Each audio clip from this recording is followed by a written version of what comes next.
Good morning, everyone. Before we begin this Tuesday morning City Council meeting, we would have before us an invocation and the Pledge of Allegiance. And doing the honors of both of those, we have Pastor David Wheeler with New Covenant Christian Church. Pastor, if you'd like to join us.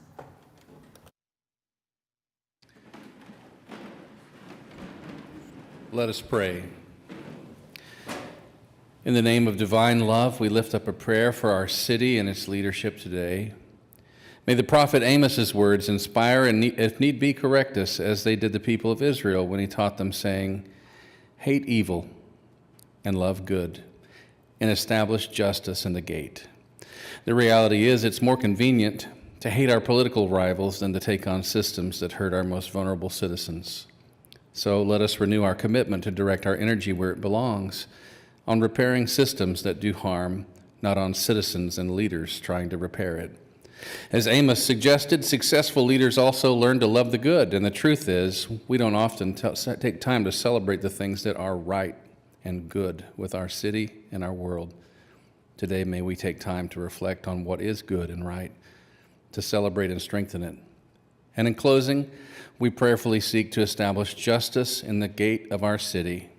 May the ordinances and laws of our city benefit all of our citizens, regardless of who they are, who they love, the color of their skin, their socioeconomic situation, whether religious or not. May the work of this council and this city serve to establish justice at the gate of Oklahoma City that carries a message of hope, love, and inclusion for all who come and go from this place. Hating evil, loving the good, establishing justice. Three things we can take with us the prophet Amos taught us. Amen. Thank you, Pastor, for those words. And now we will hear the Pledge of Allegiance from Larson Fisher and David Clinton. Join us in the Pledge of Allegiance. Pledge allegiance to the flag of the United States of America and to the republic for which it stands, one nation, under God, indivisible, with liberty and justice for all. Thank you, Larson. Thank you, David. It was an honor to meet with them and their families this morning. And with that, we will move away from our invocation and our pledge. We'll go to item 2, a call to order. And then we will go to item 3. We have from Office of the Mayor, and I see no items. So then we will move to item 4, items from council, and we do have an item. We have a couple, in fact. Although it looks like we are deferring it until August 16th. City Manager, you want to speak to that, please?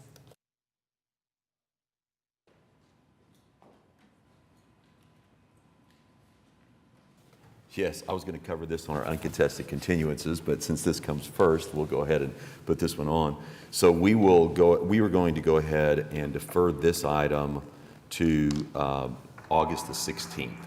And there's a couple of other items that will go on this that I'll cover when we get to the items that are on uncontested continuances. But we're going to ask to defer this item to August the 16th. Do we need to vote to do any of that, or? No, we'll do it on uncontested continuances. Okay. Wonderful. And that takes us to item 4B. Is that the same story, different verse? Yes. Okay, so we'll defer that one. Oh, wait. Nope. One moment. It's not on your list. This is the annexation. Item B is being heard Yes, today. it is. It's being heard. Sorry. You're fine. I just want to make sure we're doing it the right way, everybody. Yeah. So then we have item 4B, and this is a resolution amending the prior resolution, which was adopted on December 17th, 2019, declaring the need for the adoption of the International Residential Code for 1 and 2 family dwellings, the 2015 edition, and providing certain local amendments to said code. Councilmember Stonecipher, you brought this to us. I'm going to turn to you, and I think we might have some citizens who signed up to speak, so thank you. Sure. Thank you very much, Your Honor. The one thing we know about international codes is sometimes one size doesn't fit all. In other words, the code may not be perfect for Oklahoma City, where it may be perfect for Wichita or Austin. And we know that the code was originally adopted in December 17th, 2019, but it was first adopted September 24th, 2019, then it had to be revisited. And that's because from time to time we have to make changes to these codes. The Builders Associations came to Todd and I wanting us to take a look at that, and that's why we're here today. We have several people that have asked to speak, and I think Amy's going to introduce them, and with your permission, I thought we'd start with the speakers and then have further discussion. Unless there are any, okay, I'm seeing lots of nodding heads. Okay, I like that. Our first person, a resident citizen to speak is Todd, is it Bose, is that correct? Booze? All right, come on up, Todd. And when you do, please state your name and address, first and last name. Thank you. You have 3 minutes to deliver your remarks. We appreciate you. Okay, thank you, Council. My name's Todd Booz. My address is 4601 Ridgeline Drive. I want to thank Council for considering this item today, and I want to give a little context about the request that we had submitted to correct this item. In July of 2019, after the State Uniform Building Code Commission adopted the State Building Code, there was a letter sent out at the request of some industry to identify that the state adopted ice underlayment being required in the installation of roofs and homes. The then sitting director of the Uniform Building Code Commission incorrectly sent out a letter saying that it was in the code, because it is in the code, but it's left to the local jurisdictions to determine whether it's needed. This letter went out and got circulated to many roofing companies and went to many cities, and so the cities thought that it was actually required by the state, when in fact it wasn't, and it misrepresented what the State Uniform Building Code Commission had adopted. From that point forward, the commission had put together a technical committee to review that specific item, and during the adoption of the 2018 IRC, the committee came back and the state adopted that it's not required anywhere in the state because the conditions do not exist in this state with the required amounts of snowfall and extreme temperature lows for extended periods of time for an ice damming event to occur. And there will be an engineer speak a little bit later on the specific physics of ice damming. But the key issue on this is there's a lot of events that happen, and there were events that were cited that were winter weather advisories issued by the state, that we have all these ice events occur. We have sleet, we have freezing rain, we have cold weather, we have snow every once in a while, and that stuff is normally gone within a day or two. You know Oklahoma City's weather, our average January temperatures are like 40 degrees, and so it doesn't stick around on the roofs. And for ice damming to occur, you have to have enough snow buildup to sit on that roof and go through multiple freeze-thaw events to where it can actually melt and push back up underneath the shingles. So it's just one of those things, and from industry, we're super concerned because the affordability of housing is at a crisis level right now. 30 seconds remaining. And so we're concerned that we don't want to continue to impose idealistic things on the homes that just continues to drive up the cost of housing in our community. And if every industry, the trade group that was involved in building a house could come up and say, hey, we can do something that's a little bit better. It's only going to cost $1,000. Think what that does to a market that's already suffering an affordability crisis in our community. And so that's why the industry is all about building durable, safe homes. But we're not about just adding and layering on things into our houses that unnecessarily drives up the cost of housing in Oklahoma City. So, Thank you for your remarks and for the context. Next, we have Jerry Weir. Actually, it's Gary. Is that? No? It is Jerry? Okay, someone made a comment over here. Phonetics. Got it. Okay. Come on up, state your first and last name and your address, please.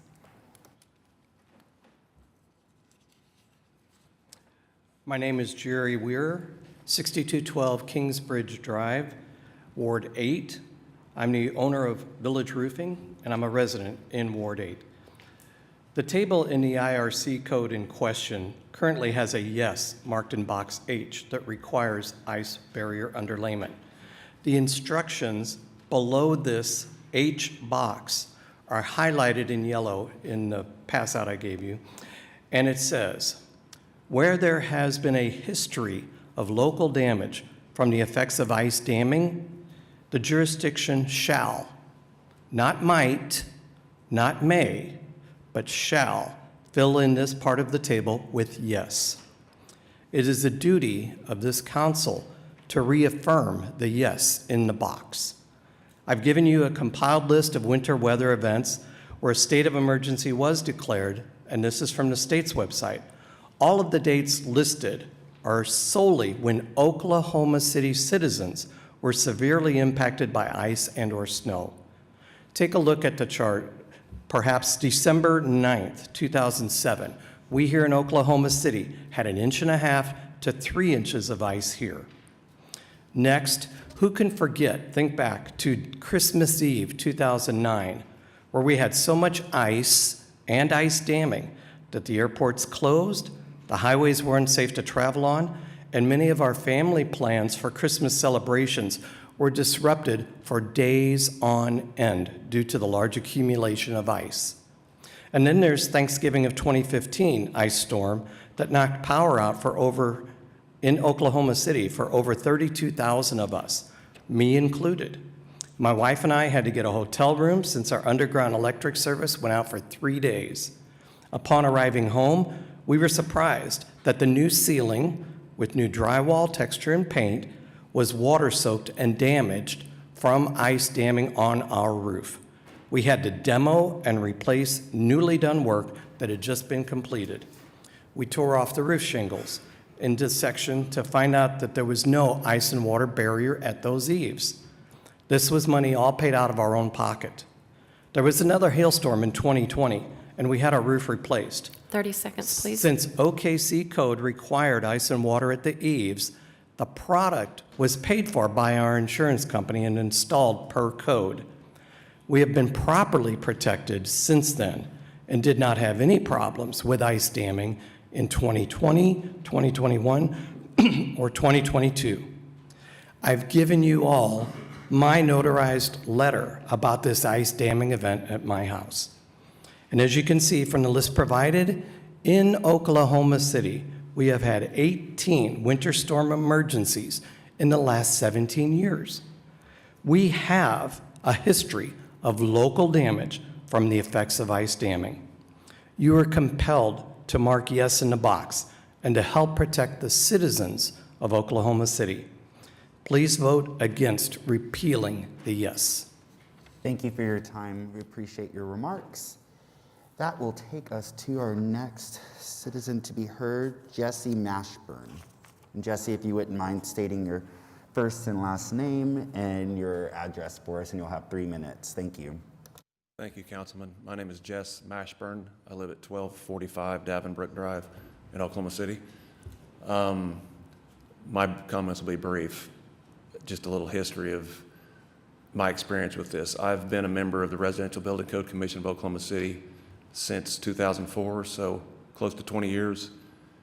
Each code cycle that we have reviewed, when we adopt or amend the codes here in Oklahoma City, we have checked no in this box since I've been on the commission. And then additionally, our company, we have been in business since 1960. It's a family-owned company. I've been doing it 29 years, and in that time, we have no experience with ice dams. It's just not a common thing that we see. That's it. Thank you.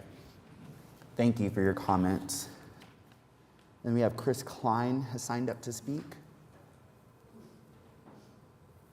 And then same song, different verse, if you wouldn't mind, first and last name, and then your address, please. Thank you. Yes, my name's Chris Klein. My address is 1024 West Waterloo Road in Edmond, Oklahoma. I own Klein Construction. We do roofing throughout the metro for primarily new construction. We do about 1,500 roofs per year. And I personally have had 0 calls for warranty issues on ice damming in my career, so I just wanted to give that input. But in my opinion, Where this issue is about is ice and water around the eave and the perimeter of a home specifically. Ice and water is used for many good things in the construction of a roof, but I don't think it's needed around the eaves. If the roof and the installation of the roof and the home is installed properly with proper ventilation, proper insulation inside the attic, you don't have the proper climate and adequate things for ice damming to happen around the eaves. So I don't think ice and water is needed around the eaves. Thank you. Appreciate your comments. Same item. Next, we have Chris. Is it Rains here? If you wouldn't mind giving your first and last name and your address, please. Good morning. Chris Ramser, doctor, emeritus faculty member, professor, civil engineering, structural engineering, involved in residential housing for 50 years, roughly. Let's cut to the chase. Ice damming has nothing to do with ice flow on a roof system on our buildings. It has nothing to do with what the Oklahoma State declares as an emergency. We can get up to 1.25 inches of ice. We all know this. It has nothing to do with what goes on your roof. For this to occur, you need snowfall on a roof system. You need to have a heated space inside. You have to have essentially inadequate insulation, inadequate sealing around the perimeter of the building, inadequate sealing around your ductwork. If you do this, you get warm underneath the snow and you get melting on the bottom edge of your snowpack, which moves towards the eave. Once it hits the eave, you're in a cold region. It starts to refreeze during the night. It takes multiple of these events to actually create the dam that is going to drive water into your building. Okay, so IRC basically says you will build with an R30 roof, insulation. You've taken care of that. You're supposed to be properly sealed. You've taken care of that. On top of this, you have to have enough snowpack. Average snowfall in January in Oklahoma City is 1.2 inches. I have to tell you that is not enough to actually create ice dams ever. You need 5 to 6 inches. You need multiple days of freeze and thaw. The IECC basically says in the United States, you don't have to worry about it until you're in zone 5. We are down here in zone 3. We are about 200 miles from where ice damming is actually going to be an issue. Now, some of you are as old as I am. This fancy membrane, I call it fancy because it's actually occurred in my lifetime, didn't used to be here, right? What did we used to do? We used to have tar paper and then shingles on top of it. Did we have ice damming problems? No, you did not. We actually even had terrible insulation. Did you have ice damming? No, we did not.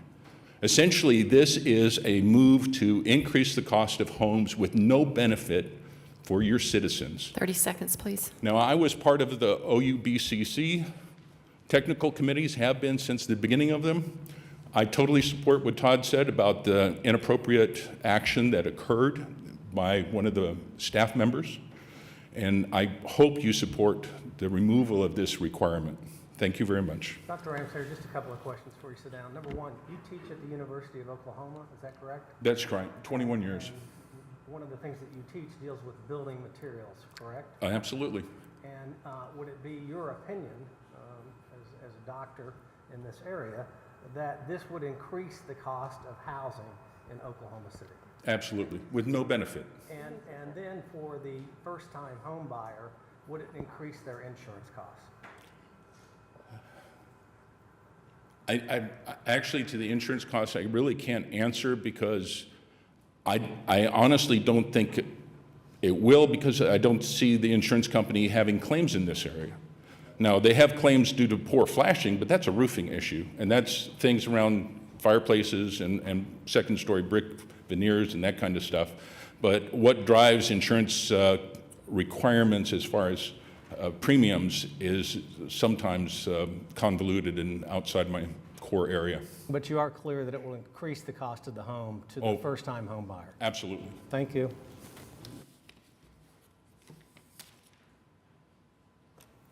Also, just as to put on my English composition and research hat for a second, what I appreciate about those final moments there when Councilman Stonecipher was asking you those questions is when you didn't know something, you said that. And that's something I think is so missing in our discourse, where it's like, I don't know. And I think the more honest we are about that, the better. So I just really appreciated that. Thank you. We have Michael Schwartz, if you wouldn't mind coming up.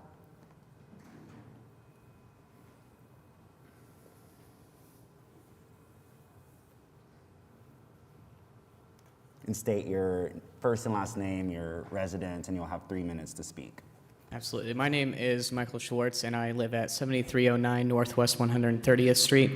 I was actually expecting to talk a little bit later about something totally different. But recently, the OKCPS has voted unanimously to demolish the beautiful and over 100-year-old administration building at 900 North Klein. This building was formerly the Roosevelt I'm Junior sorry, High Michael. School. Sorry. I'm so sorry. We have you for item 4B, which is where all That's these what I other- was confused about, because I had signed up for the public comments later. So we'll get you for the, That's fine. Forgive Okay. me for interrupting you, I just Well, didn't want that you- was the trailer. So get ready. I'm coming back. Teaser trailer at that. Those are the best kind, not these that spoil the whole movie. Good Lord. Thank you. All right, we have Greg Cannon, if you wouldn't mind joining us at the podium, please. Same song, different verse, your first and last name and your residence, please. Absolutely, yes. My name is Greg Cannon. I live at 9036 Northwest 79th Street, Ward 1. I am the owner of Coppermark Public Adjusters, and I'm glad the insurance subject popped up because that's what I do and deal with every single day. To speak to the fact to the gentleman that installs 1,500 roofs a year and doesn't see any warranty issues with the ice damming, to be fair, the home builders have a 1-year warranty. So what happens in years 2 through 30, right? We've seen these ice dams occur on an insurance claim basis year after year. Most notably in 2011 in February, I got about 150 phone calls the day after the winter storm there. This last October, and again this last February, it happened again. Hundreds of roofs being affected by these ice dams. So it's easy to quote theories and averages and things like that, but I have to also mention I'm an associate member of the Oklahoma Roofing Contractors Association. It's an issue that we've been dealing with for years. I was a contractor for 15 years prior to becoming an insurance adjuster. And this is a common problem in Oklahoma, and it has been, that has been talked about amongst roofing companies for well over a decade. So I really think the building code needs to stay the way it is. Going back to the cost, since I know this, the extra cost involved in building these homes with ice and water shield is a few $100s. It's less than $1,000. But when an ice dam occurs on your house, it could cost tens of thousands of dollars. If you don't have insurance, that's out of your pocket. Even if you do have insurance, it's a $2,500 deductible in most cases, or more. That's shifting the burden to these taxpayers, to these citizens, when all it takes up front is a couple $100 from the home builder. And I'm not sure what a mortgage rate raises by a few $100s of ice and water shield, but I can't imagine it being very much compared to the tens of thousands of dollars that can be spent or can cost with water issues, mold issues, roofing issues, anything else that happens because this ice and water shield is not applied. I don't think it's unnecessary. I think it's very necessary if something does happen and it's not there. Thank you. Thank you. Thank you for your comments. Next up, we have J.R. Emmerich. And if you wouldn't mind, first, last name, and residence, and you'll have 3 minutes to speak as well. Thank you.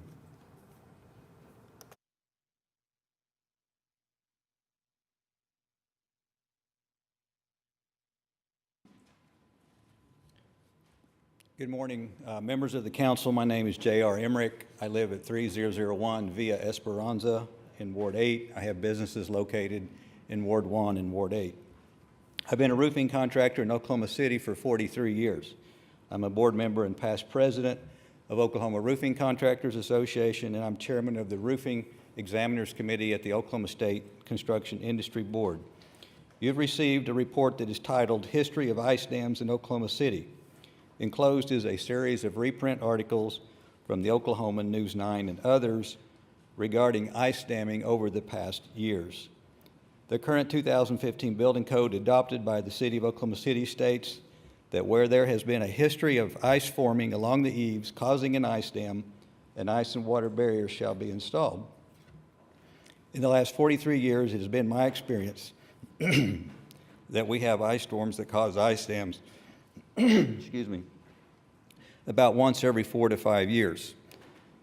We had ice storms that caused ice dams back in the 80s, ice storms that caused ice dams in the 90s, and we've had those same ice storms that caused ice dams in the last 20 years. It's those same ice storms that cause the city to run salt and sand trucks 24 hours a day and cause tree damage all over the city. Those are the kind of ice storms that cause ice dams that result in leaks and interior damage in homes. Older homes have ice dams more frequently than new construction homes. That's because older homes have less insulation, less ventilation systems. It is the older homes that bear the brunt of these storms.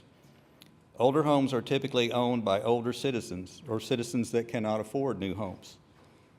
The citizens with older homes are the ones that can least afford to pay for interior damage caused by ice storms. I'm not sure why there's a push to remove ice and water barrier from the 2015 code now, since it's been in effect for almost 3 years. The council will soon be asked to adopt the 2018 building code for Oklahoma City in the coming months. I believe the push to remove ice and water barrier now is a preemptive strike in a move to have ice and water barrier removed from the soon-to-be 2018 building code. I am asking the members of the council today to continue to protect those citizens who can least afford to pay for interior damage caused by ice damming by mandating that ice and water continue 30 to be seconds, installed please. when roofing houses. This is truly a situation where an ounce of prevention is worth a pound of cure. Please vote no on the resolution to remove ice and water barrier from the current building code. Thank you. Thank you, JR. Appreciate your comments as well. Next, we have Thad Jennings. If you wouldn't mind joining us at the podium and stating your first and last name and your address, please. Thank you.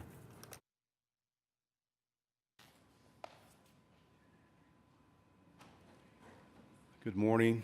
My name's Thad Jennings. I own Genco Roofing. My address is 18266 Carlton Way in Edmond, and my office is at 7000 Northwest 80th here in Oklahoma City. I've been involved in the roofing business for 42 years, and because we are required to be a registered roofing trade in Oklahoma, it's our professional opinion, and mine as well, that we are to abide by code when it comes to our trade, which is roofing. What we are asking on behalf of the Oklahoma Roofing Contractors Association and myself is for the council to consider the importance of what this membrane provides to the building and the Oklahoma citizens, and that is protection on a home, whether it's their first-time home or whether it's 15 years old or the third or fourth buy. The code references a trade to adhere to the manufacturer's installation instructions, and what I've handed you is the top 6 shingle manufacturers that are providing shingles across the state of Oklahoma. In every one of their installation instruction guides, it does reference ice and water to be used where there's been cause of water backup behind ice and debris dams. Any manufacturer addresses this when it comes to their systems to be installed, whether it's by a certified contractor such as myself or whether it's someone just starting out in their roofing business. At the end of the day, this product protects the property from day one. It protects the consumer and the taxpayer and the citizen from out-of-pocket expense. It is a product that is available to everyone, and it's our opinion that the council needs to keep the word yes in there because we are registered roofing contractors by trade. Thank you for your time. Thank you for yours as well. Next, we have, does that look like Curtis? Curtis Yates. If you want to join us at the podium, please, and state your first and last name and your residence, and you'll have 3 minutes to speak. Thank you. My name is Curtis Yates. I live at 4603 North Redmond in Bethany. My office is at 3422 Northwest 134th in Oklahoma City. I've been involved in the roofing business for over 40 years. We do have ice damming in the city. It happens. I'm here to support, to leave it the way it is, and not to amend it. I see cases every winter of this happen, and then to me, it doesn't cost that much to put it in. I put it in on stuff that's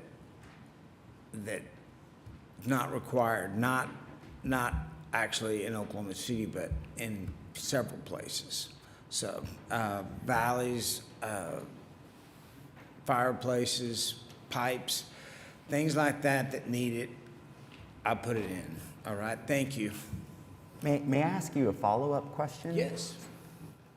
The cost, because I saw some nodding heads and some, let's call it physical cues that seem to strike a disagreement in terms of the cost in your line of work, or in your expertise rather. Do you have any idea about how much this adds to the cost of? I would say, depending on the size of the house and all the spots that we put it on, it typically costs $1.25, $1.35, depending on the material per square foot. That's what it costs to put it down. Okay. So if you have 100 square feet of it, which is not much, be $135. But if you have more than that, you do the math and it comes to that. But it definitely works. If you have an issue that is leaking and you put it on before, it won't leak again. And please, as we heard from a different resident, if we don't know, we don't know, so let me know. But on this follow-up, let's say the damage happened, do you have any experience with what the costs tend to be in terms of once the damage has happened to then do repair work?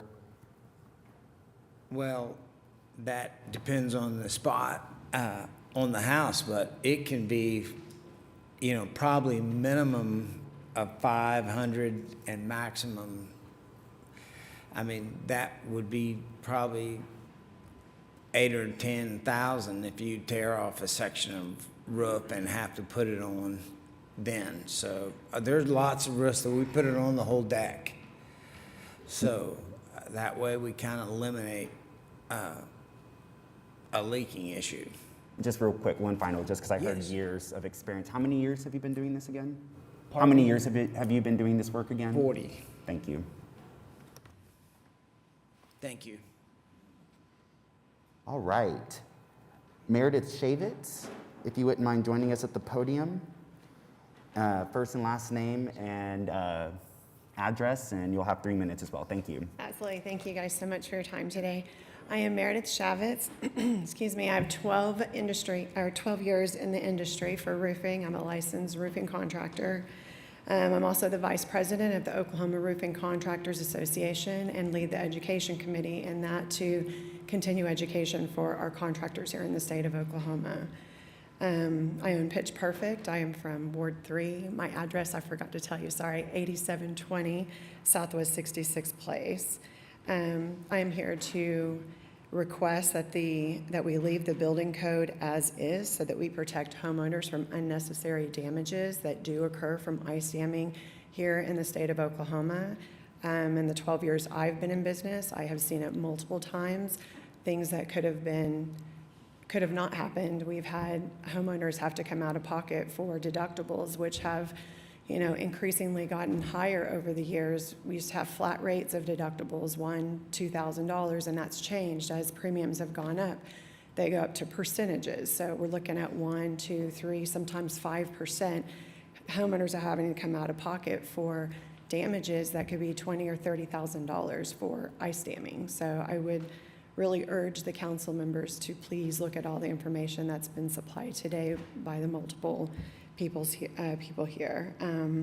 Again, I wanted to address the question about they don't get callbacks because they do have 1-year warranties on their new builds. Those calls come to us as contractors to come back and fix not having ice and water around the eaves. Thank you. Are you seeing in your 12 years, are these costs staying about this, or not cost, are the incidents, the damage, is it about the same from 12 years ago? Is it worse? Is it better? What do you I think as weather changes, I think it changes with, how often we get ice storms here. So, I've seen it consistently be an issue over the 12 years I've been in business. Thank you. Thank you. I just had a quick question. Yes.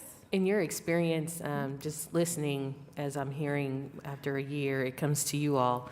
In your experience, how many times have you had to report or go back for ice damming for homes?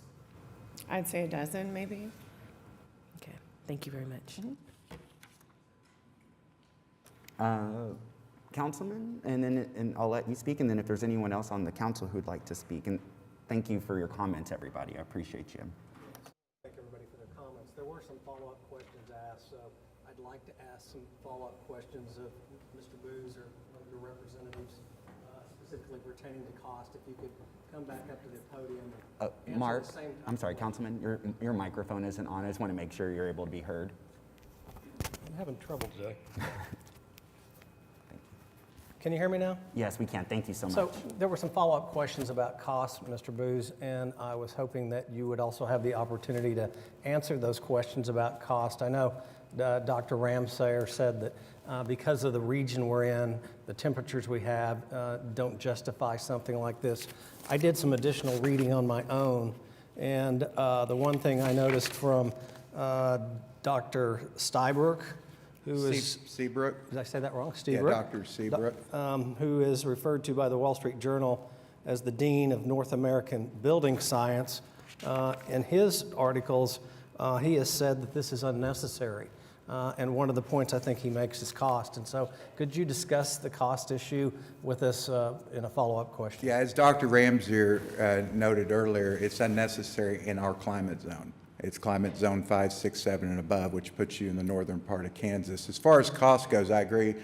A gentleman earlier said about $1.35 a square foot. So what you have is a 3-foot roll that goes around the house. In a 1,500-foot home, you're going to have about 250 lineal foot that you have to wrap on that house.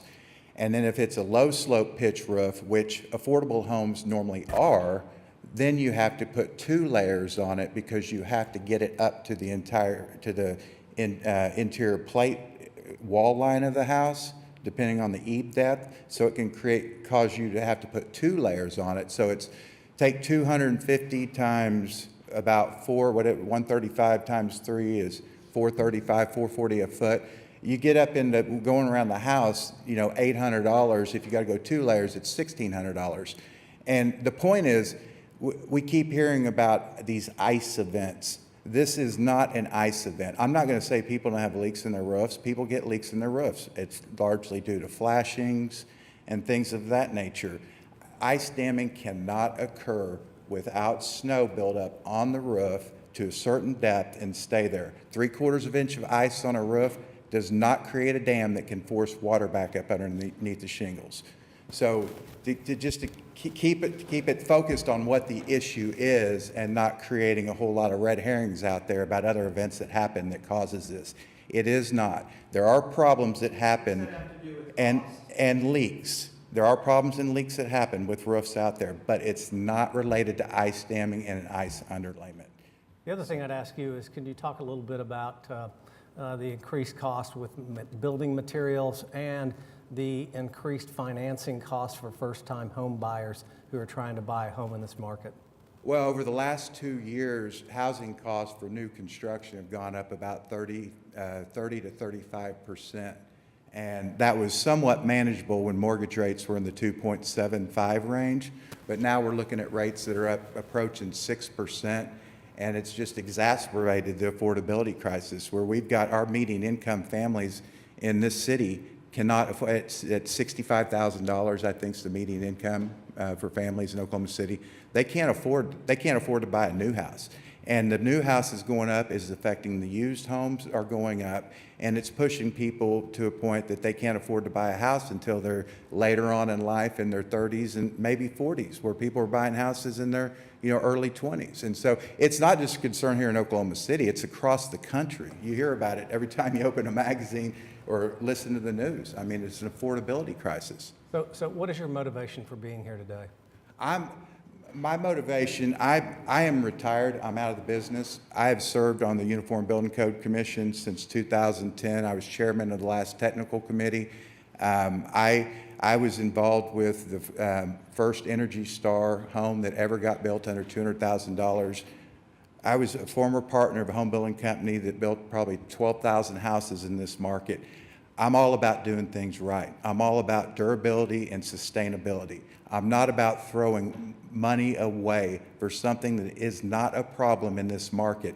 Not because I'm saying it, because building science are saying it, because science supports it, and it's physics. It's pure physics. We can talk about all these other things that happen out there with ice storms and sleet and winter weather advisories, but they do not create an ice damming event that requires ice underlayment to be put on.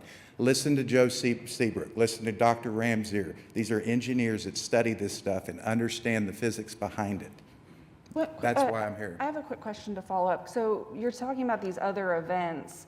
Does this material not help protect the infrastructure during those other weather events? When you get a 1/4 inch of ice, the shingles themselves is what keeps the rain out of the house. I mean, there's roofs that are done out there that don't have felt paper underneath them. Wood roofs were done, but they don't have felt paper underneath them. The shingles keep the water out of the house. The felt is, the protection is if you get this ice damming that pushes the melt and pushes the water back up underneath the shingles to where it gets to the felt paper. We don't have that kind of weather events here. We don't have that much snow, and when we do, it's gone in 2 or 3 days.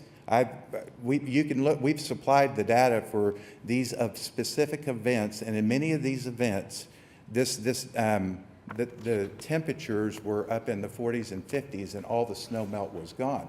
And I'm not going to argue, because the February 2021 event was almost a generational type storm, that we had as much snow as we did, that when we had temperatures that were single digits to 0 degrees that stayed here for about a week.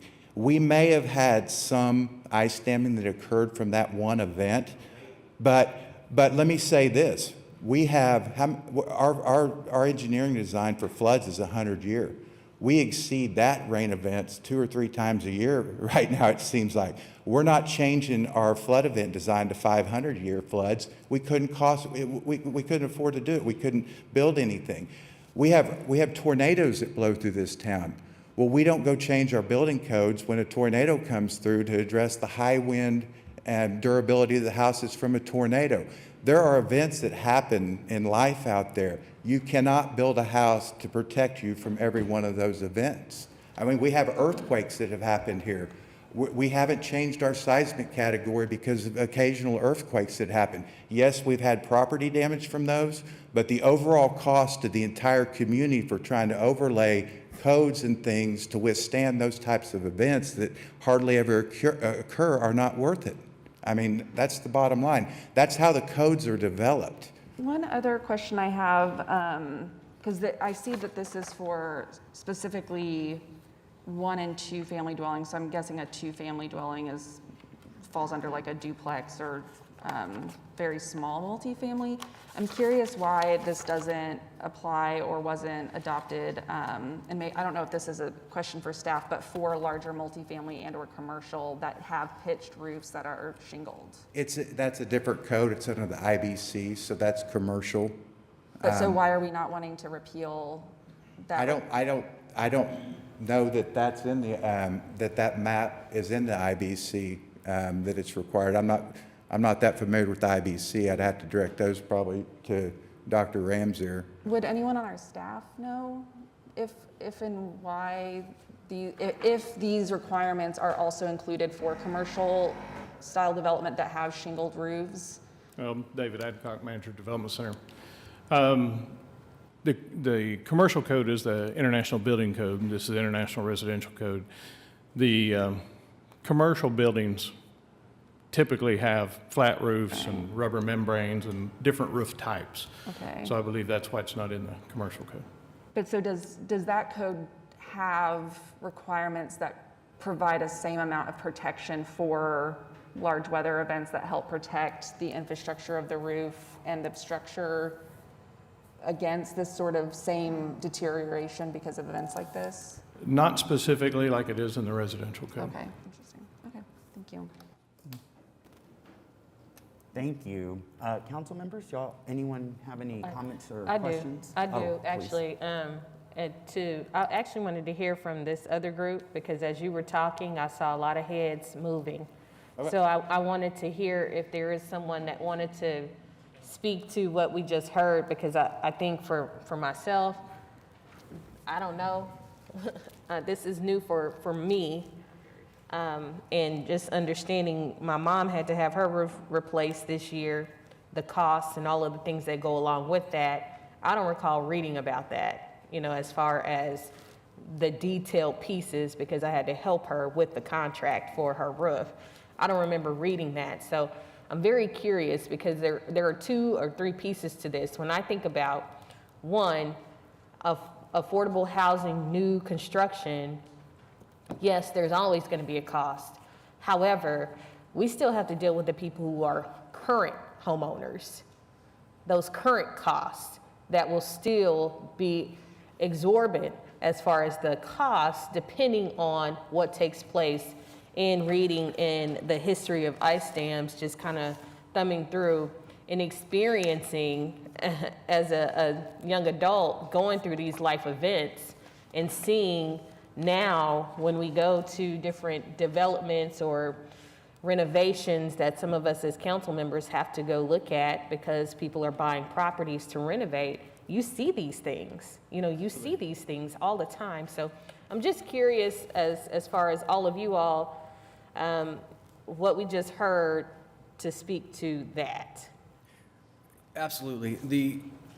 Like we had said before, the 1-year warranty given with a new home is gone after that year. Everything else falls onto the roofing contractors, the members of the Roofing Contractor Association that make these house calls and the costs associated with repairing these roofs. Now, he even mentioned that it's between $800 and $1,600 per house additional cost. An additional $800 to save a future resident or citizen thousands and thousands of dollars. Several roofing contractors here attested to the fact that it could cost anywhere from $500 to $20,000, depending on the severity and the location of when these events happen. And they can pull out all the data and out-of-state engineers they want to talk about this or that, but the reality is we live it every day, every winter, all the time. The house calls come in. The roofs have to be repaired. The data doesn't save these people from having to spend thousands and thousands of dollars repairing their homes. If they've got insurance, that's great. The insurance companies will cover it eventually, because I do that every day, is have to fight these insurance companies to pay these people properly. That's what I do. So I'm on the front lines of that. Beyond that, even if the insurance company does cover it, there's a deductible to be had that costs way more than $600 or $800. I can tell you that for sure. So hiding behind the cloak of calling this an affordable housing issue, I think is disingenuous, because we're talking about between $800 and $1,600 per unit. That's not going to exponentially raise the cost of housing here, but what it will do is save somebody in the future from having to spend tens of thousands of dollars in some cases to fix their house, when the fix should have been installed properly all along. It's already there. The council passed it before. All we're asking you to do is leave it alone because it is helping the citizens here, especially this last February event, which he admitted after saying that it never happens here, that it might have happened last February, because it did, by the hundreds. And we've got several people here that can attest to that.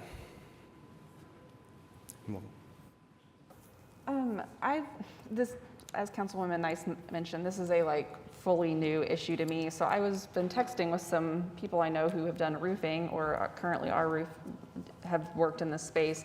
And I think maybe David, this might be a question for you, as both of them have mentioned the pitch of the roof and how that affects this issue being more prevalent, I guess. Again, I'm just sort of saying what they're saying. This is all a little new, and I'm not fully sure I understand, but they're saying that depending on the pitch of the roof, it's more likely to happen versus not more likely to happen. So is this required for every single, no matter what the pitch of the roof is currently, or does it depend on, is there language in the code about what the pitch of the roof is when it is required or not?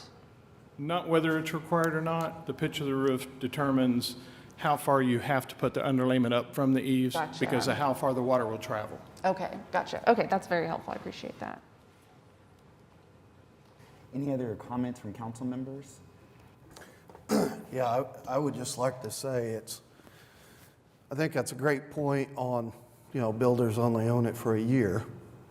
But if it's true ice damming, right, it can happen in the first year, no problem. And maybe I've just been really lucky in all my years, but I haven't really seen any ice damming. Not to say I haven't seen leaks. Anytime you do a bunch of roofs, eventually you're going to find a leak somewhere where something didn't bond correctly or something wasn't installed correctly. But I'm still not aware of a ton of ice damming out there. And I know as a builder, it seemed like every year we were changing codes, adding costs to the house. And many times those codes, you were like, okay, well, maybe it's a little better. But man, is it worth, the value of that home in doing that? So without, I guess, a solid history for myself of seeing ice damming issues, I just can't support the code. Thank you for your perspective, Councilman. Anyone else from the Horseshoe like to share comments? I think my only one other comment is, and I heard the mention of science, and so I guess if we're going to bring the conversation about science into this, one of my major concerns is that I have seen evidence and data that those zones that were described are moving farther south due to climate change. And so my concern is if we repeal this and then as we continue to see more extreme temperatures, longer snow pack, et cetera, and increased numbers of ice events, that, we'll be just coming back and being like, okay, well, now we need to do it, but we've missed a window of people's homes who now have to bear that cost on the back end instead of a little bit of that prevention on the front end. So, I don't know if there's a willingness to maybe defer this for more conversation about how to maybe find a better road forward that's not maybe fully a yes or a no.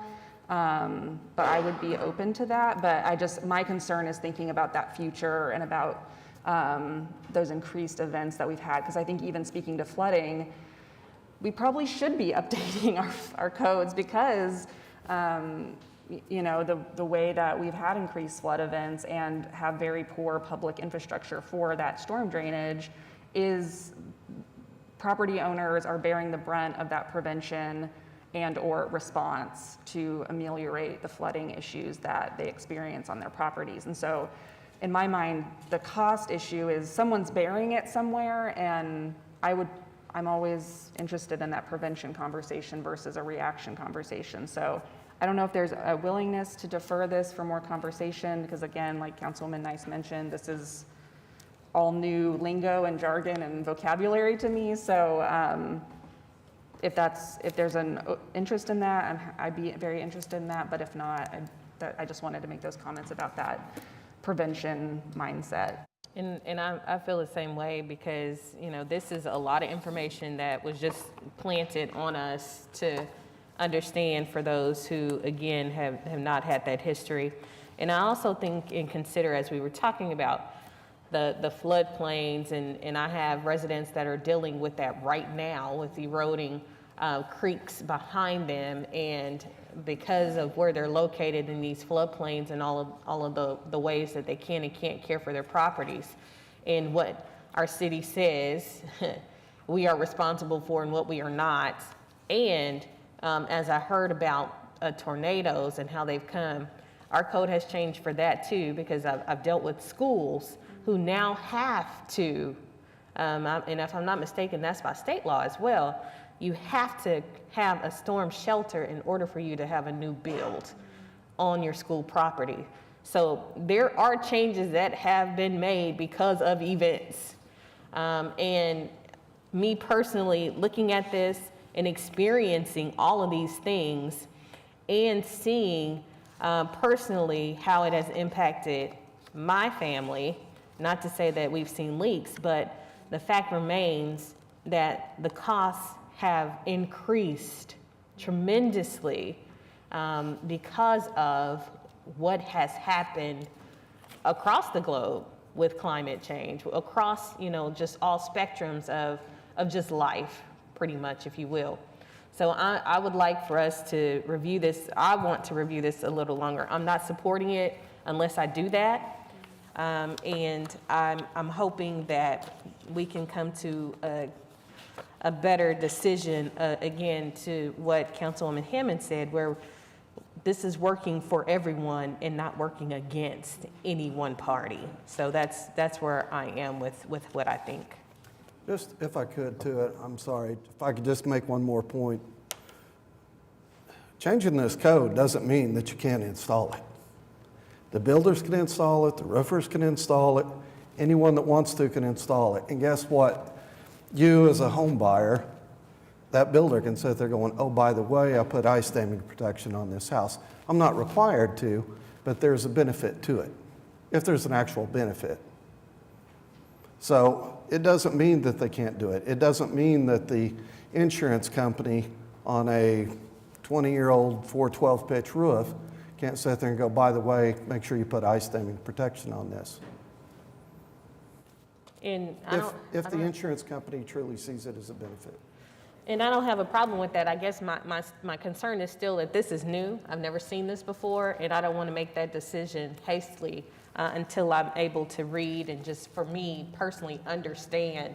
Because as we heard from a lot of different folks that spoke, she was over here Googling and we were reading at the same time. So that's not enough time, in my personal opinion, to say, no, we don't need that anymore. I just want to make an educated decision. So that's why I'm asking that we're able to defer that a couple of weeks, please. Is that before I ask the question, does anybody else have something they'd like to say? Okay. Is that an official motion for deferral? Okay. Then, City Clerk, how would that show up there? Okay. All right, we have a motion and a second. Cast your votes.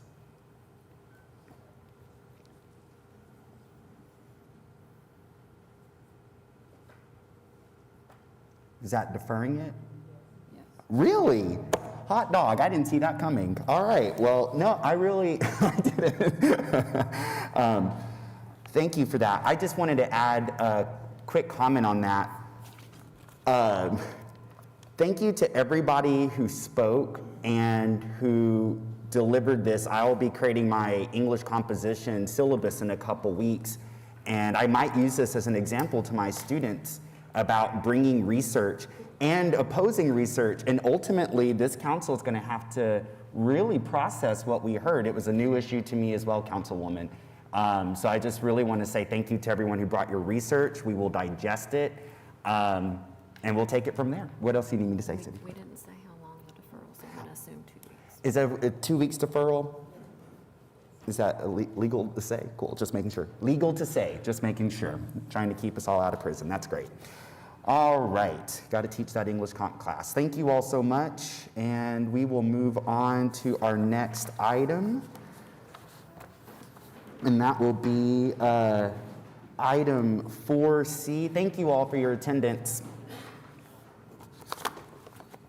That's item 4C, and this is a resolution approving travel expenses for council members Nikki Nice, Mark Stonecipher, and Bradley Carter to attend National League of Cities 2022 City Summit in Kansas City, Missouri on November 16th through 19th, 2022. This requires 6 affirmative votes for approval. Cast your votes.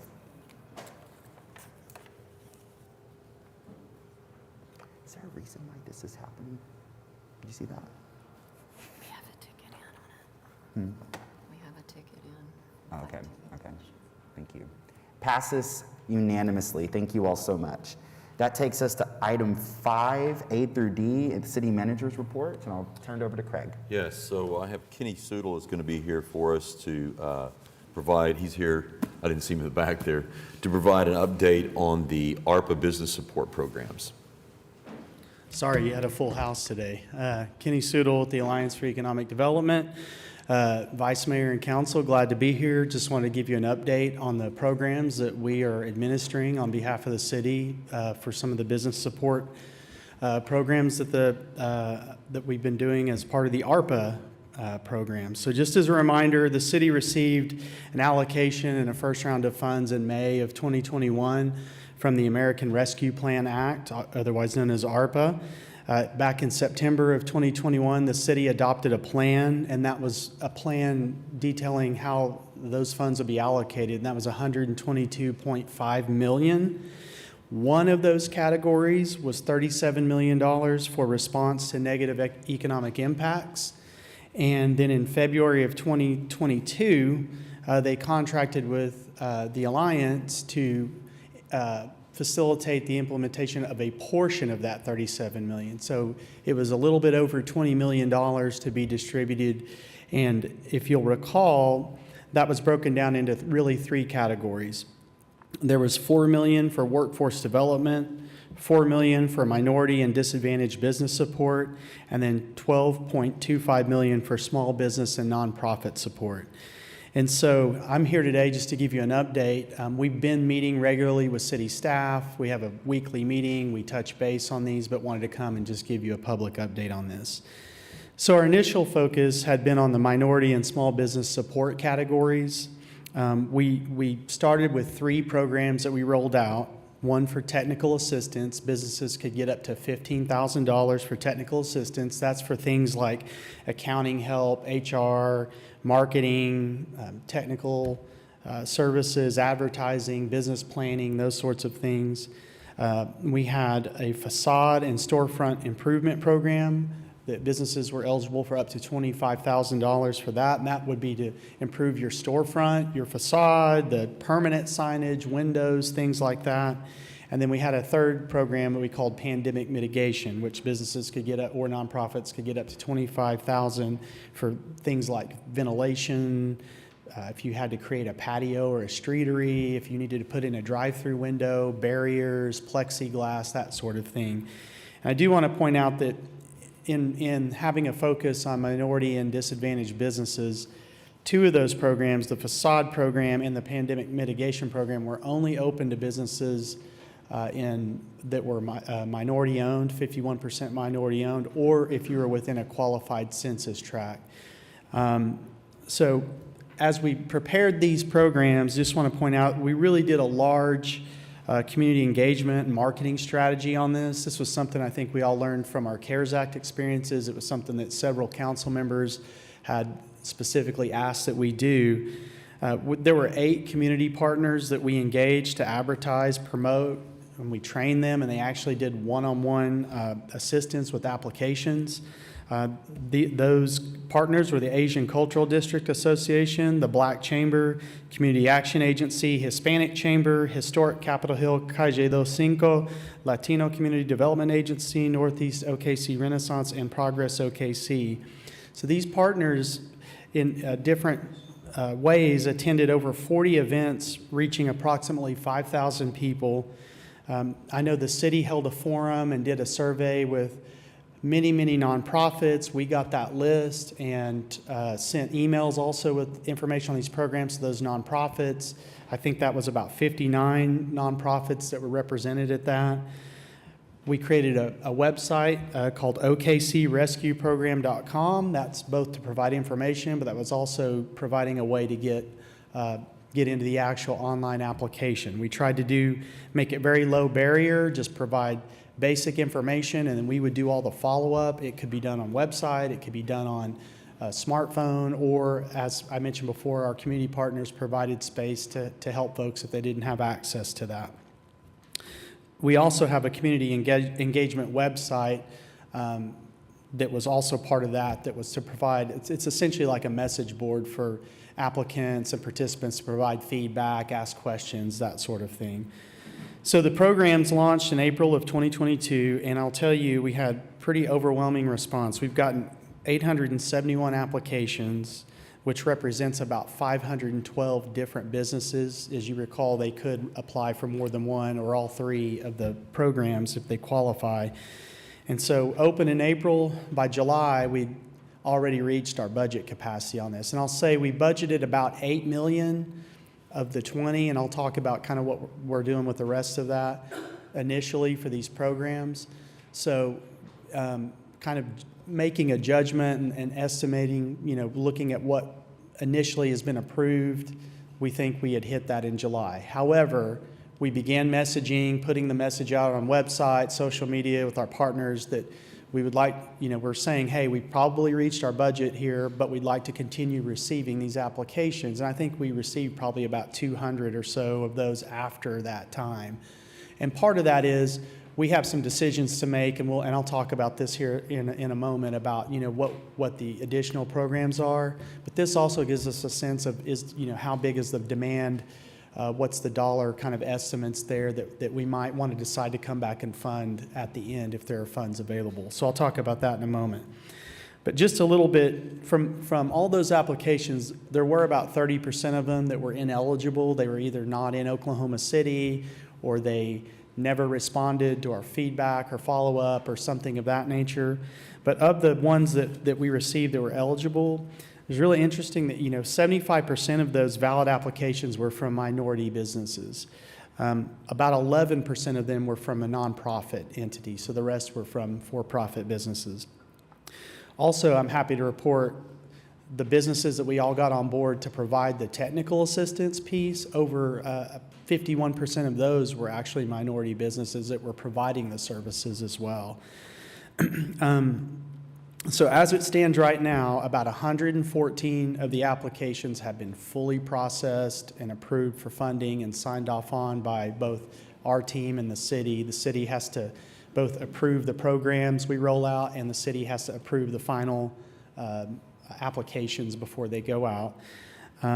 So we will come back to you and give you periodic updates about kind of where we're at, but I believe that, we have, as you recall, we had set aside $4 million specifically for minority businesses.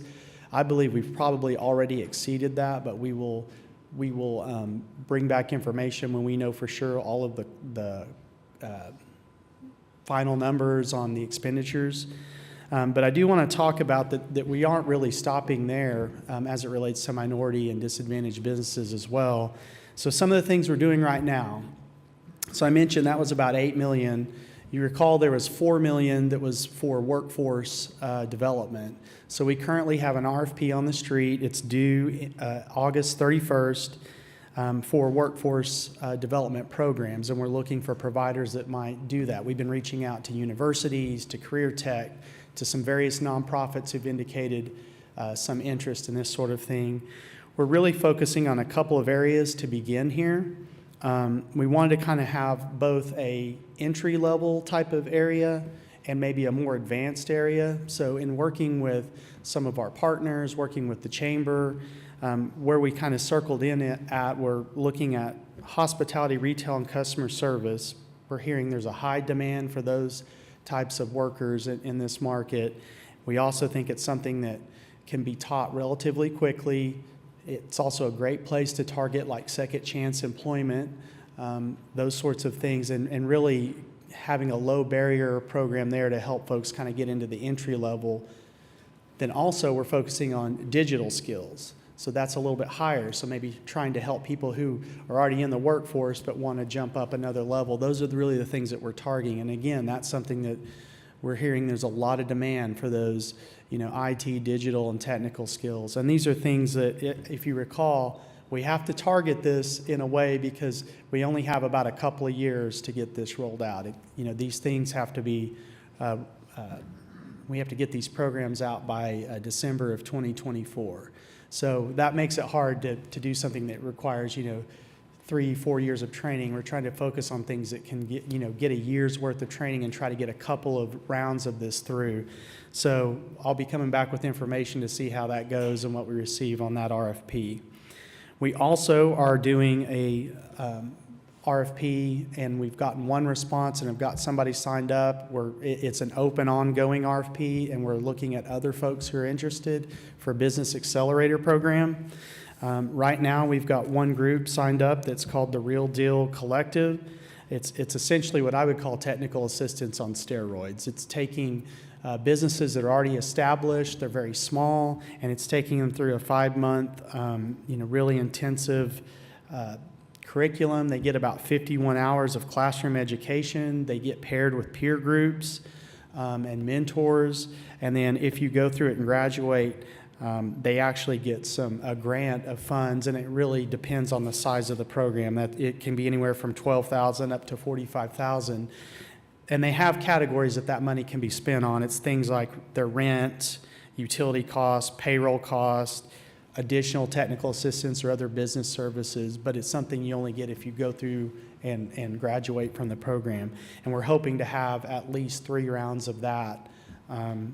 So those are some things that are actually working right now. We're also looking at and exploring and working with the Chamber on doing a potential minority supplier program. Some of these, there's a lot of work that goes into this, trying to figure out how to fit it into the Arpa regulations, which are sometimes difficult to deal with, but we're trying to look at how we can potentially help minority businesses match up with other larger businesses to be suppliers of goods and services that those businesses need. We're also trying to explore how we might also be able to help business districts themselves. Those were some of the things we had originally planned and thought about, trying to create capacity. All this is about creating capacity and sustainability going forward and trying to help these businesses grow and not just survive but thrive in a post-COVID environment. So that's kind of in a nutshell where we're at. There's been a lot of work going on. I really appreciate the support the city manager's office has provided, and the Economic Development Office of the city. We've had a lot of good discussions. We continue to work through this. And again, all those programs that I mentioned that may be coming, those are all things still, the city has to sign off on, even though they've contracted with us to provide it. And then ultimately they have to sign off on the final applications for each of those programs. But with that, just want to give you an update. I'm sure we'll come back and give you more, but be happy to answer any questions. I have a couple of questions, and I know we kind of talked through some of this yesterday, and so excuse me for asking these questions today. One of the things I forgot was the facade and storefront improvements. I know when we talk about those particular improvements, those things had to be done up front, and I know those were some limitations and barriers for a lot of those folks and businesses. So what has been the resolve for that? I completely forgot to talk about that, so thank you for. So that is an issue we've identified. I know I've talked to a couple of you about that. It is a problem that folks would have to come up with the money up front and then get reimbursed the way that the regs and kind of the controls work on this. We're working with a local bank right now, and I think we're almost there. And I don't really want to announce who it is or anything until we get it all, buttoned up. But we are kind of addressing that 2 ways. We're working with the local bank that I think we're going to be able to do some no interest loans to provide that and be able to pay them a really small fee, like a couple of $100 per application, and then work with them to pay the vendors directly so that the individuals don't have to do, put up any cash themselves. We also like that from the standpoint of it's ensuring that the money gets used properly and actually goes to the actual construction vendors. The other part of that, we do have a local construction company that we're working with that I think we're pretty close on that as well, that would be willing to do some of these. It's a little tougher because those are pretty small jobs, and that one's a little tougher because they would want to kind of mass 6 or 7 jobs together and do. So we're looking into that avenue as well. We are exploring those options and having those conversations with other partners, trying to figure out some ways that we could provide some financing or some ways to do that without folks having to come up with the money up front. It is a little hard because the ARPA regs are a little bit onerous, and I don't believe we're able to pay for like interest costs and things like that. But I think we're getting close on that. I'm hoping to be able to bring you some news that we've got that all nailed down. Okay, and I guess my main reason for asking that is because of the concern of folks that will have to fall, unfortunately, right now, falling through the cracks, that have applied and desperately need that type of assistance for their business. A couple others, I know we're talking about the workforce development. So I guess my question, as we're looking at what that looks like for entry-level, more advanced hospitality, digital skills, and re-entry is one of the things that came to my mind. And when we talk about re-entry, my question with that is something you may not be able to answer, but when I think of that, I'm wondering how we can work towards the expungement process or some type of program that can also assist to ensure that we're working towards these more advanced hospitality, digital skills, and entry level that a lot of these folks that we know are not going to be at the table for because of that. And I believe there should and could be a way for us to create that type of program as well in order for these same types of things to exist. So. Yeah, I think when I said second chance employment, I was meaning kind of those reentry situations. As far as the expungement stuff goes, I'll have to go have staff do some research on that. I'm not sure if that's something we would be able to help with or not through ARPA, but we're happy to look at that. And part of this will be also dependent upon, what kind of responses we get and what kind of programs folks have stood up already or ready to go. So we'll know more as we get these responses here at the end of the month, but I'll be happy to look into that. That's a really good idea. Thank you. And I referenced the Urban League because they had an expungement fair at the end of July.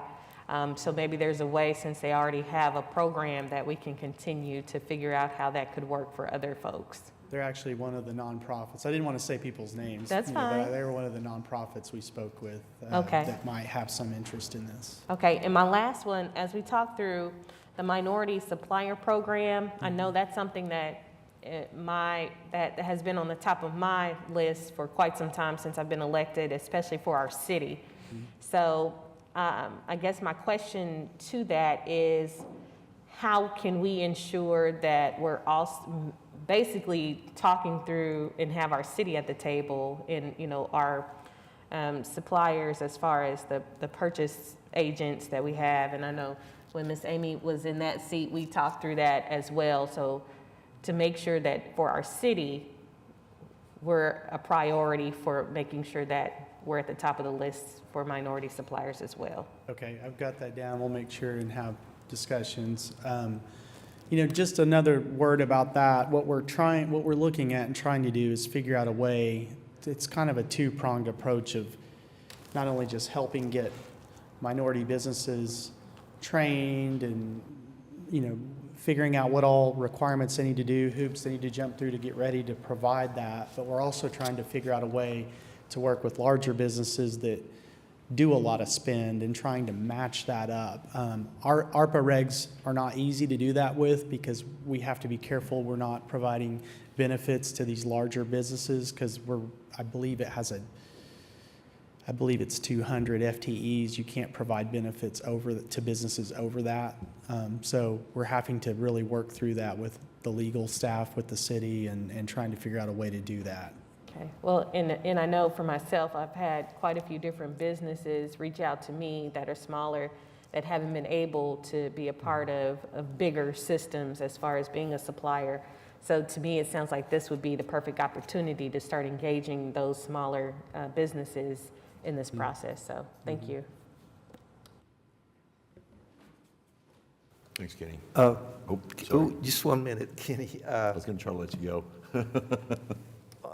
On that, first of all, on that workforce development proposal, could we have copies of the response? I'm just interested to see how these various organizations are proposing to do that. I mean, I think it's critical to get our full employment back or to get the number of qualified applicants up to a level to where businesses can now get back to operating at full force. So it would be interesting in terms of the time requirement, you know, can they get somebody up to speed in 4 weeks, 2 weeks, 2 months?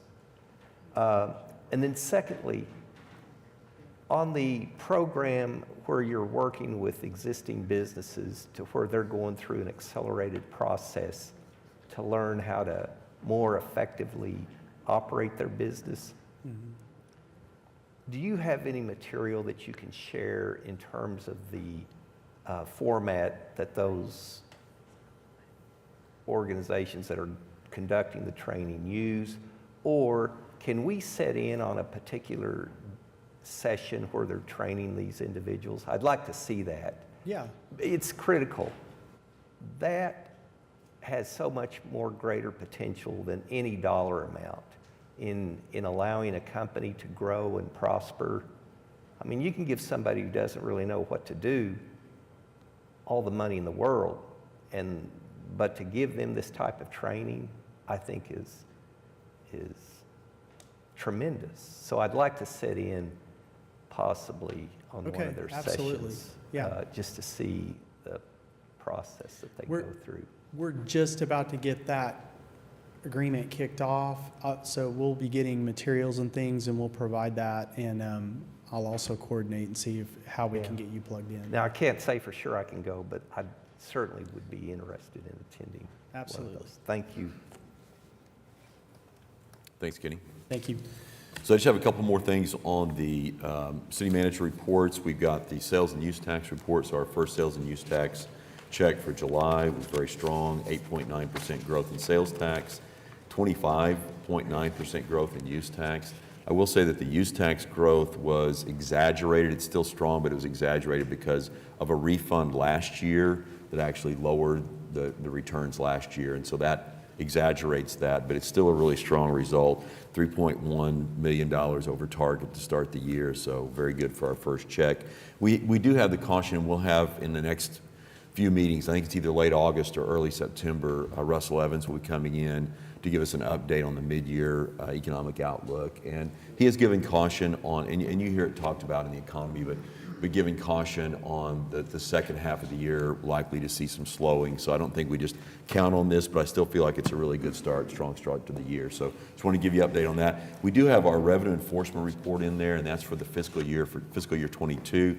And our Treasurer's Office actually manages that program. It was actually first initiated with the Auditor's Office on an audit they did on sales tax. We've continued that. They've continued to grow that program. They do great work for us. And so I just want to acknowledge the staff and the work that they do in the Treasurer's Office to make sure we're getting the revenues that are due to the city.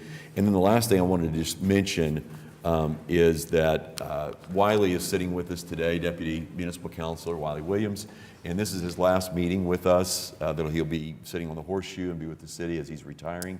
I just wanted to acknowledge him and just say how much I appreciate the work that he's done for the city and what a reliable advisor that he's been for all of us for so many years. He's actually done 2 stints with the city. He was with the city initially when he first got out of law school, and then worked as municipal councilor for the cities of Lawton and Moore, and then came back to the city. In total, his time with the city was 35 years, and I really appreciate his work and all that he's done for all of us, and his friendship too. So really want to say.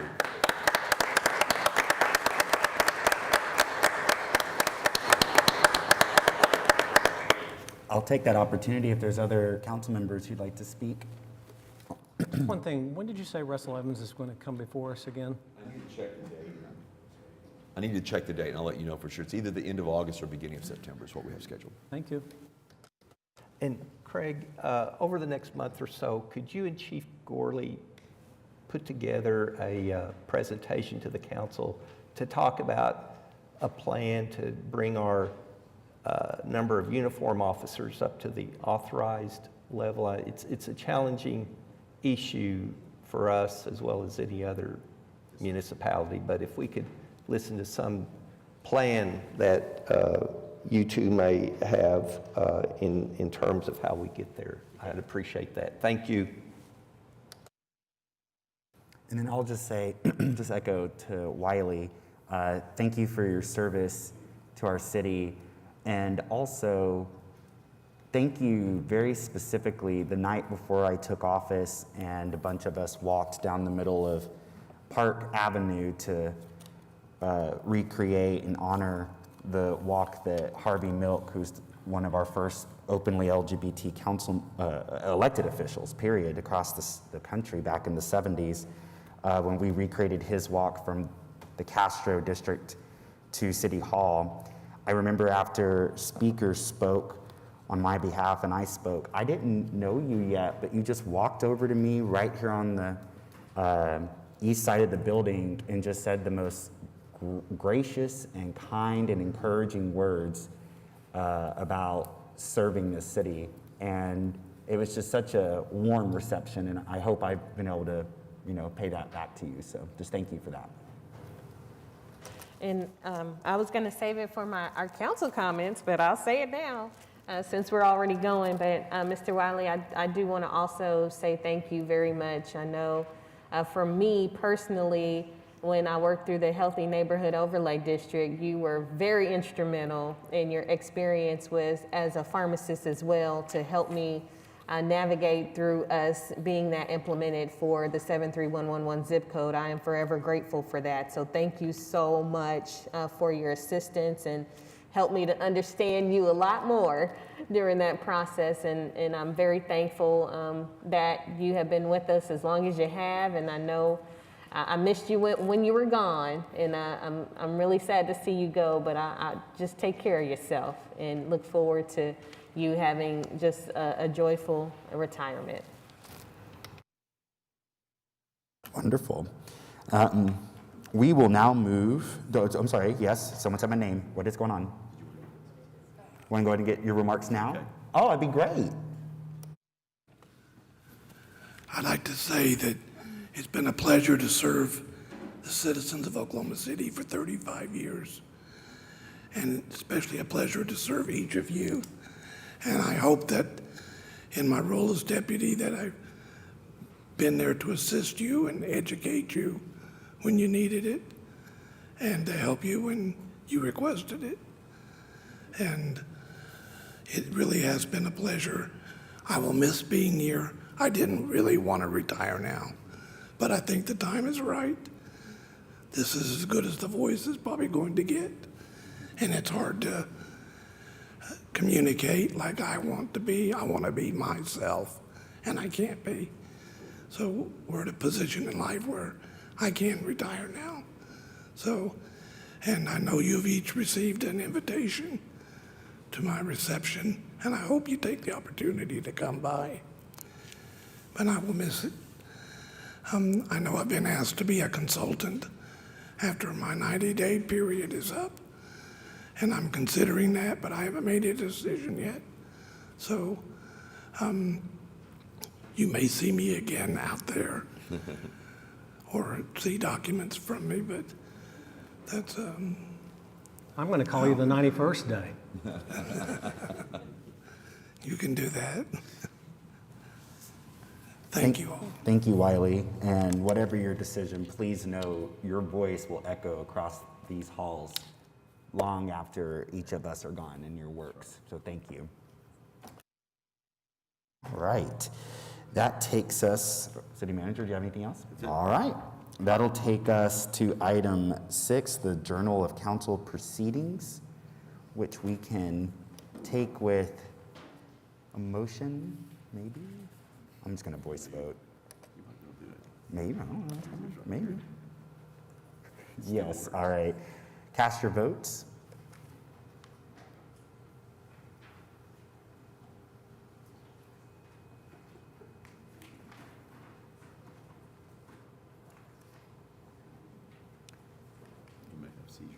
I know. Ward 8, is yours working? Shows they voted? Yes. And that's a yes. And then it passes unanimously. Thank you. All right. We're going to move then to item 7, and this is the request for uncontested continuances. Yes, so we have 2 items that are listed on the agenda. Item 11A will be deferred to 8:30, and then item 11P is deferred to October 25th. And then additional items that we have include on page 1, as we discussed earlier, and we skipped over item 4A. We're going to defer that to the 16th of August. Then on page 15, we have item 11Q. This item will be deferred to August 16th also. It'll be introduced on August 16th. Then on page 16, under item 11V1, under unsecured structures, item B, 900 Catherine Place, the owner has secured. We're going to strike that from the agenda, so all these items will strike from the agenda. Item H, 1424 Southeast 19th Street, the owner has secured. Then again on page 16, under 11W1, abandoned buildings, these items are all stricken from the agenda. Item A, 900 Catherine Place, the owner is secured, and item E, 1424 Southeast 19th Street, the owner is secured. And then on page 17, the item 11AA 1 and 2, so item 11AA1, we're going to defer this item to the August 16th agenda. City Clerk, did you have a comment you wanted to add? Got it? All right. We're deferring 1 and 2, correct? That's right, 1 and 2. All right. Thank you, City Manager. That takes us to item 8, revocable permits and events. And we have item 8A, which is a revocable permit with the American Banjo Museum for Bricktown Banjo Bash. And that's September 24th, 2022 with the Upper Bricktown Canal area. Ward 7, Councilwoman. And then we have some folks signed up to speak as well. Yes, I saw him here, so I'm just going to ask him to come forward. If you wouldn't mind stating your first and last name and your place of residence, please. I am Lucas Ross. I live at 1002 Locust Lane, Edmond. I'm here on behalf of the American Banjo Museum over on 9 East Sheridan. This is the second time that we have done this event over right across the street from our museum, which is in between Sheridan and Reno, in that newly renovated area beside the canal area, just as an outreach opportunity for the city, for the state, and a lot of eyes are on the American Banjo Museum nationally and internationally on that week. It's the week of our Hall of Fame where we induct 5 members into the Hall of Fame, but it's just kind of a celebration of the music, of the history, and kind of the living and breathing instrument that's the banjo as we find out more about its history, see where it's going currently, and lay the path for where it can go in the future. It's a day that we want to invite families. It's a family-friendly event. Several artists are scheduled to perform, and this year, we tried it last year for the first time outside like this in post-pandemic reopenings as an outside event, and it was well received. We were kind of nervous. We didn't know what people would do if they were going to be comfortable coming out for that, and we had a great turnout, so we have shifted our efforts to make it our biggest part of the weekend. So from about noon to 8 outside there, that goes all the way down to the river. I think we even have some banjo players scheduled to sit on the boats and play on the canal and entertain. We've got a lot of local Oklahoma artists that we're lifting up, from Kyle Dillingham and One-Eyed Jack, which was Byron Berline's band. He was a good friend of the museum who we lost sadly this past year.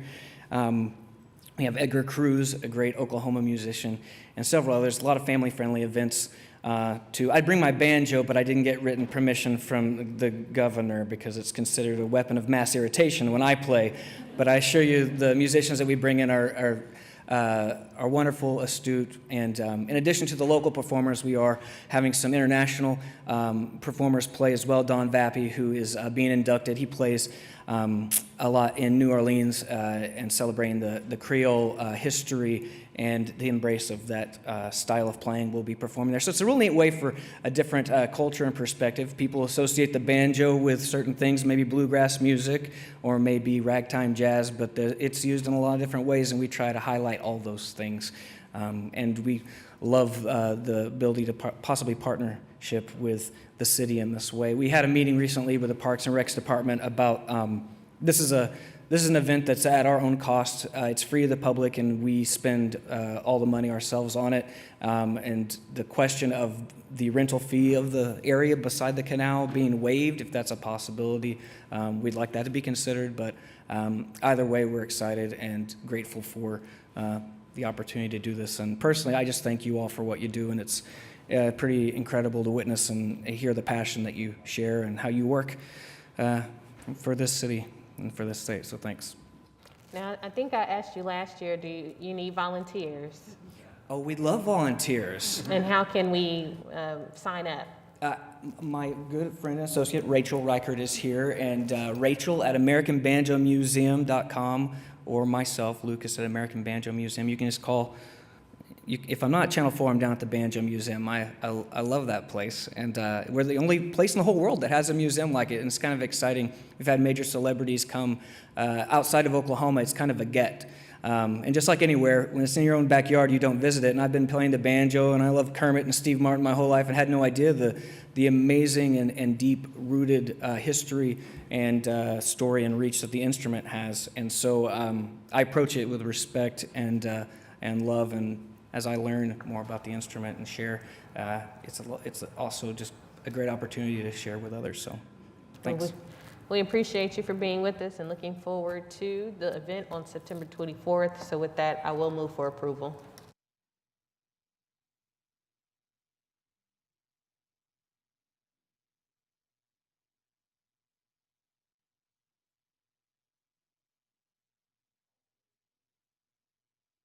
I'd like to voice vote, and I'll say yay as well, please.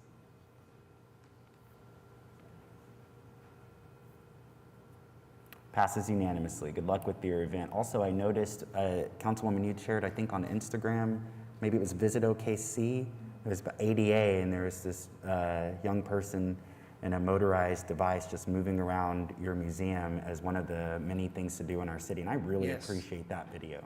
Yeah, we were honored that they included us in that and making it accessible for every person, every human, and even amphibian. Kermit the Frog has visited us, so you can come and see him there too. He's a gentleman. Thank you all very much. Thanks. All right, that takes us to item B. It's a revocable permit with the American Lebanese Syrian Associated Charities. And this is for the St. Jude Walk and Run, Oklahoma City, to take place on September 17th at the South Oklahoma River Trail, located on the south side of the Oklahoma River. And that is Ward 4 and Ward 6. Do we have anyone signed up to speak? No. However, we have two counselors, so whoever would like to take it away. I'll just say I'm excited for this event, and I'll move for approval if I don't know if you have anything to add. Just to echo that, St. Jude's is such a wonderful program, and I've got a lot of friends that have really invested a lot of time in raising support and money for it, so I'm very excited about it. Take a motion in a second then. And then cast your votes, and I'll vote yay, please.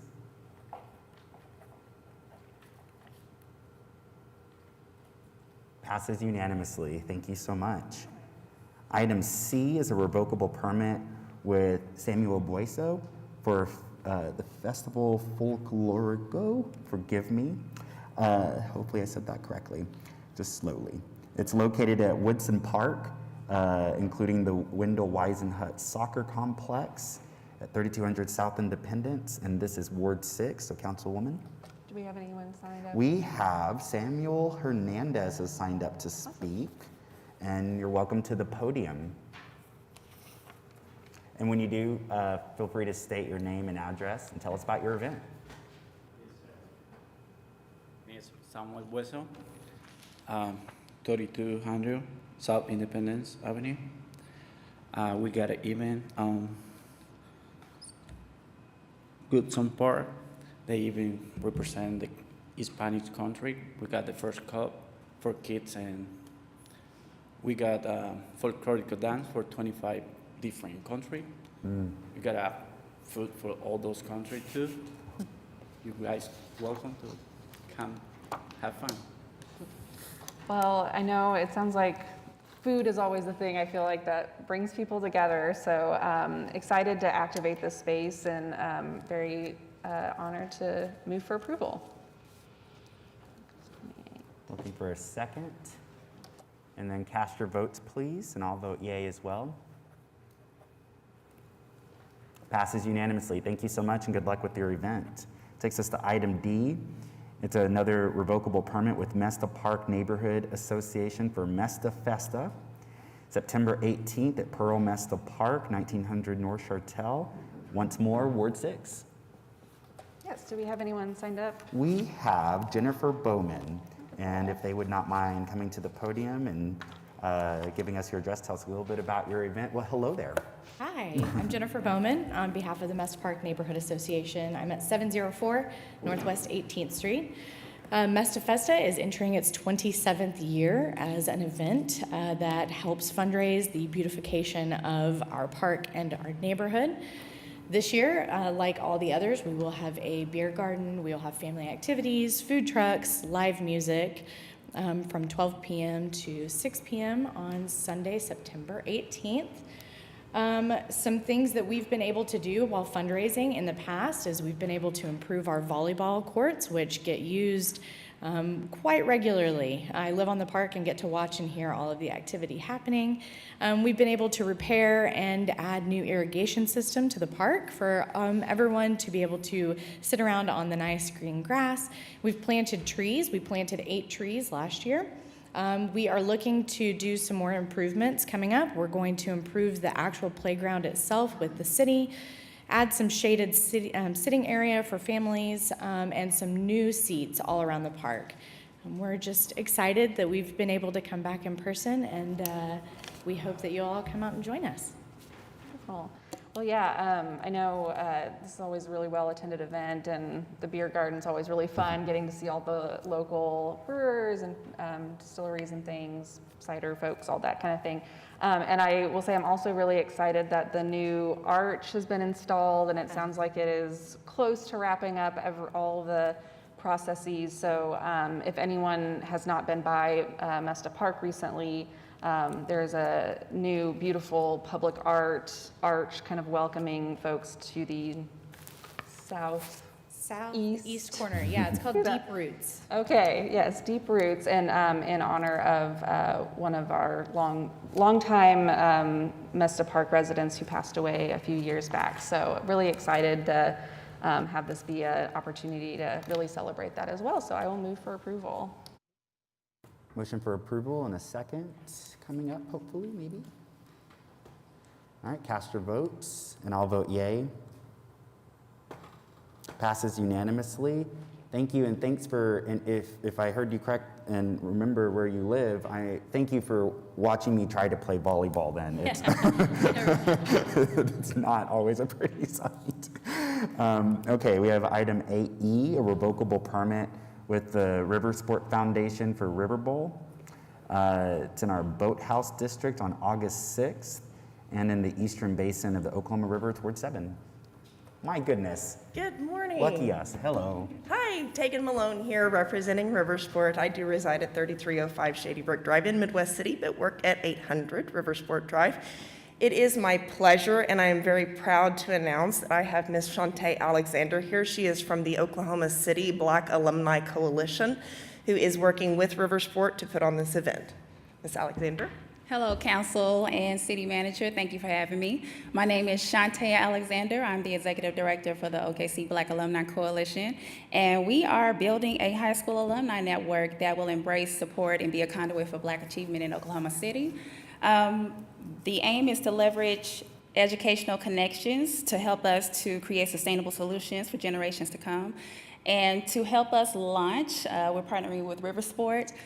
This weekend, we're going to have our inaugural River Bowl Classic event, August 6th between 10 to 2. We hope you all can be there. What we're going to do is have our alumni and students from the 6 predominantly Black schools in Oklahoma City, which include Northeast High School, Dungy, Star Spencer, Douglas, and John Marshall in Millwood.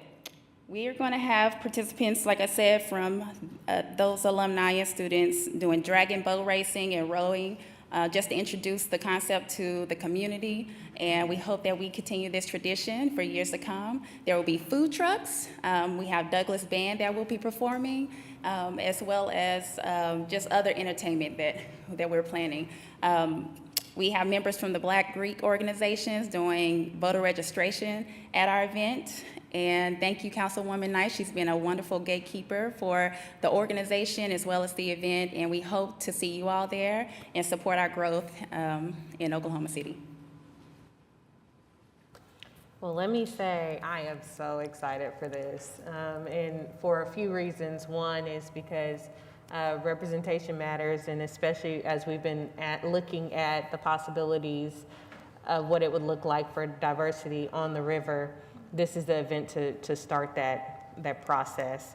So thank you all for taking that on, and also introducing it not only to our young people, but now we have older folks, not too old, but older folks that are learning how to row. So now this is going to be a sport that we can incorporate fully throughout our city. So I'm very excited about that. I just realized Councilwoman Hammond and I will be out of town, so we're going to miss the River Bowl. But I know next year it's going to be bigger and better, and we need sponsors. And I see some companies in the room and nonprofits in the room that can help us to do that for next year. So looking forward to it, and then I hope all of you all will be a part of what is to come for this Saturday. So with that, I will move for approval. Thank you. And do we have a second?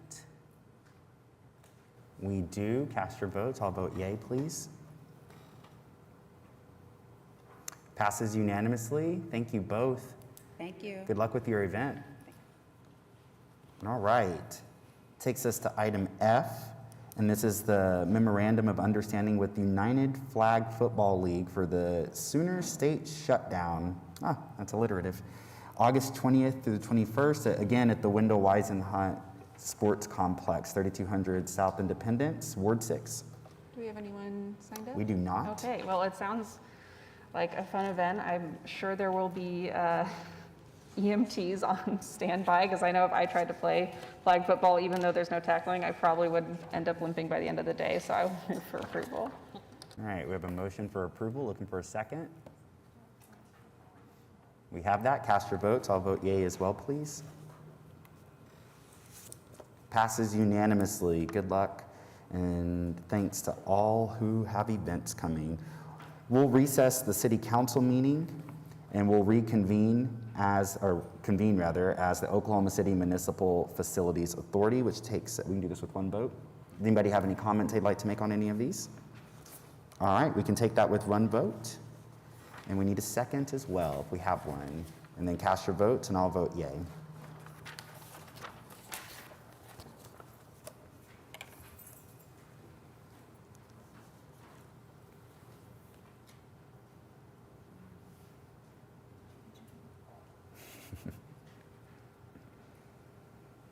Passes unanimously. We'll adjourn OCMFA and convene now as the Oklahoma City Public Property Authority, which we can take with the vote. And a second, if we have that. Looks like we do. Cast your votes. I'll vote yay as well. Thank you. Passes unanimously. We'll adjourn OCPPA and reconvene our council meeting. Item 9, the consent docket. Any council members have any item they'd like to hear? Any? You mean to do the presentation? Yeah, why don't you tell us presentations, Okay. and then So we'll I've got get to council. presentations, just real quick presentations on item AM, and then we will have CC and CD. And that's all the scheduled presentations we have. Oh, that's wonderful. CC and CD. And then I'm going to request a separate vote on item AM because it pertains to my full-time employment, and then item CP. One more time, Councilwoman C. AM and CP. And for myself, I'm going to ask for a separate vote on item CD due to employment. And also item AL, I would like to pull out to discuss. Any other items from councilors? Okay. I believe we would take them in order then, starting with AL. Am I right? Okay. Yes, I wanted to see about possibly deferring this item, and I do want to preface this with saying I am extremely excited about this art project. However, in the term of events, there may be some tweaks to possibly upgrading our dugouts. So I want to see and explore that before we invest our art in having to replace it. So I wanted for us to do that. And if you'll at least give me a couple weeks, 2 weeks for that, for us to bring it back to our agenda. So that'd be the August 16th council meeting, is that correct? Yes, and if you look in your packet, you will also see the example of what the dugouts will look like, and we're extremely excited for Tony Thunder to perform and place the murals on the dugouts. But I just want to make sure that we don't have to repeat or waste funds, quite frankly, to get this done. So we would go ahead and vote on that now to defer until Thank you. August the 16th. Thank you. For a second, we have that. Cast your votes. I'll vote yay, please. Passes unanimously. Thank you, councilors. And that takes us to item AM. Councilwoman Hammond, wait for them to excuse themselves. So this item is just the renewal of our professional services agreement with the Mental Health Association of Oklahoma. Lindsay Yates with Planning Department administers this contract, and we had committed to the council we'd come back and give updates on the Better Way program. She will be doing, we started in October, is that right, or September? End of September. So it'll be at the end of September. We'll come back with an annual report when we have a full year, but just thought this was a good opportunity to give you an update of the good work that they're doing. Sure. Good morning, Council. Good morning, City Manager Freeman. Good morning, Vice Mayor Cooper. I just wanted to share a little bit of an update. Again, we have about 10 months of data in terms of the Better Way program. Just want to remind you a little bit about what the Better Way program is. It started in Albuquerque, and Tulsa Mental Health Association looked at the model down there, as well as Oklahoma City. It began in Tulsa in 2018, and Last year, the city, as well as United Way and Inasmuch Foundation, helped fund the pilot program here with Mental Health Association in Oklahoma City. So what it does is 3 days a week, a van goes around different parts of Oklahoma City and finds hotspots for those that are panhandling or experiencing homelessness. They are able to get on the van, work for a day in our parks and recreation areas to really clean and beautify the parks as well as city property. And then they get a lunch provided by the Regional Food Bank, which has been really beneficial. During that lunch, they hear from a case manager about her experience. She shares that she is in recovery. She shares what it's like to have substance use as well as incarceration in her background and how she overcame that. And so through that connection, at the end of the day, they are able to sign up with her if she would like to, or if they would like to do case management services. They also provide employment services. So just to give you a little bit of an update, the program began in September. The first 2 weeks was really just building that trust through going around to the neighborhoods. When a van pulls up, it can be very overwhelming as to what that really means. So we wanted to build trust those first couple of weeks here in Oklahoma City. There have been 722 van rides since its inception. We've had 189 people that have wanted intakes for case management services, and then 60 that have met with the employment specialist. The employment specialist didn't come on board until almost February due to hiring issues with Mental Health Association, but when he came on board, I've met with him multiple times, and he is very driven, very excited to meet with partners and employers throughout Oklahoma City. So right now he has worked with 23 different employers throughout Oklahoma City to help with either second chance employment or some of those barriers that clients might have in getting them employed. Lastly, just wanted to share, right now they have had 369 times that people have not been able to get on the van because it is full every day that they've been out there. There have been a few days, of course, with weather and things like that, that it was harder to find people, but overall, the things have picked up in a way that we have seen that there is definitely an interest in this program and a need for it. We're about, again, 10 months in and really looking to how in the first year we can focus on continuous quality improvement and looking at some of our data and metrics and what we want to improve upon. So I just wanted to be able to share that. Well, last thing I think we will have, again, I'll be back up here at the end of September, beginning of October to share kind of an annual update on strategies and implementation. And with that, I'm excited to share pictures as well as some of the stories. To me, we have the data, but what's really important is hearing how people's lives are changed through this program. So I'm able to take any questions. Possibly. So these individuals that sign up, is all that they get is just a lunch? They're not paid for their services? I'm sorry, I did not mention that. They are paid at the end of the day, $65 in cash. Okay. Well, yes, good. definitely. I didn't want to take advantage of them just because Absolutely. of their circumstances. But when you bring back the annual report, can you provide data in terms of the individuals, the outcomes, beyond just whether or not they signed up to listen to a particular presentation, but where they stand now versus, say, where they were back in September? And do it in terms of the number of people contacted or that we made contact with, and of that population, X numbers or X percentage are now no longer considered homeless. Okay.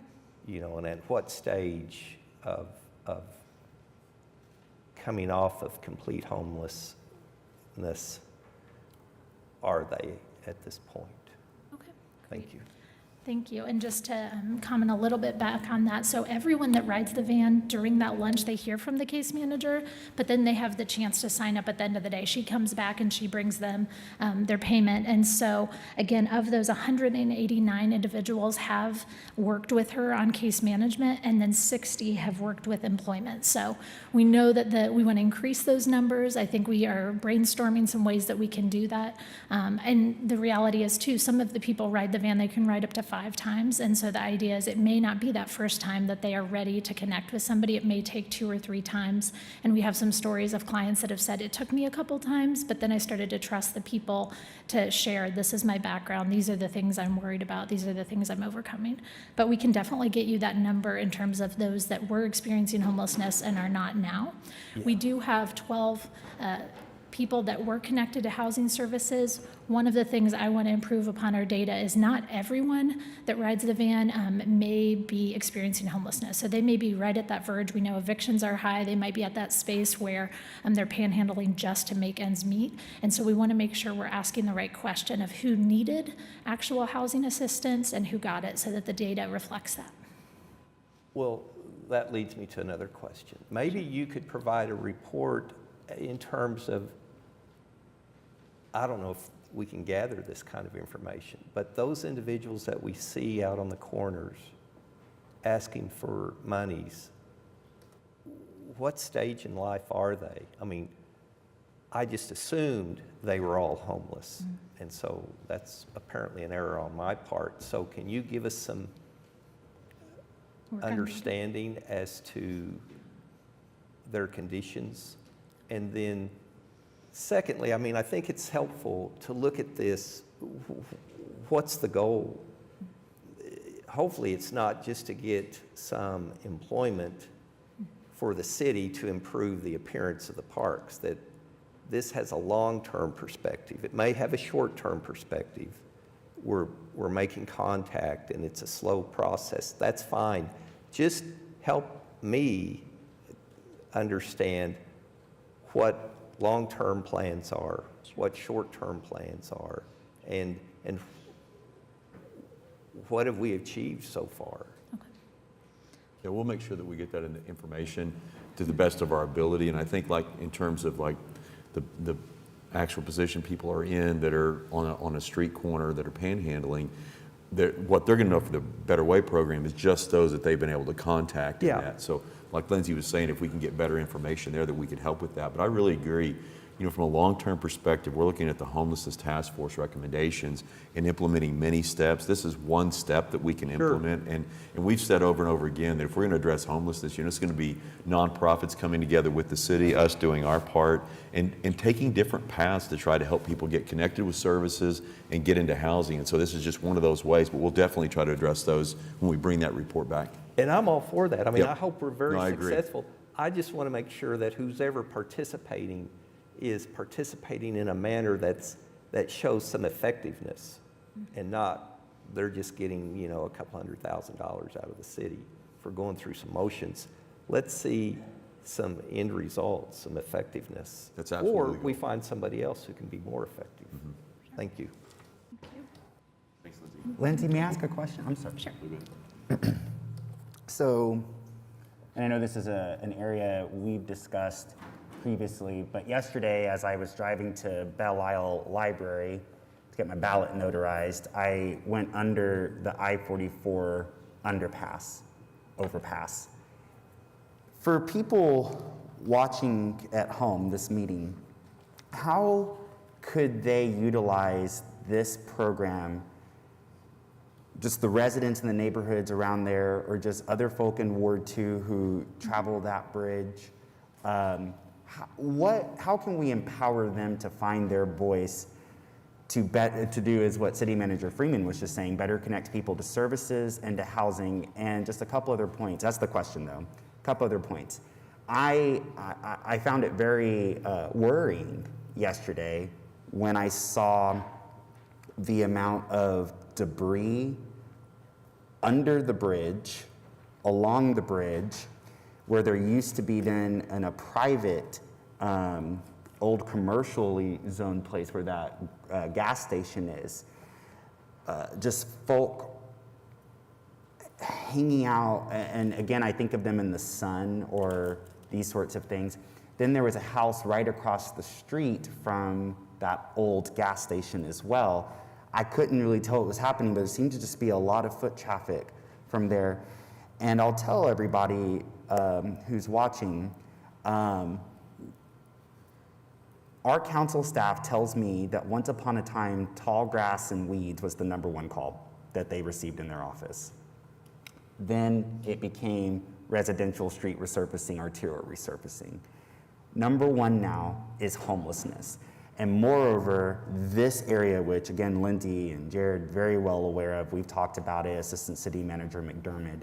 And I say all this in public within these remarks because I would really hate if someone out there were to demagogue this issue and talk about the city not doing anything to address homelessness, number one, spreading misinformation, number two, and number three, not knowing about these resources like A Better Way. So what can we do, the residents right around there, to better connect folk, and how often are we going out there right now? Sure. So yeah, we are very aware of that area, and one of the things that I think is important that our office does is make sure we receive communication from anyone in wards that are saying we need to look into this area. The van goes out 3 days a week, and on those 2 other days a week, that is one of the goals, that we would go and look at the list of emails that we get from different wards and say, okay, we're going to go to this neighborhood, we're going to share, we have small rack cards to explain exactly what this program is, to introduce the van driver, and that way it becomes just somewhat normal. You'll see this van, there are people that are getting on, and that would be a spot that we would start including in the pickup. Again, one of the challenges, we have one van and only 3 days a week, but we really do focus on areas that we get the calls about the most. The other thing that I think just is important in all of that is that there are sometimes people that are not ready in order to kind of do this kind of day's work and connect. So that's where we're looking at, again, a multifaceted approach of, increasing our street outreach team. So those that have mental health barriers or substance use barriers that may not be able to do this kind of program are going to have increased outreach and increased connection within the neighborhood. So we have more people going out regularly to help, so that maybe eventually they then are able to get on the van and get to this program. But we have to recognize that not everyone is ready for this kind of program, and therefore create other programs and work with other agencies to make sure we're meeting their needs. And I think the last point in all of this that's so important is I've worked with all of the agencies in Oklahoma City around homelessness response, and one of the things that's so important is when people are in the situations they're in, someone coming to them versus them having to get on a bus, navigate, getting to that building, that can be sometimes the game changer. And as we've heard that from different clients, it's like they met me where I'm at. They didn't care that I was panhandling. They said, let's work together. And so that is a start. We know it's complex, and we know even in areas like Penn and I-44, it's going to take some time and multifaceted approach. A few follow-ups, and thank you for this. I love your work. I'm a huge fan of a lot of the work that's happening around this. First question, if I heard you correctly, it sounds like the RFP, the request for proposals that went out recently to hire more street outreach team folk, is pivotal to getting more people who can go out to a place like I-44 and Penn. Is that correct? Correct, yeah. We know, again, that there are people that are not ready to get on the van, that may not be safe for the day, that may need extra services. And so that's where we think that the mental health professionals and the staffing for that kind of pilot with outreach can then work with those clients where, again, 6 months, a year from now, they may be a part of A Better Way. But it's going to take that multifaceted approach to work with all different kinds of people. Okay. And about how many times do we find this van going specifically to I-44 and Penn? We try once a week. That is the goal. Again, we've had some resistance, but we have had, just working with the street outreach team and our homeless outreach team officers, they have been making connections to people there that are willing to get services where they were resistant to services initially. So really, if I'm hearing this correctly, it is about within a 1 week time that we can see the reaccumulation of the debris. Is that what I'm hearing?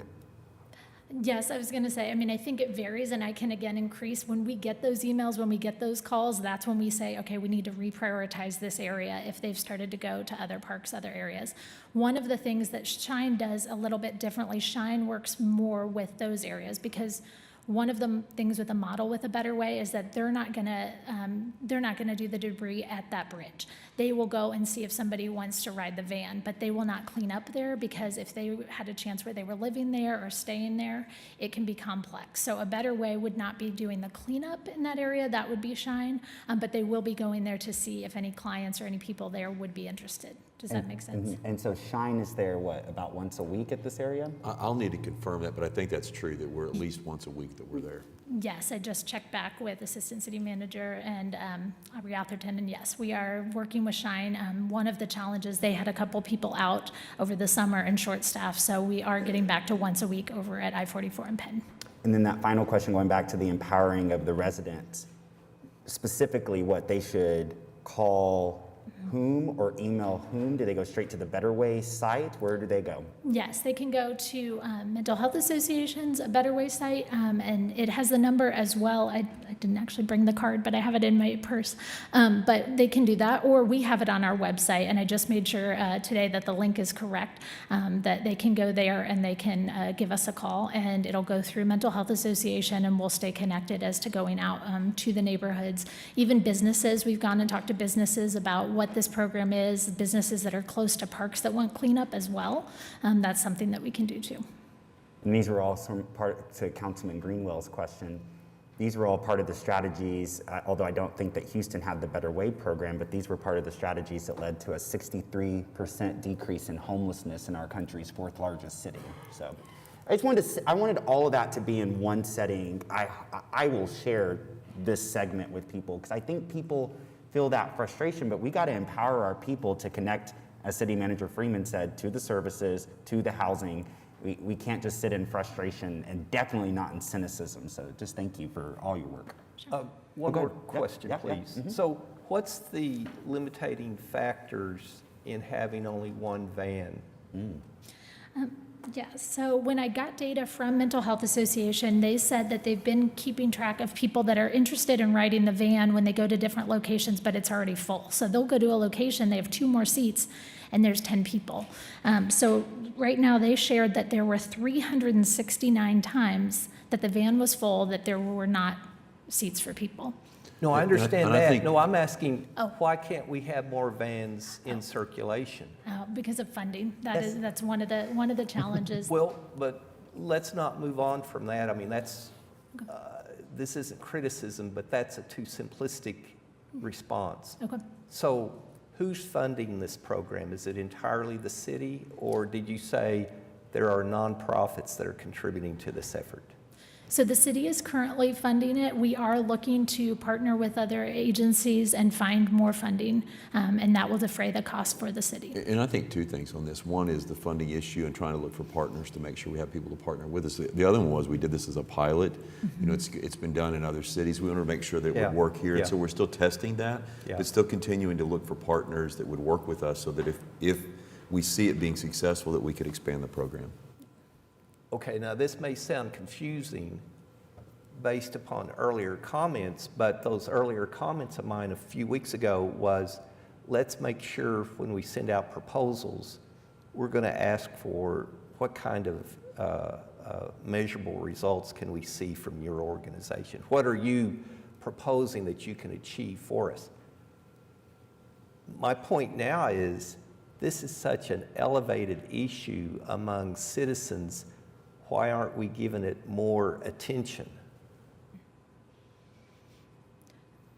I understand, Craig, that we're still in kind of a development stage, but it's... I mean, right now, what I would say is that Better Way is one solution that we're looking at. We're looking at the street outreach and expanding that, working along with the homeless outreach team with police. We're looking at the program that's being recommended that I think was one that Houston used, that is the camp decommissioning. Encampment decommissioning, yes.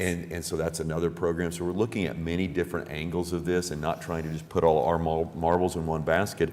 And we want to make sure that we're looking at different angles because I think different people have different needs. And so it's really trying to spread our resources, do some of these as pilot programs, check their validity, is this really working for us, and then decide if we move forward in another area. So it's just, it's limited resources, it's looking for partners, and it's trying to make sure we're doing things in the right way.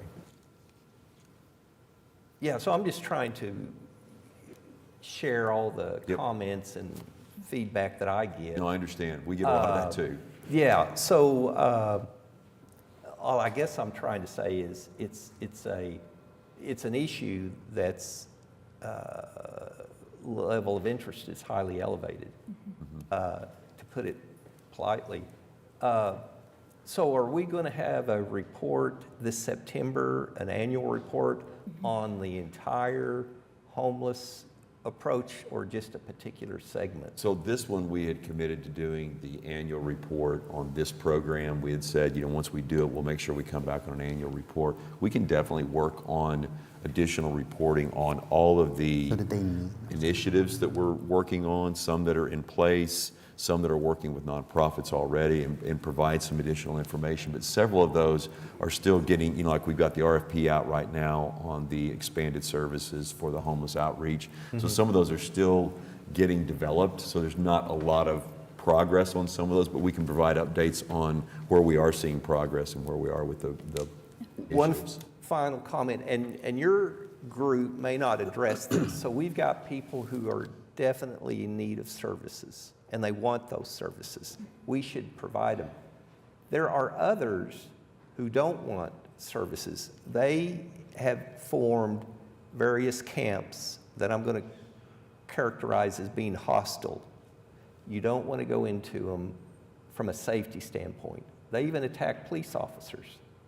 So let's have a comprehensive approach. We're focusing and helping people who want assistance, but we're also dealing with the more hostile segment of homeless individuals. And how are we going to address those issues? Right, and that's really where, just recently, we've had several conversations. We've got several approaches that we take on this. Law enforcement still has to be a part of this because law enforcement issues do occur in some of these Certain situations, segments, and we've yeah. got to be able I to agree. deal with that. Yeah. But it's everything we're doing from a service perspective that even from the law enforcement, if you talk to the homeless outreach team, they're still trying to deal with the issue that's there, but help people get connected to services. The goal really is directing people towards services and housing and trying to make sure that we're addressing that. And so Aubrey McDermott, Assistant City Manager, is going to be the lead for all things on homelessness. And that's to make sure it doesn't take away from those that are in the homeless outreach team, that they're working for the police chief, they're in the police department. It's just so that we can make sure we're coordinating our efforts and that we're all working together. It's not one issue and one side not communicating with the other. Yes. We got to make sure that we're not only working in all of these different directions, but make sure that we're also working strategically together. And so we've clarified that in this past week to make sure it's very clear. Aubrey is going to be taking the lead, but there's contributions from many areas of the city organization, and we're going to try to make sure that we're more strategic in that in the way that we communicate. Well, perhaps one day, within the next several months, we could have a council meeting, not a separate one, but a regular council meeting, to where most of the activity is going to be focused on this issue and have a variety of reports, and put aside some of these other issues that we deal with on a regular basis. Because I think it's, who said it? Maybe it was you. It's probably me. Well, I mean, it was a good thing that about, it used to be trash was the top complaint, then the streets. And if your street complaints have subsided, come over to Ward 5, because mine haven't. But you're correct, it has now elevated to where this issue is perhaps the most talked about issue that I encounter. And so all I can say at this point is, well, we're looking at it. But I think to have a more in-depth discussion from a variety of angles would be helpful. Yeah, and the only other thing I would add, because we are working on many different angles on this, but the other thing I would add is this is a national problem. This is something that's being seen in every major metropolitan area, and no one's just figured it out where they've got the absolute solution. Some are making better progress than others, and we're trying to learn everything we can from those that are being successful with programs, and we will continue to do that. But definitely something that we're focused on. We'll continue to work strategically on this. Mm-hmm. Thank you, Lindsay. Thank you. Thank you, Lindsay. And then again, I think you all heard a lot of words. It's a better way in the Mental Health Association of America, of Oklahoma, which is in America. You have something you want to say? So Councilwoman Hammond had asked that we go ahead and vote that one separately. We vote this one separately. All right. Yes. That's right, because it's That her way she can employer. recuse. Okay, so we'll take a motion in a second. If such a motion in a second exists, I would second it. Or, thank you, Councilwoman. And then cast your votes. I'll vote yay.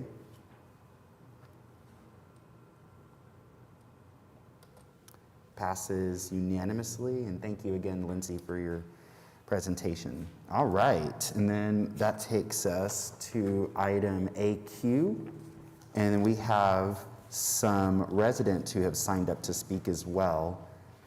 I have it started for... I don't have a presentation on that. Okay, well, we definitely have some residents who have signed up to speak. We have Rachel Bradley. If you wouldn't mind coming up and stating your name and address, please.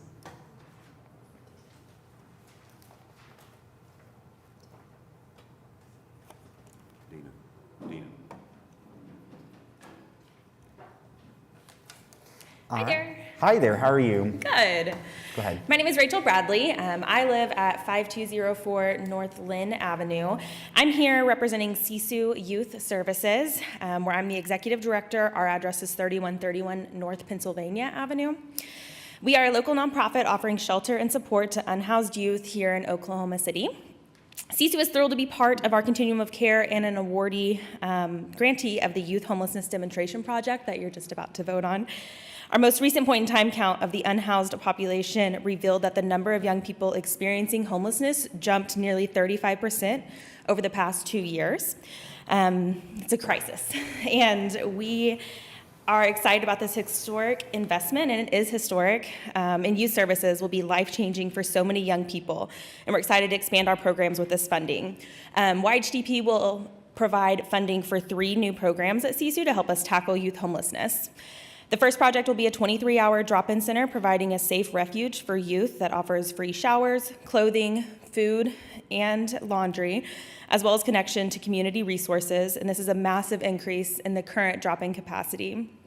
The second project is to provide funding and case management support for 6 host homes that help youth exit or avoid homelessness.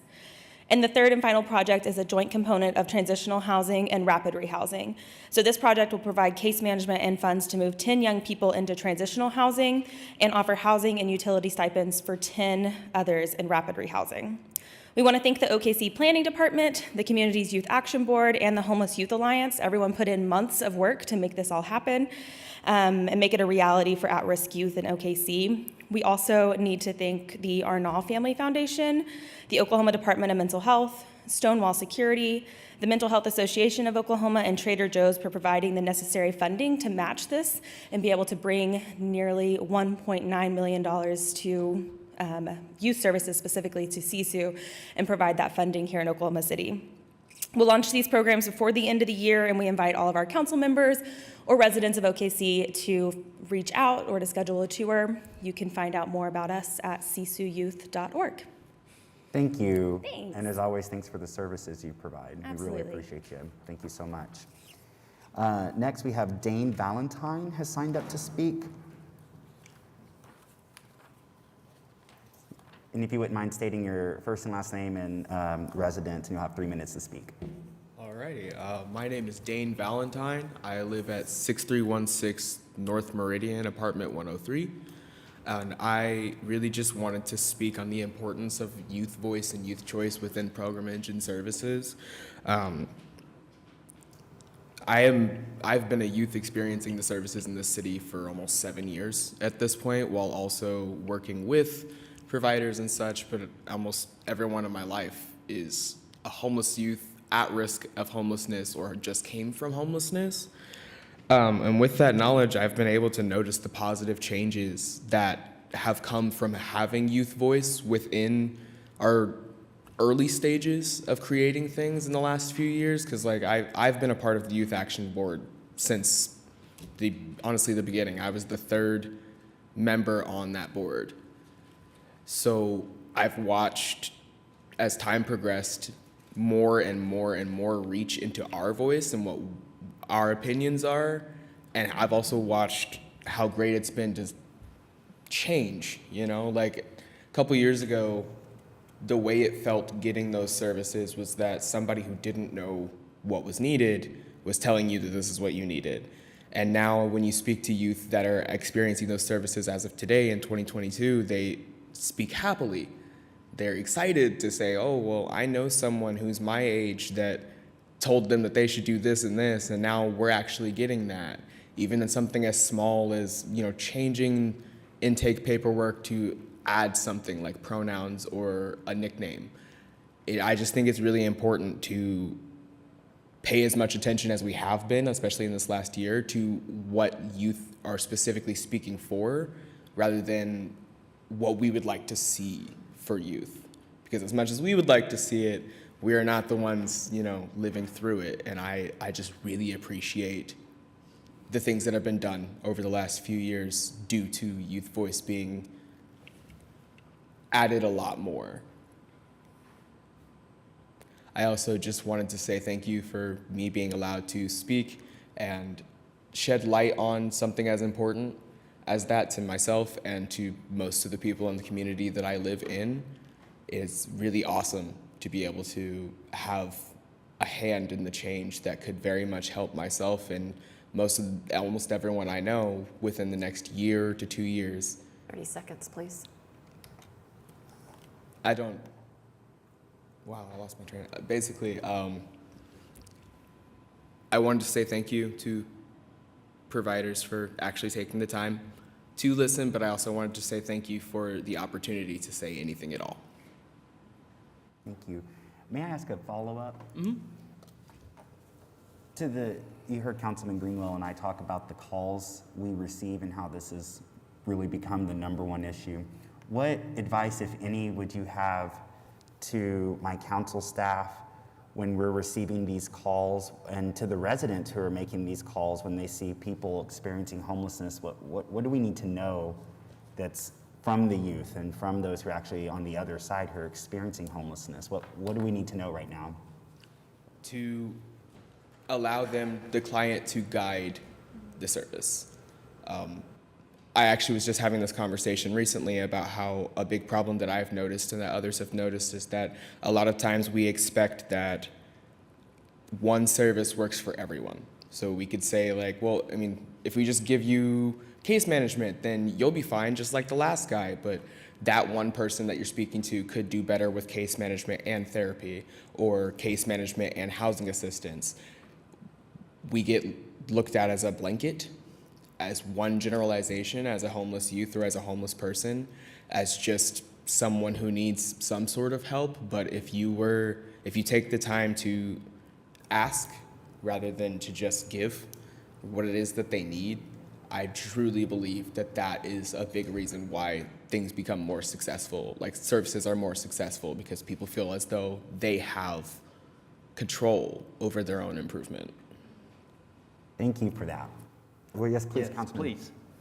So can you tell me the range of ages as far as the youth that are experiencing homeless that your organization works with? Do they range from age, say, 14 to 18? So typically we are helping youth that are between 18 and 24, while I have also been attempting to find other avenues to assist youth that are under 18, between the ages of 15 and 18, because there is a lack of help there that we have noticed and would like to do something about. But typically it is, actually I would say like 16 to 24. Okay. Let me ask you this. Can you identify, do you ask this question of those individuals that you're working with in terms of what their goals are? Do they have goals? What are they striving to achieve? Now, most times, just in my own personal experience, most times the answer to that question is things like, I would like to eat 3 meals a day or have somewhere to live. But when you ask past that, typically it's that they want to go back to school, or they have a job in mind that they've either suddenly become really interested in because of homelessness, or something that they've wanted to do for quite some time. But typically, yes, they do have goals that they are just held back from because of their circumstances. Okay, now this is too general of a question, I'm sure, for you to be able to provide answers, but what's preventing that? I mean, and can your organization help those individuals to overcome those barriers to achieve those goals? I do believe that we can help achieve those goals through those barriers, because typically from what I found, the barriers that they're facing are things like, I don't have clothes for work, so I can't go to an interview. And even if they do have the clothes, where can you keep them? How can you keep them clean? Even problems like, well, I've got work at this time, but I've got to run back to the shelter and get my stuff, but it's not open yet. It's just the circumstance of not living inside somewhere, living in your car, in a tent, in a shelter. You don't have the ability to hold the possessions that you need or the responsibilities that you need to continue to be employed. So this is going to be a naive question, and you may not know the answer, but hopefully someone from the city will. Are there programs designed to provide at least temporary housing for youth, separate from adults? I think Lindsay could probably answer that question. I think some of these programs that are referenced in here will do that. Yeah, sure. So this program, the Youth Homelessness Demonstration Program grants award that we just got, the $3 million, will increase that rapid rehousing and transitional housing through CSU Youth Services. And we also have other agencies, Mental Health Association and Pivot, that also work with youth and have specific housing. That is one of the reasons why this funding is so significant. This is the first time anywhere in Oklahoma has received this grant. And it's really important because it gives us $3 million that is focused specifically on youth. There is a difference when if you've been to shelters for adults or shelters for young people and youth, and we think it's really important that we have services that are youth-driven and youth-focused. Sure, no, I agree. So that's an effort to eliminate some of those barriers. The point I'm trying to make is, if these individuals have goals, I think the vast majority of people want to help those individuals achieve those goals. You know, assuming those goals are, I want to get a job, I want to go back to school, I want to get, full-time employment, and then improve upon the job that I have now. So if you're saying this is going to do that, I think it's critical that we pass it. That's great. Lindsay, I'm sorry, may I ask a follow-up? Sure. This grant, when did the planning department learn that we received this grant? Was this September September 2021, and then we've been working together with the Youth Action Board, with Homeless Youth Alliance, and with providers and stakeholders monthly, then weekly, from October until May. And we met with technical assistance providers, had workshops. We've done a lot of intensive work to get the projects that the youth said, these are the ones that are most important to us. So the youth actually voted. There were 4 youth action board members and 3 adults. So there were more youth than adults in the rank and review committee to look at these projects after they had been assessed. So it's really exciting. This is one of the things I'll be sharing more about again in that annual update at the end of September and October. But this is huge for our community and what it's going to do for young people around homelessness. Heck yeah, it is. And just hearing the support of Councilman Greenwell there, I just want to make sure, because Dane just told us young people, we got to listen to him. Y'all said young people and 3 adults determined where these funds would go? Mm-hmm. That's all. Thank you. Wait a minute, before we all leave. Here's the other part of that. So if people are going to assist these individuals to achieve goals, don't you think we should hold them accountable to working towards those goals? Is that a part of your organization? I have seen in our efforts that typically that is done through like case management, Yeah. where they've got case managers given to them early, so that while they are working on those goals, there's constant support to achieve those things. Right. And even within like the Youth Action Board, we are often very encouraging of progression, of getting where it is you want to go, whether that be taking steps or just jumping straight to that. There are often resources and supports to do so, to support you to do that. Good, thank you. And I just wanted to add to that, we Yeah. will have a continuous quality improvement committee made up of Youth Action Board members, so young people as well as homeless youth providers, that will be looking at all of these projects, getting data and looking at measurements so that we can continue to improve on this. Thank you. Thank you, everyone who spoke on that. I would encourage my fellow counselors to share this segment of City Council with the people who reach out to our offices so they can hear what the services are and so that they can hear what these strategies are and so they can hear from young people about what they're doing to take agency and control. I think that's great. Go ahead, Councilwoman. And to your point, as we talk through CSU, I also, because of Pivot being housed in the ward that I serve, the innovative ways that they've been able to house and shelter our youth that have been experiencing homelessness, and the fact that with them being innovative in this way, it's having to change the way we as a city do business as far as code is concerned for these same housing units to exist for these young people. So while we are definitely working towards the goals that we have to get to for our young people, and I'm very pleased that Dane came to speak and give that perspective of what it is like as a young person that is experiencing homelessness or has experienced homelessness. And I'm going to recuse myself from the vote that's coming, but being a part of organizations, other organizations such as the Program for Work Ready, Oklahoma, that also employs people and helps them to learn the skills for them to be able to get through the interview process to get a job. You know, so there are a lot of working and moving parts that quite a few of us do not know about that we should actually bring more in front of folks to understand that there are resources and opportunities available. So there are definitely quite a few, but definitely wanted to point out the tiny homes that the Pivot Pivot has and how they also have a drop-in shelter and help those young people that are experiencing homelessness as well.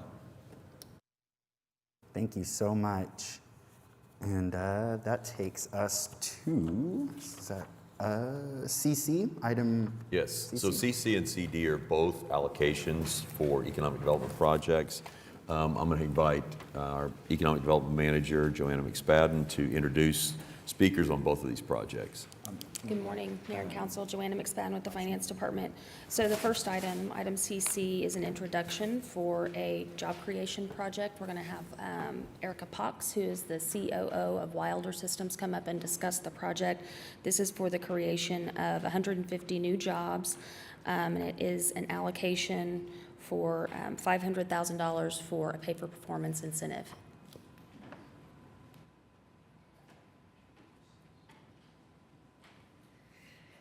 Hi, everyone. My name is Erica Pox. It's really nice to be here, and thank you for all of your time and allowing me to introduce Wilder Systems and what we're trying to do here in Oklahoma City.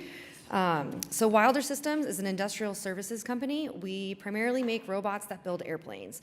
So typically, you know, robots have been in automotive manufacturing for decades now, but really it just hasn't caught up yet in aircraft manufacturing. So we are trying to bring that to aircraft manufacturing and maintenance. So typically these tasks are done either by hand, which can be dangerous, they can be not as effective, or when they've tried to introduce robots in the past, they're with large, very slow, very expensive capital equipment. Our mission is to lead aerospace to a lights-out future where aircraft manufacturing and maintenance tasks are conducted by modular autonomous robots. We launched in 2018. We're a pretty young company. We're based out of Austin, Texas. We're growing like crazy. It says 16 employees here. We're at 19 right now. We did $3.1 million in revenue in 2021. We're going to do the same this year, and we expect massive growth next year. This is our main product, the Agile Manufacturing Robot. So a little bit more about the background. Our company was started because our founder saw a need for more agile, right-sized automation. Previously, you'd have to drive the aircraft up to the robot for it to do its work, which it tried to do everything, but we have developed the AMR, which has this modular end effector. That's the little head on end of the robot arm, which can do a variety of different tasks. So we've had a couple different R&D projects out at Ogden, at Hill Air Force Base, defastening the A-10s. We did a aircraft wash system, like a drive-through style robotic wash system for F-16s at Lackland Air Force Base near us in San Antonio. Of course, one of our premier projects is the B-1 bomber defastening here at Tinker Air Force Base, really trying to grow that project. And then on the commercial side of things, we're doing this for both defense and commercial, so Boeing, Airbus, and all of their suppliers. We've got two projects in Florida, one drilling out the Chinook helicopters, and then also we're working on one for Piper aircraft, drilling out wing boxes. All of these different orange dots are, people typically think of just the major ones, Boeing and Airbus, but really it's all of these different manufacturers all across the United States that are providing most of the aircraft manufacturing tasks that we are trying to now automate. So why Oklahoma City? We really see Oklahoma City as the epicenter for aircraft manufacturing. It's also located within hours of other major hubs like Wichita, Kansas, and Hot Springs, Arkansas. And really, Tinker Air Force Base could be potentially our largest customer, and being close to them would allow us to serve them better, more effectively. It would cut down on our cost for shipping, labor, and real estate by manufacturing our AMRs here in Oklahoma City.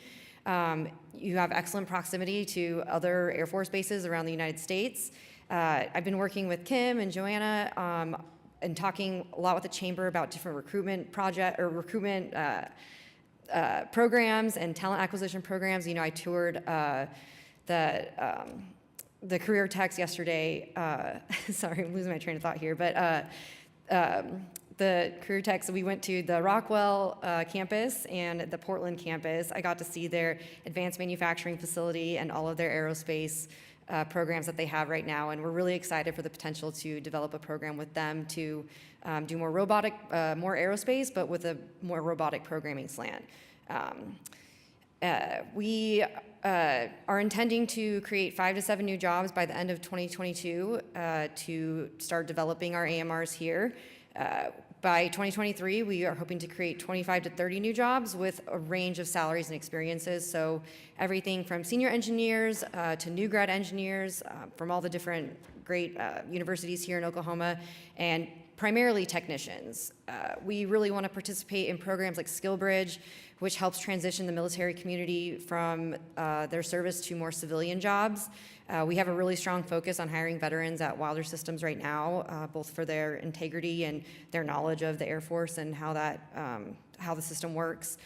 We really want to partner with these 2-year schools to develop better programs to enable technicians to come to these jobs. And the question we always get asked is, are you taking away jobs? Well, we're really not. There's so many job openings. Right now, the average age of an aircraft technician is about 58, and they're aging out of the workforce, and they're not being replaced right now. Robotics is exciting. Young people get excited about that, and we can really augment people through these jobs and allow people, instead of 2 guys making a sub-assembly of an aircraft, doing 1 a month, we can enable 2 guys to make 5 a month. So that's what we're trying to do. We're really excited about Oklahoma City, and thank you for your time. Love to take any questions. Thank you. Thank you so much. And CD? Yes. So Joanna will just do a quick introduction on item CD. We have a similar presentation. Thank you. Again, Joanna.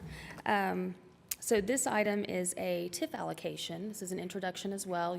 This will come back for final hearing and consideration at your next meeting. This is a total allocation request for $975,000. The economic development agreement would be built around it as a reimbursement for infrastructure, such as a streetscape and some utility upgrades that they're going to do for the project. I'm going to have Sammy Cravens, the CFO for Public Strategies, come up and discuss the project.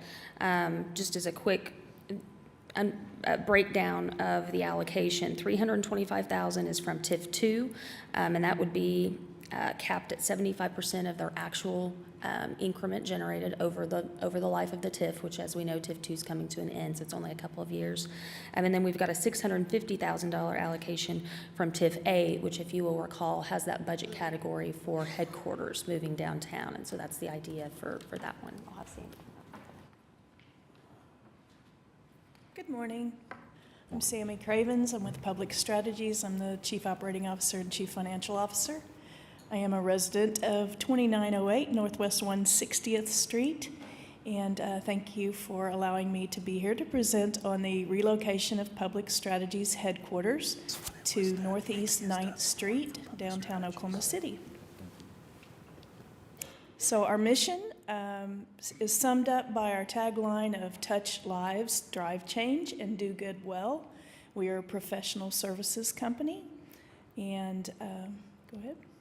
We've been in business since 1990. It was started by Mary Myrick as a woman-owned business and has grown from 1 employee to about 250 today.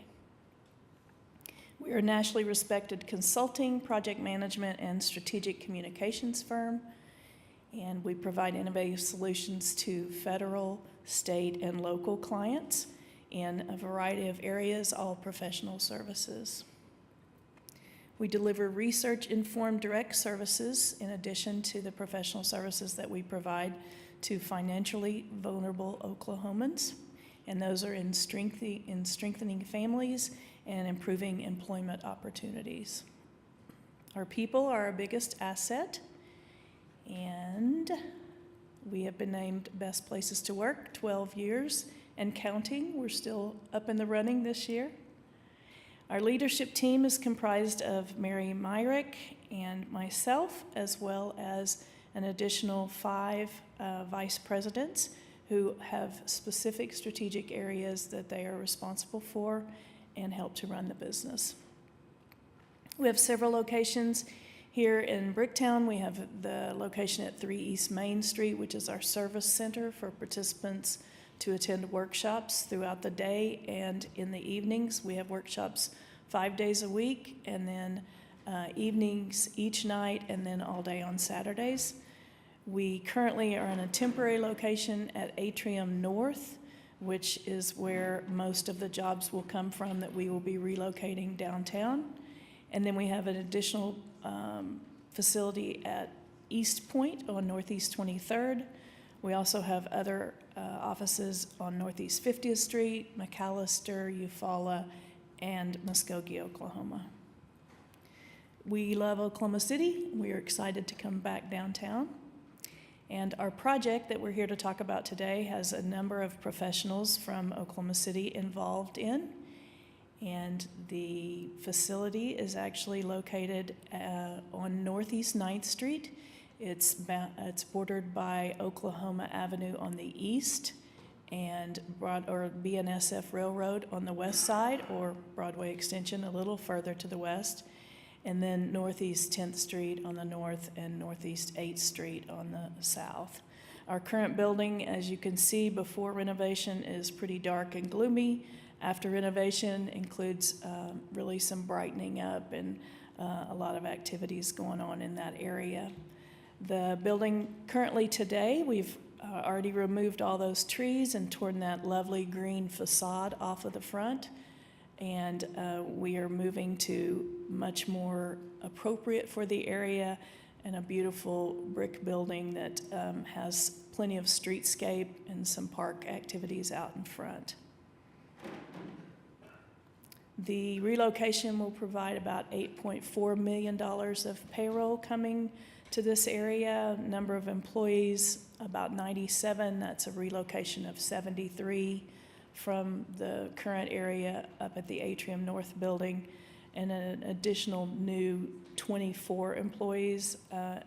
We are already surpassing those numbers today, but those are the best numbers we had when we put this together.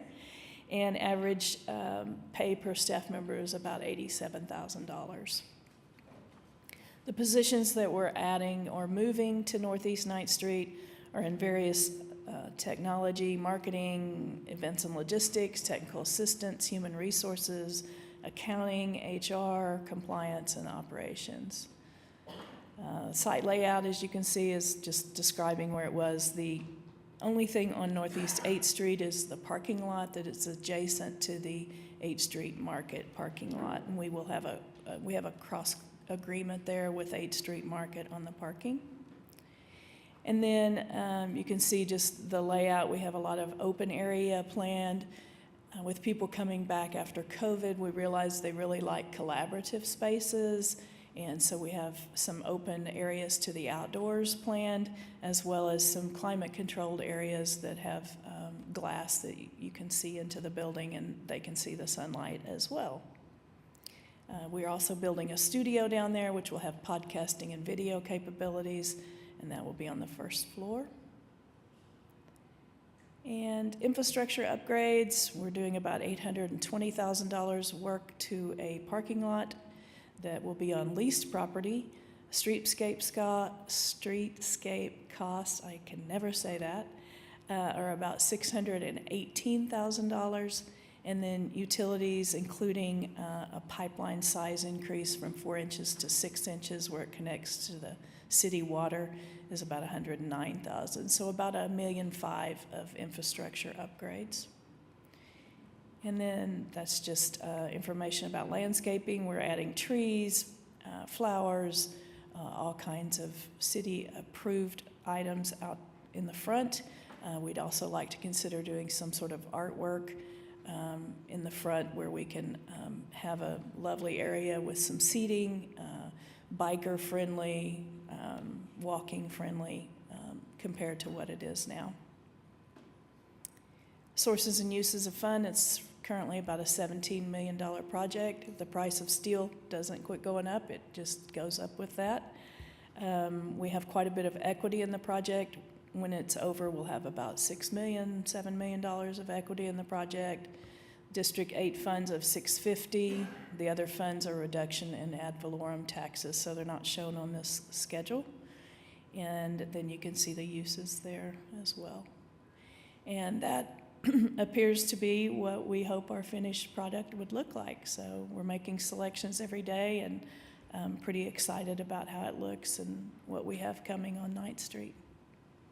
If you have any questions, I'll be happy to try to answer those. The vice mayor had to recuse himself on the vote on this, but we are really excited about your move. I love the building.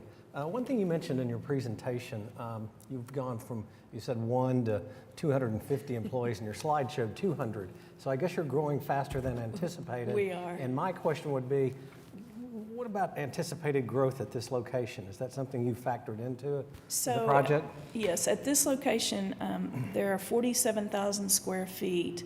We are remodeling 41,000 of those. We have the 6,000 square foot storage facility that's on one piece of property. That's available for future growth, that we can always tear that down and actually build another structure there if we decide to do that. The 250 includes full and part-time people, and a lot of those part-time people work in the evenings at the facility down here on Main Street as well. So there's a lot of people moving in and out, and full-time activities, 6 days a week. So A lot of moving parts. yes. Yeah. Does anybody have any questions? If we don't have any more questions, I'd entertain a motion at this time. And we are excited about this project. Thank you. We're real excited to be here, and I appreciate all the help from the Alliance and the Economic Development Trust, as well as the City Council. Thank you. We have a motion and a second. Please cast your votes. If you can.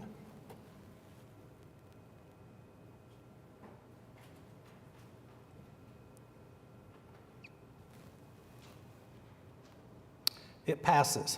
Thank you. Thanks for a great Appreciate it. presentation. Thanks.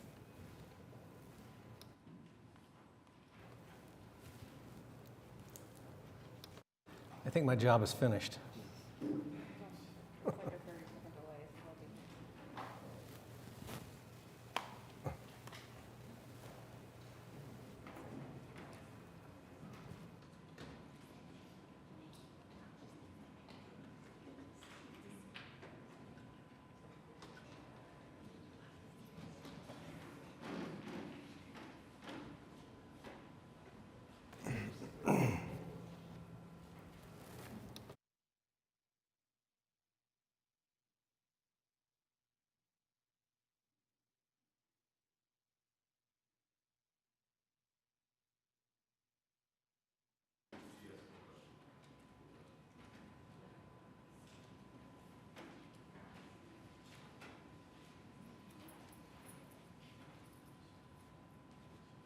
Any other?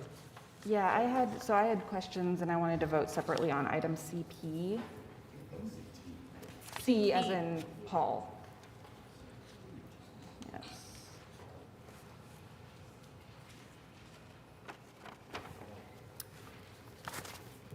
Am I good to just go? Okay, I'll ask my question. So this item has come up every year. I've been on council and has seemingly never changed. It is an item around the school resource officer program with Oklahoma City Public Schools and additional security services. And I had hoped maybe, I think my first question is, I know that there were recommendations in our 21CP recommendations document that were related to at least if nothing else, really clarifying in the contract around with OKCPD and I would think any school educational entity with minors, but ours is with OKCPS in this case, around just clarifying what their role is in the schools, because according to the report that they put together, there seemed to be a lot of different opinions about or understandings, I would say, about what the role of the school resource officers were, and even records of use of force incidents and using pepper spray on students. So I'm always just concerned that we need to be doing something differently to ensure safety in our schools, and that providing police officers is maybe not the best way to do that. And based on these recommendations, I'm just curious if we have addressed any of those things in this year's contract. So there's not Deputy Chief Clifton is here that can answer questions operationally.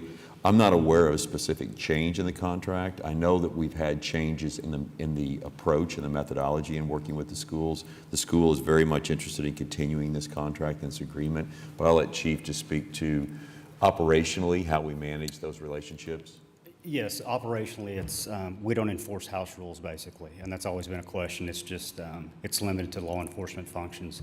However, we do use it as a tool to build bridges with the kids, and we engage in a lot of conversations with them and their parents. As far as specifics, I'm glad to answer any questions that you have.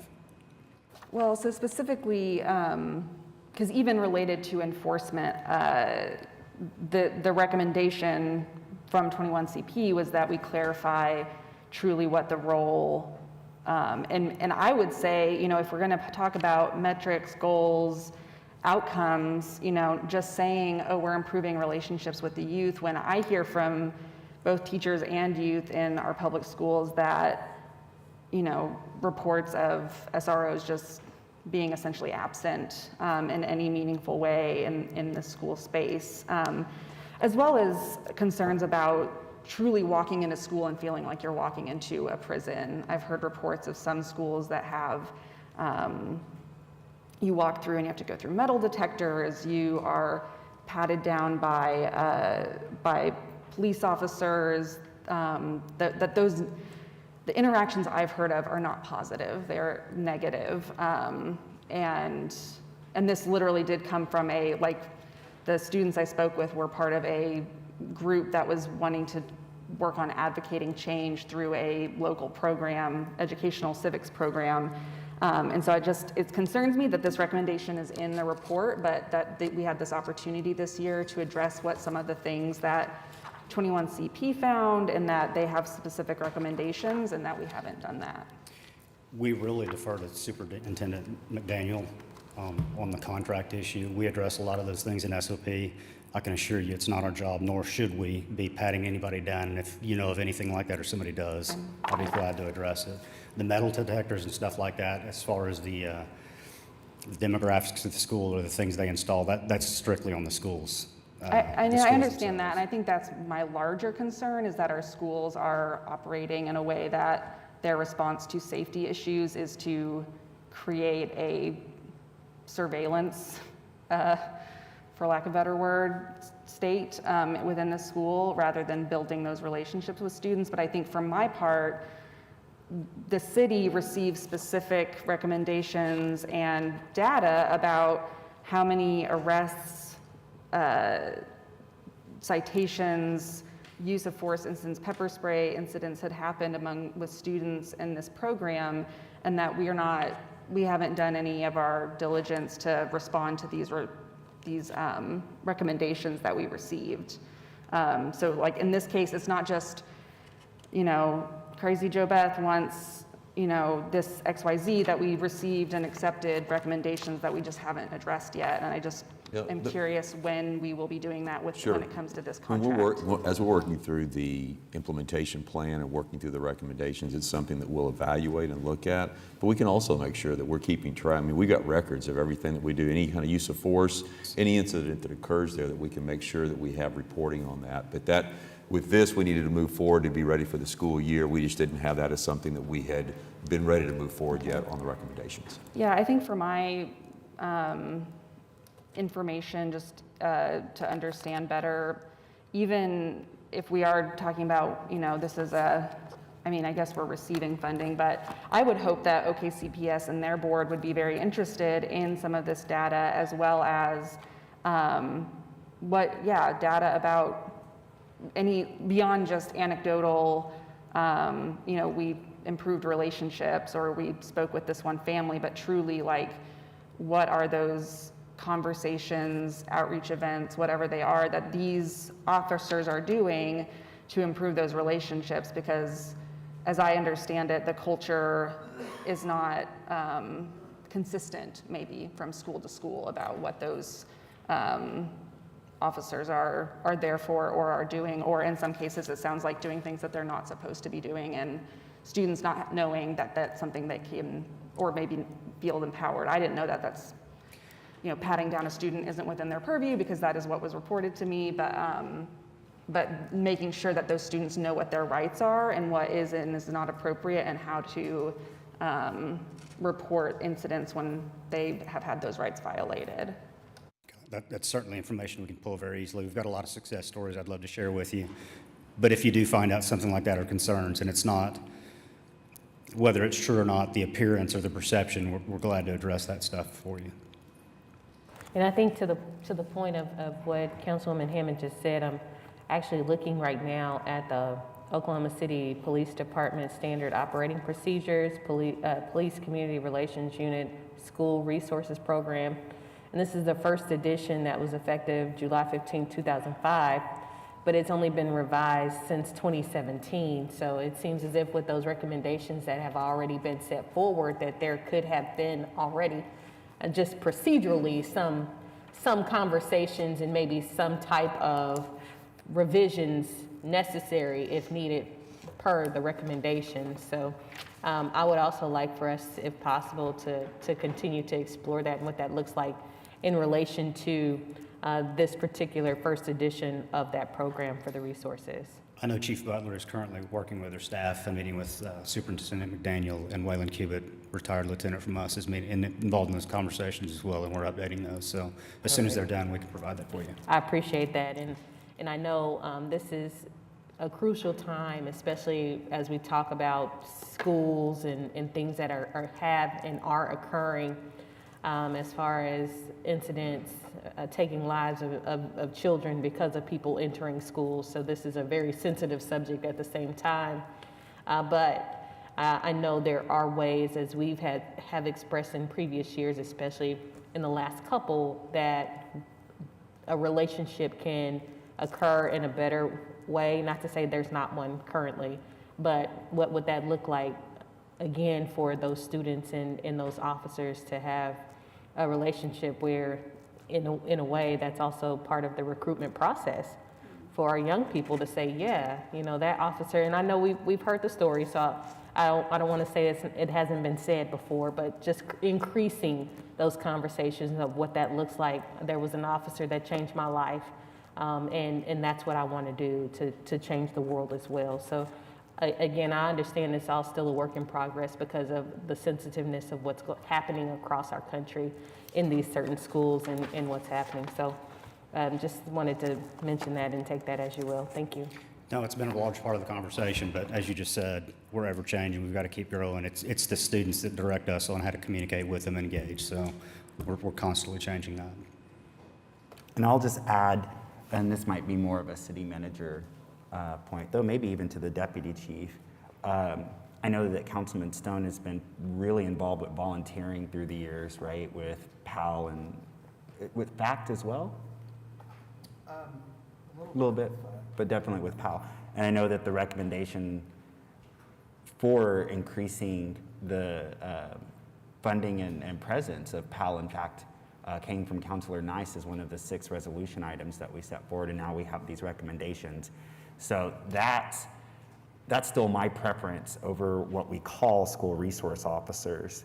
So my ask would be that as the implementation of the 39 recommendations, as that work begins, I personally would like to start to build relationships with PAL and FACT. It's not something it's not my background, but since the kids are my background, I'd like to, as this implementation is moving forward, I think that's very important for all the reasons we just heard from the other counselors.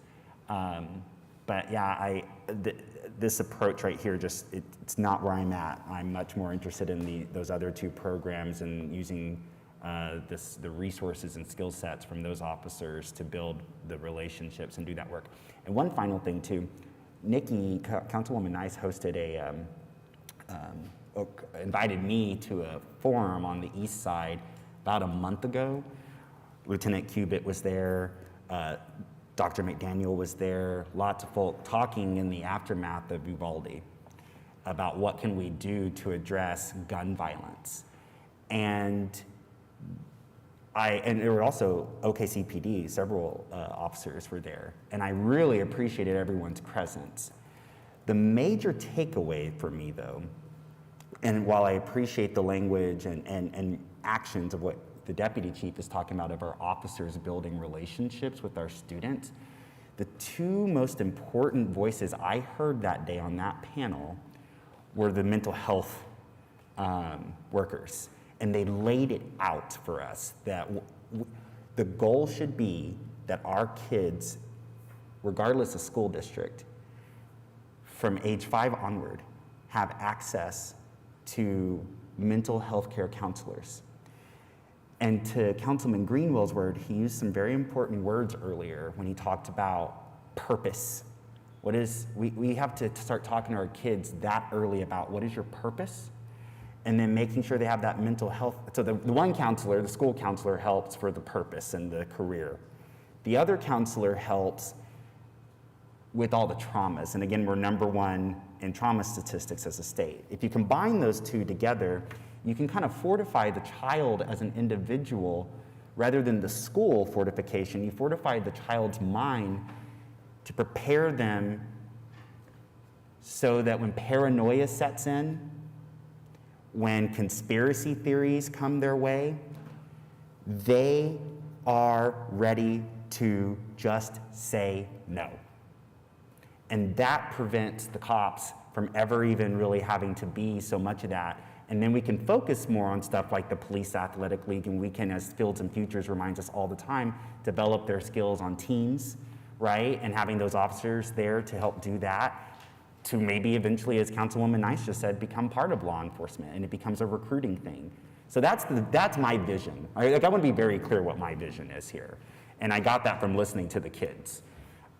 So this is not an anti-police screed. This is how do we fortify our kids' minds against paranoia and rot and cynicism and conspiracy theories so that they don't pick up that gun or that knife to hurt anybody. So that law enforcement doesn't have to be the reactive in that way, but instead part of the community the way you described. So I just want to be very clear, because I know this is a sensitive topic. And I do think the officers who are doing the right thing, but I just think that there's a more effective approach we can be taking here. So just thank you, just wanted to say that. Well, I guess my question to that, is there a way for us, I know we're working through those revisions, me personally, looking at what I just forementioned, I would like to see that revision and understand it in a way before we are able to approve. I'm not sure if this is a timely approval process, but that would make me feel a little more comfort in understanding that even with what's happening, that there are some conversations that are Yeah. being engaged and discussed. I would appreciate moving this forward just so that we have it ready to go for the school year.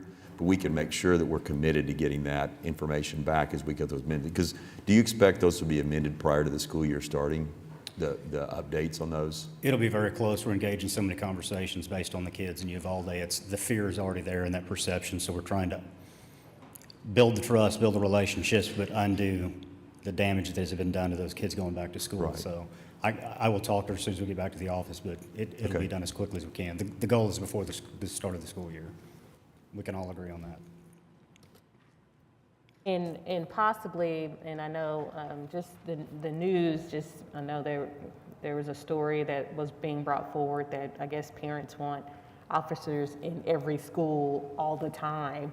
So for us to have maybe a presentation of what that looks like, for our school resource officers, I think, in my opinion, would be a way for us to engage in what we are doing as a city and being open and upfront about that process if possible. I would still like to vote on this separately, though.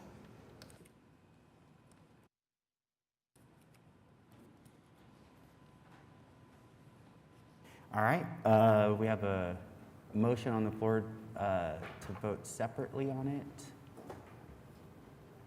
on the item.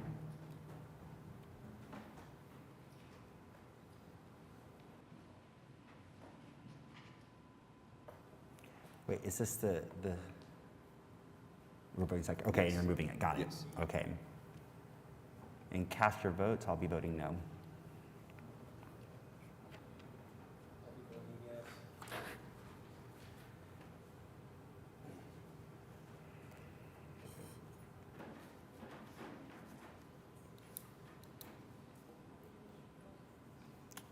Is that everyone, city clerk? You said no. I said no, thank you.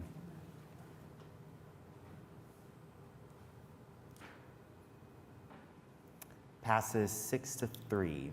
Thank you, and I'll look forward to working with everybody in the coming weeks. All right. 4-3, I'm sorry. Thank you, I'm so used to the rest of the council here. All right, is that everything on our? Yes. All right, so we can take the rest of the consent docket with a motion and a second.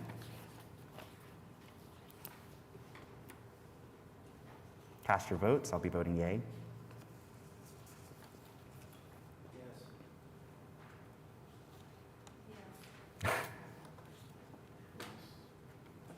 It's not just me? Okay, that's better. Sorry, welcome to the party. We don't have shirts.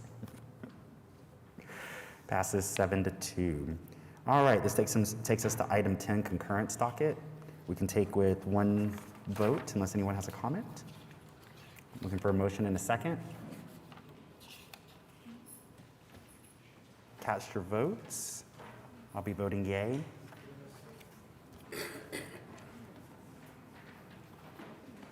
Okay. Passes 7-2, and that takes us to item 11, items requiring separate votes. Item A, we've deferred. Is that correct, City Manager? Okay.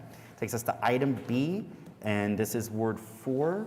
We don't have anyone signed up to speak, so I'll take it to Councilman Stone. Thank you, Vice Mayor. This is a request to make the northwest corner of 149th Choctaw Road to commercial. The southeast corner already is commercial. It's got a substation currently to the south of it. Recommended by staff as well as the Planning Commission. So with that, I will move for its approval. All right. We have a motion. Do we have a second? Cast your votes. I'll vote yay.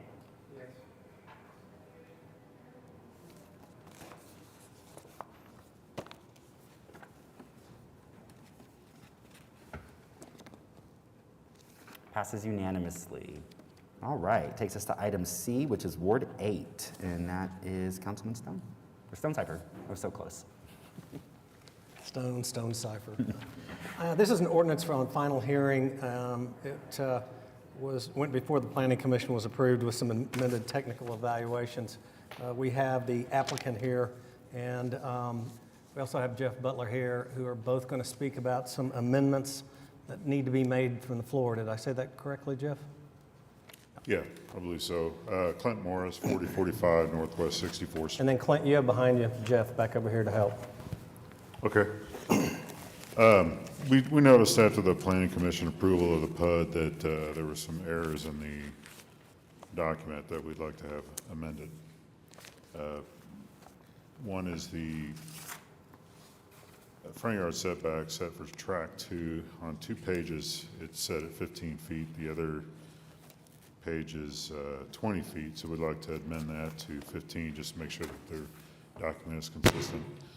The other error is the section 9.14.1. Dwellings on corner lots shall be designed so that the house and garage face different streets. We'd like to have that struck. The developer would like to have the garage and the front of the house facing the same street. Jeff Butler, Planning Director. So the amendment to the setback, we can take care of administratively. That's an error, and it's clear in the master design statement that that elsewhere it says the correct setback, so we can take care of that one administratively. The other one would be up to the council if they so choose to amend that. What's planning's thoughts on the second change from a historical perspective and more germane to this particular property?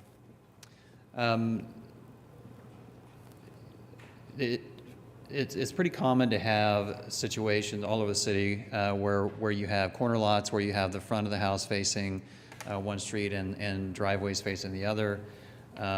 So I'm not sure how, and talking to the applicant, neither of us were sure how that entered, if that was from another PUD, but they would like to remove that. It's fairly commonly done. And that's how the Planning Commission received it. I don't recall that there was discussion about that particular item in the Planning Commission meeting. So that's just kind of the background. We, of course, the staff prefers that it be in there. It's kind of a best practice, but the applicant has reasons for, I think the plans that they have are not, don't match up with that. So Jeff, are you saying this is something that staff would approve in the ordinary course of business? We would approve it, yes, approve and recommend it as it is right now. No, I'm talking about the change that the applicant's proposing. We prefer not to make the change, but it's really the Planning Commission that would be making that recommendation normally. And again, I don't recall that it came up and it was discussed. Is this something that you would prefer be sent back to planning to take a look at this change as the director? I don't know that. I think that it's something the council could decide if they so chose, or if they would prefer to receive the Planning Commission's recommendation. Yeah. I think every element of the staff report, or every element of the PUD MDS is important. This one is a somewhat minor issue. So it's really up to the council if you prefer to have the Planning Commission's opinion, or if you're comfortable making that decision today. I guess the question is, what would the neighbors think? And would this be something that they would want to have input on or be notified of? I've never really had a change like this come up before at this late stage in the game. And I don't want to do something that's not within the ordinary practice of staff. I'm sorry? But I just want to point out, and I'm not disagreeing with the garage facing another street, but I know that it's also fairly common that the front of the house and the garage face the same street.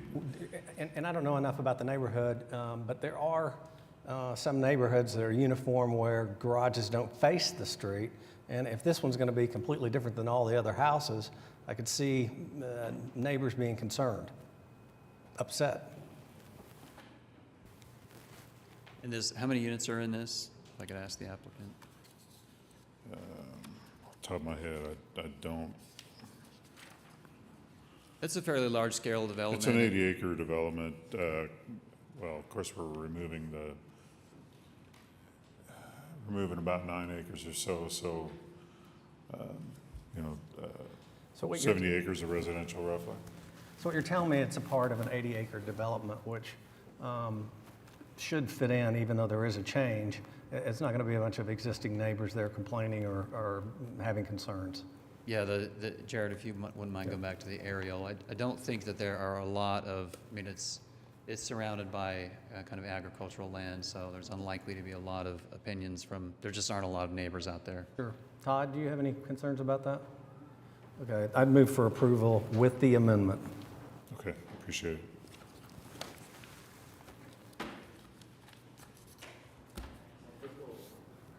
First, we're going to vote on the amendment. We're going to first move to amend. Okay. And then we'll vote on the amended ordinance. Sounds good, Councilman. So do we have a motion and a second on such a request? I'd make that move to amend. And Jeff, that includes the TEs that were discussed and approved by the Planning Commission, correct? Okay. Okay. Cast your votes, council. Yes. And yes.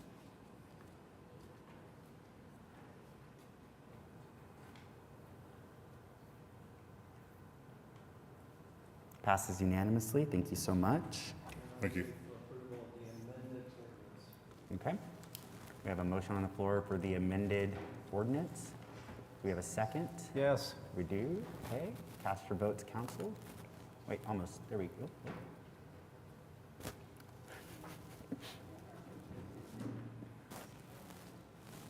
There we go. All right. I think yes is what I would do. Is what I would say. I'm not telling you what to do.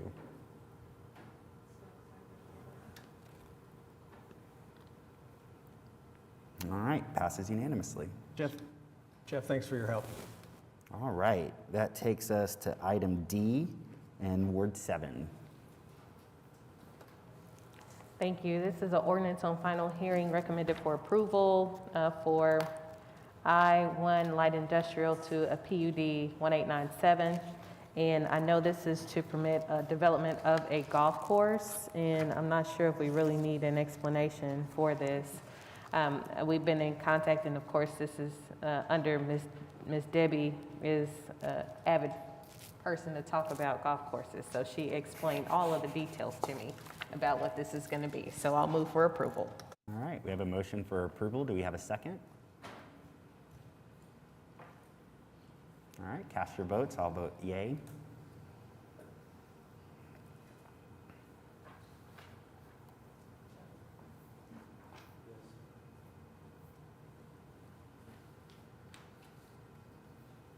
Passes unanimously. Thank you, council. That takes us to item F and Ward 1, who's not here. Councilwoman Young, did Councilman, oh wait, someone over there? Yeah, I think. Mark is? Okay, Mark. Oh, did I skip E? We skipped E. I'm so sorry. You kind of threw me off. I'm sorry. Okay. We'll go hang out in the letter E then. Can we hang out in Ward 8 for a minute? Go for it. This is an ordinance on the final hearing. It's for to permit a modified residential development. It was recommended for approval by the Planning Commission. There are no protests. Do we have anybody signed up to speak? We do. We have a Brad Hoffman. If you wouldn't mind stating your first and last name and your address. I'm just here to answer any questions if y'all have any. I'm the developer, Brad Hoffman. Thanks, Brad. Do we have any questions for Brad? I don't think we do, and I'll move for approval at this time. We have a motion. Do we have a second?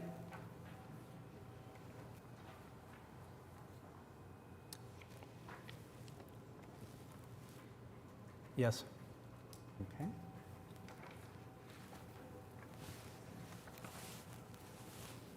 There we go. Well, kinda. There we go. There, okay, that's a lot of fun. All right, cast your votes, council. And I'll vote yay. Yes. Cool. Oh, well, all right. It'll all work out.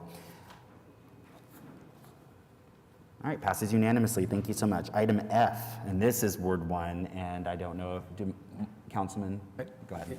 I was able to talk to Bradley this morning. This is an ordinance on final approval that meets with his approval. There's no one that's signed up to discuss, so I'll move for the approval of 11F, please. All right, we have a motion. Do we have a second? And we do. Looks like we can cast our votes. I'll vote yay.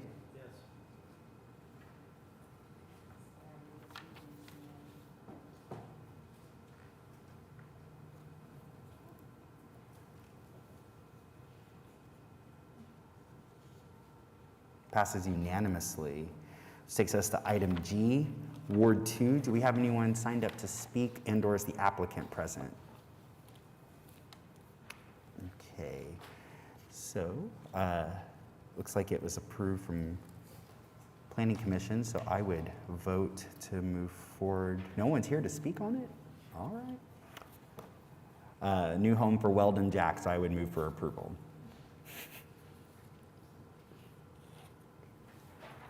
Motion and a second. Cast your votes. I'd vote aye.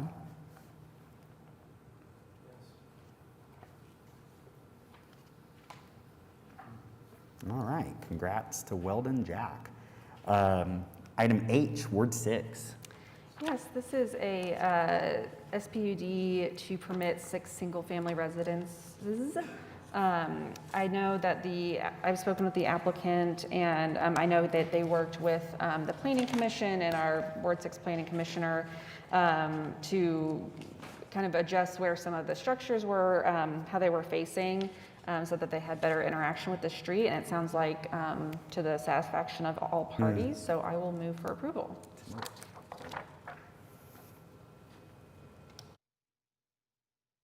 And I'll vote yay.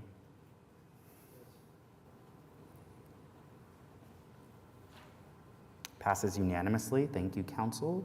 We will then move to item I in Ward 7.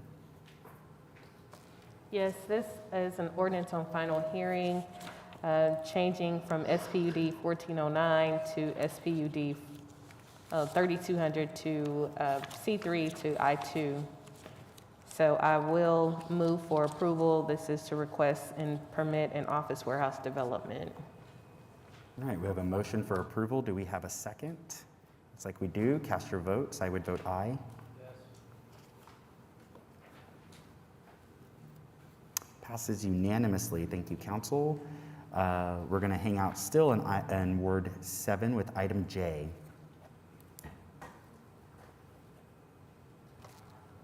Item J is an ordinance on final hearing recommended for approval, and this is for SPUD 1410 to become a simplified planned unit development. So kind of just changing a couple things, and this is to request an industrial development, and there were no protesters present, so I will go ahead and move for approval for this application.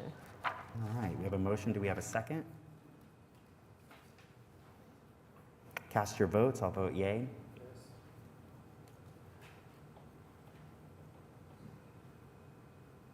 Passes unanimously. Thank you, council. Item K, Ward 4, Todd Stone. Thank you, Vice Mayor. This is a request for a lot split.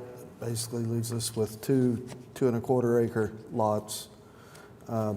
Recommended by staff as well as the Planning Commission, so I'll move for its approval. All right, we have a motion for approval. Do we have a second? We do. Cast your votes. I'll vote yay. Yes. Passes unanimously. Thank you, council. Item L is in Ward 2. Is the applicant or the representative present? I believe their representative is indeed present. You know the drill. Name, address. Tell us all about it. Yeah, good afternoon. David Box, 522 Colcord Drive. This is an application that would allow the 2 existing structures to remain and be sold independently. This is a lot that has 2 structures on it. They're even addressed separately, but it's zoned R1. And so R1 would not allow these homes technically to be occupied because that would be considered multifamily. So what the SPUD will do is allow us to split that lot, allow both of these homes to be sold independently. So this was recommended for approval by staff and Planning Commission. There was no protest. I'd be happy to answer any questions. Do we have any questions? Seeing none, I would. I did have one question. Oh, I'm please, sorry. thank you. Just to clarify, it's a front to back split? Is that I'm sorry? Just a front to back split? No, it'll be split in half. I'm not sure why that dotted line just simply represents the historical old 25-foot wide lots that existed. What we're going to do is split it in half so that there will be a north lot and a south lot. So the north lot will take access obviously to the west, and then that south lot will take access from the existing drive to the south. This is in a part of town with the old plats that had those 25-foot wide lots. That's what that dotted line is. So does it face North Virginia Avenue? I'm sorry? Does it front North Virginia? Is that what I'm saying? The northern house does. That northern house faces west, and the southern structure faces northwest 29th. Okay, thanks. I know. I just had some other questions come up on one very similar to this, so thank you. Feel good? Okay. And I'll move for approval. I don't know what's going on our screens right now. And then we'll look for a second. Thank you. Cast your votes. I'll vote yay.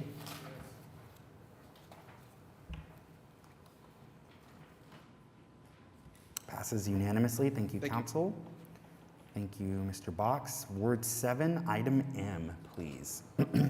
Yes, this is an ordinance on final hearing recommended for approval, and this is SPUD 1414 from R1 to allow for an office development. So I will allow for approval for this application. It's a motion for approval. Do we have a second?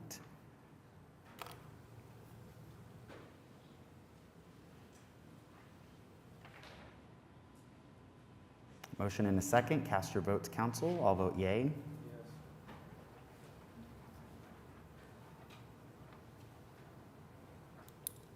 Passes unanimously. Thank you very much. Takes us to item N, and we are in Ward 6. Councilor Hammond. Yes, this is just an SPUD to change a few things to essentially just reconstruct a restaurant that had been demolished. So I will move for approval. Will this be a new Jimmy's Egg? Oh, Yeah, that's so cool. it's, same thing. I know lots of people we're sad to see it go, so it will be back. Welcome back. Cast your votes. I'll vote yay. We have a motion and a second already. Passes unanimously. Thank you. We have item O, and this is Ward 1.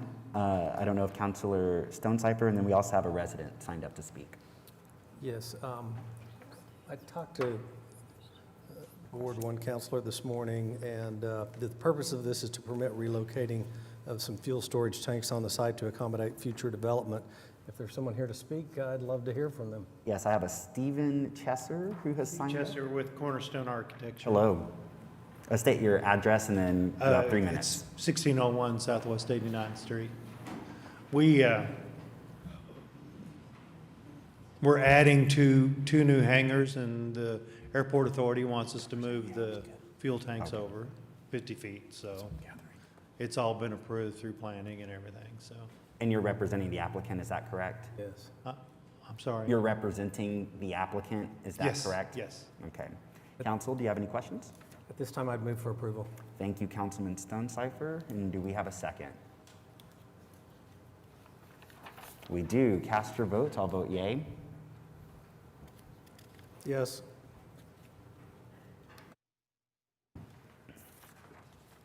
Passes unanimously. Thank you, Council. Thank you Thank very you very much. much. This takes us to item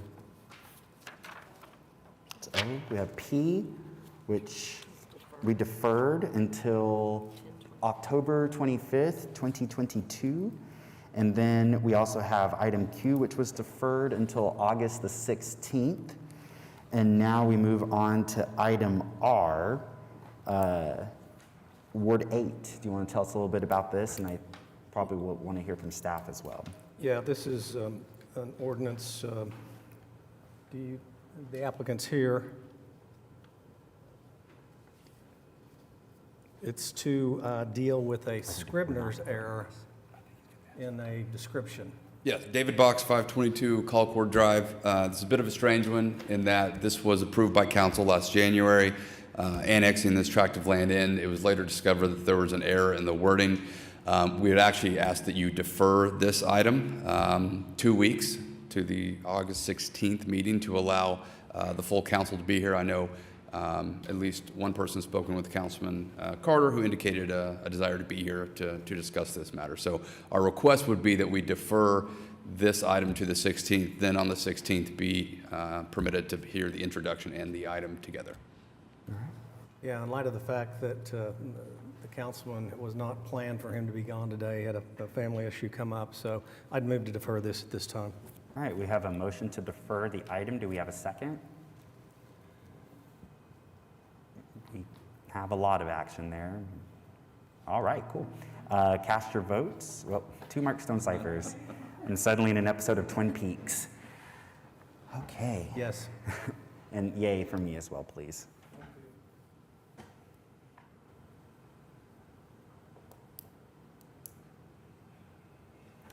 Passes unanimously. We will see everyone again on August the 16th. That takes us to item S, and this is an ordinance on final hearing establishing a 45-degree angle parking in the setback area along the southwest side of North Classen Drive, and this is Ward 6. Yes, I will move for approval. All right. Do we have a second?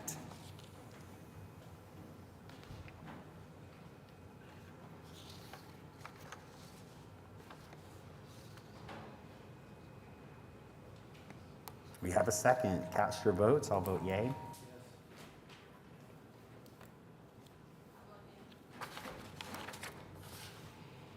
Passes unanimously.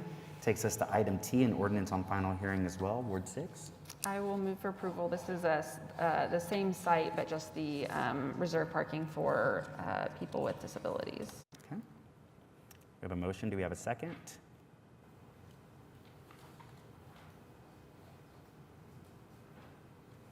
And cast your votes, council. I'll vote yay.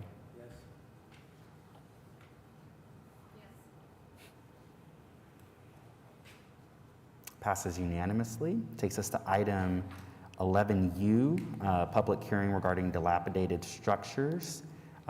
Do we have any comments from council, or do we have a motion? Yes, if you don't mind, item B, if you'll give me a couple more weeks on that, Okay. please. So we'd like to defer Yes. item B. Yes, please. U1B. U1B. Thank you. Mhm. Do we have a second for that deferral? Is this 2 weeks? August 16th, okay? We have a motion and a second. Cast your votes. I'll vote yay.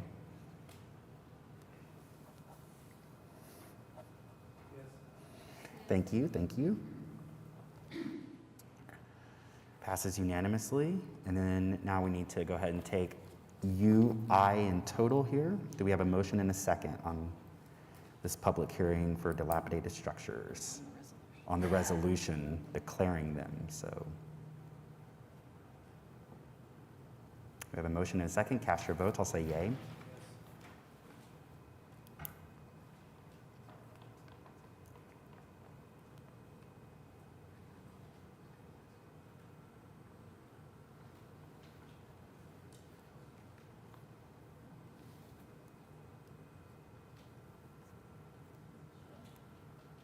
Yep, passes unanimously. There we go.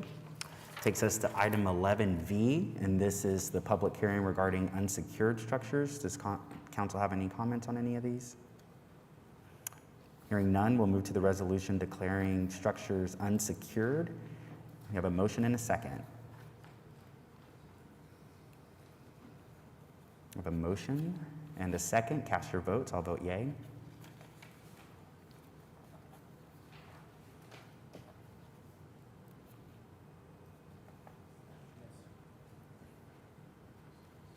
Passes unanimously. Thank you, council. This is now item 11W. This is the public hearing regarding abandoned buildings. Do we have any comments from council on any of these? Hearing none, we'll move to 11W2, the resolution declaring buildings abandoned. And I'll take a motion or a second if we have one. I see a motion and a second, and I'll vote yay. Cast your votes.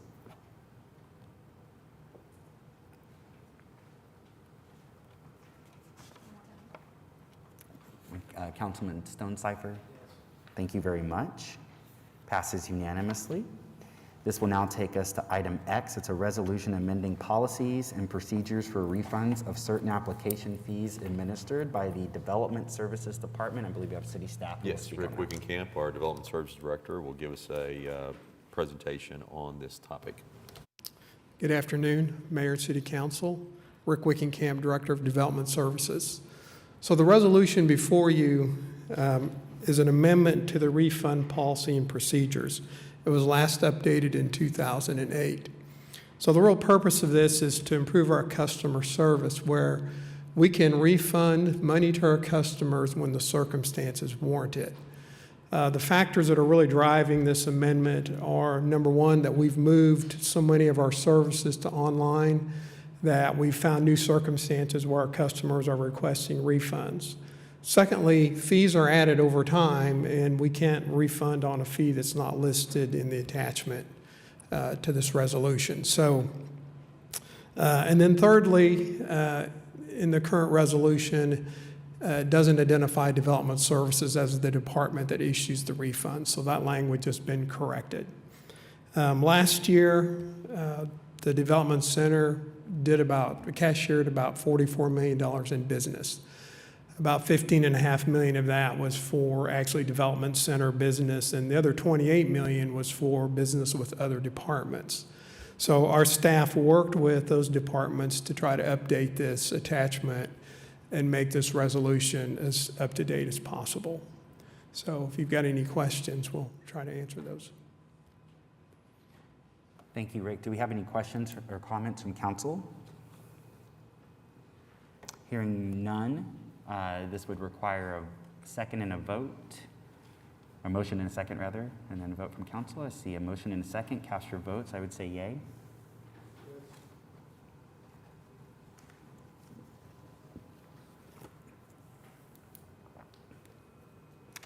Motion passes, and I'm actually going to turn this next item over to Councilman Stonecipher, and I'll be stepping out. Thank you.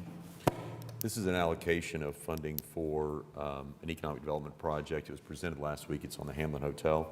And so it was presented last week. We don't have any further information to present this week unless there are questions. I guess the question is, this is a public hearing today. Do we have anyone signed up to speak? No, we don't. All right, if we don't have any, then I'll move to item Y2, which is the joint resolution itself, and I'll entertain a motion in a second, please.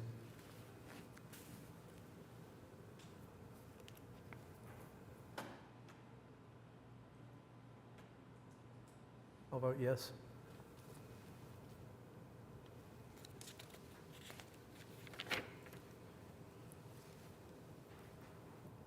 Passes. Is my assignment finished? I think it is. I may just have to go get the vice mayor.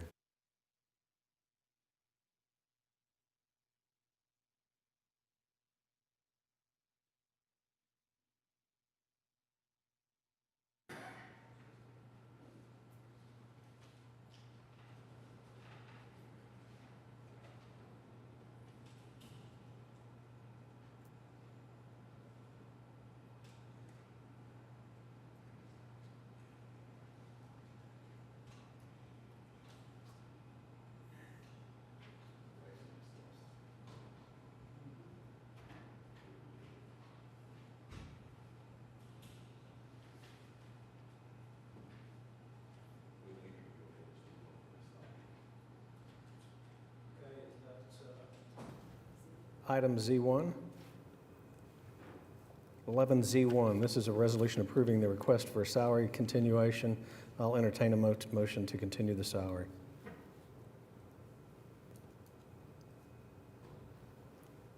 Do we have a motion and a second? I vote yes.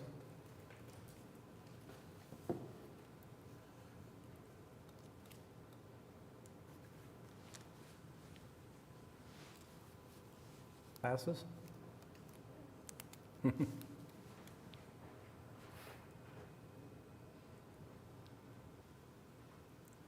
we get all the votes? Double A was, Did they get all the votes on it? yes, Okay. And double A was deferred. Double A1 was passed or deferred. That moves us on to 11AB1, which is a request to go into executive session. I'd entertain a motion as to item 11AB1 for executive session.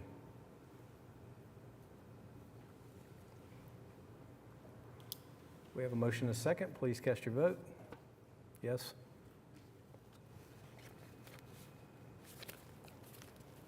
And it passes. We'll now find ourselves at page 18, which is item 11. Did I say that right? AB2, am I right? Okay. 11AB2. So we'll take that action after the executive session. Okay. So we now need to go to 11AC, which is another motion to move into executive session. I'll entertain a motion and a second to move into executive session as to 11AC.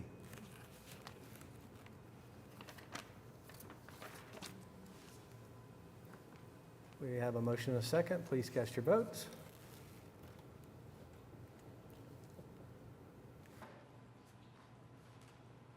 Yes? It passes. We now find ourselves at 11AD, which is claims recommended for denial. There is one claim for denial, and we'll entertain a motion and second at this time as to the denial. We have a motion and a second. Please cast your vote.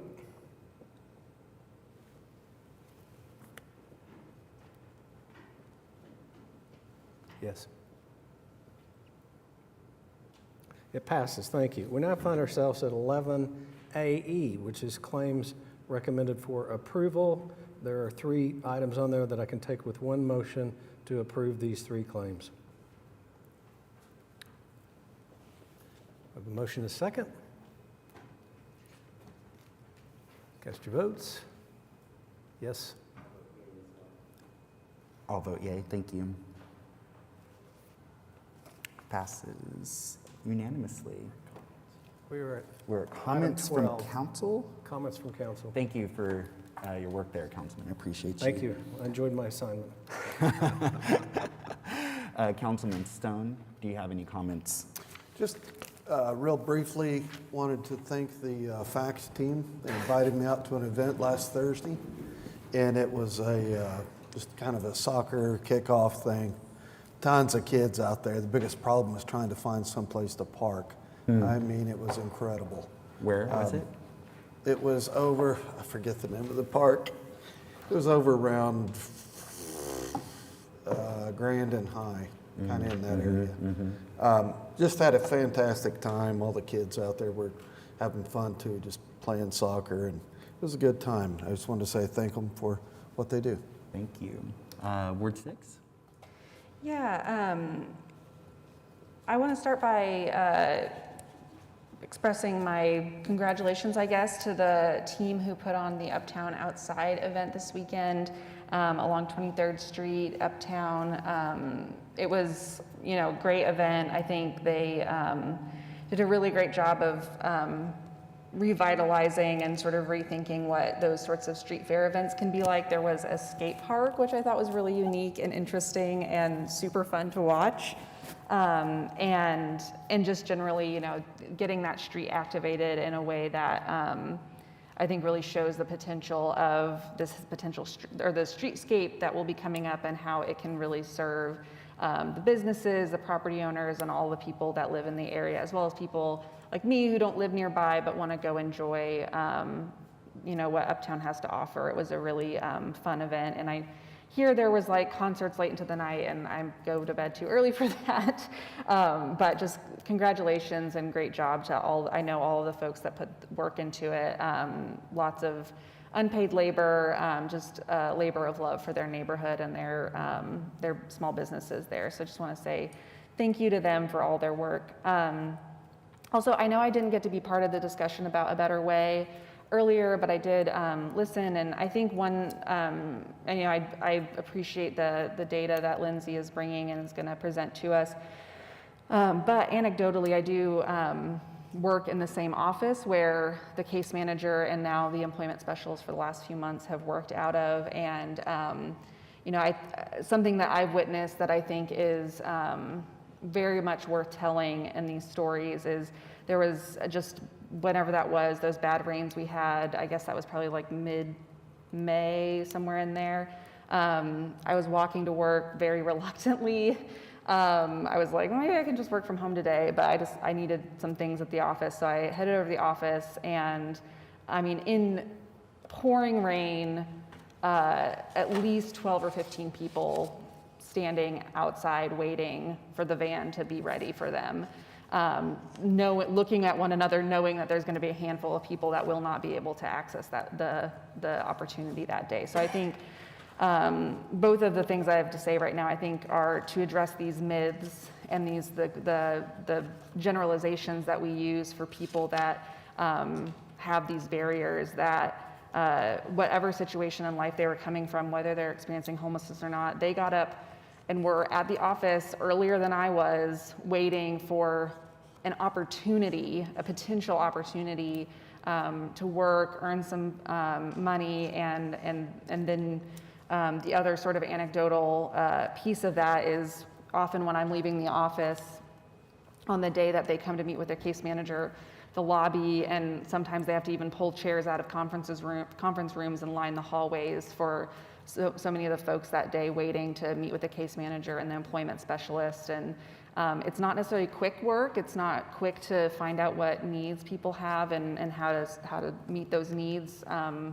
working with different agencies and opportunities. But just to say that this idea that people don't want to work, I always have to laugh at it, because I literally watch people show up at a place to earn, to go do manual labor outside in Oklahoma, which typically like super pleasant. So, doing and I will say also, one of the things I've enjoyed hearing from some different neighborhood associations is the effect that they have seen on their parks and on some of those public spaces that the van does visit regularly, to keep those spaces clean and just keep that litter, at bay. So, and then the other thing I wanted to say, related to, again, these generalizations of that there might be camps or there are people who don't want help and that are hostile towards help. I think what I heard constantly, both in that presentation for Better Way, but also in the youth demonstration presentation, was that one size does not fit all, and one person's attitude one day is not going to be their attitude the next day. So, sometimes, I offer someone help, or I'm asked for help, maybe if I'm going down the street or waiting on the bus or something, and what I have to offer isn't what they want or need, and that's fine. Or sometimes I don't have what they want or need, and I can't help them. But I think, thinking about maybe the next day, maybe I will have what they need, and I think we need to think about that in these, trying to create systems that meet those different needs and are responsive to the actual needs. Because I think, like the young person was saying, that sometimes those of us who are in service organizations or are in positions of decision making think we know what people want or need, and it's not actually what they need. They tell us, we actually really need this. I need a place to store I need a place to sleep at night and to store my stuff so that I can go to that job interview or get to that training program or go visit my parents or my grandparents or whatever it is, just get those daily needs, both physical and emotional needs met. So I think, especially when we talk about outreach and the idea that people might refuse help, that might just be that day. And it might be a few times in a row until that trust is built, that rapport is built. And I think we just need to keep thinking about that and having that be front of mind as we have these discussions about homelessness and extreme concentrated poverty in our city, because generalizations aren't getting us anywhere. They're not helping us actually tackle the roots of these issues. And they disconnect us from people that, maybe in a few weeks, maybe that person will trust me enough to accept what I have to offer or accept whatever service is available to them. But it's not, just like I am not maybe the friendliest of people, or maybe not friendliest, sorry, but I'm not gonna share my whole life story with someone who I just met. People experiencing homelessness or people in extreme poverty should be no different. They have the dignity to make those choices about what they share and when they share, and when they and what they need, and to say that no, that's not what I need today, is well within their right as a human being. So I just wanted to add to that conversation. And I think the other piece I just wanted to make mention of that I didn't quite hear, I kind of heard it being talked about, but that difference, I think, especially if there's anyone still watching that is following this conversation, that difference about being able to address whether it's from people experiencing homelessness or concentrated poverty, or if it's just from it's Oklahoma and trash blows around. But when there is junk, debris, litter on private property versus public property is something that we can address either through if it's city public property, or we can be notifying the correct public entities. But when it's private property, we have to go through the code enforcement process, which can take some time. And we can't go just clean that up on our own with crews like Better Way and Shine. So I think just making sure that that's clear for people, but that you can always put those cases into the action center and they will get through the pipeline and get started. But that for very good reasons, we have property rights that allow people, the chance to go take care of that issue themselves, and then if they don't, we do have a mechanism to go address it, but we can't just do that immediately, so it's not always the quicker fixes if it's on private property. So just wanted to make that mention, since like I said, I heard it kind of alluded to, but I really wanted to be explicit, because that's, I think, when I hear those calls and have those conversations, is sometimes the distinction that gets lost about how quickly the issue can be addressed. So appreciate it. Thank you, Councilwoman. Ward 7? Yes, I also wanted to mention the Uptown 23rd outside, because they incorporated the area of East Point in the businesses in that area. So very grateful that we were able to align the northeast and the northwest parts of northeast of 23rd Street for this effort. I know Saturday they had the Placekeepers Minority Developers Conference, and I know that was a well-attended event, as we're talking about, suppliers and all of the different pieces of what that looks like for our city.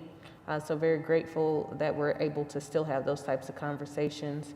Also, I know last Tuesday, if I'm not mistaken, no, last Thursday, I'm sorry, was the official presentation to Miss Florence for the James Beard Award. And there's a wonderful article that was posted, and I can't remember where that article came from, but it was fun to see how she just blew off that she received this type of award like it's nothing. And our daughter was like, "Mama, the Pioneer Woman hasn't even received one of these awards. You got it."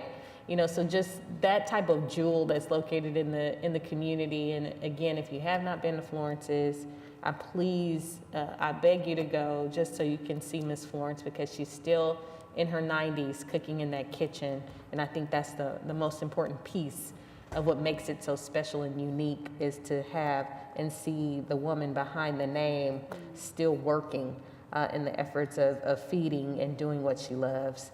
So also wanted to send a special thanks, I didn't do this earlier, to the executive director of Riversport, Mike Knopp, for us to be able to work through these conversations of this River Bowl concept.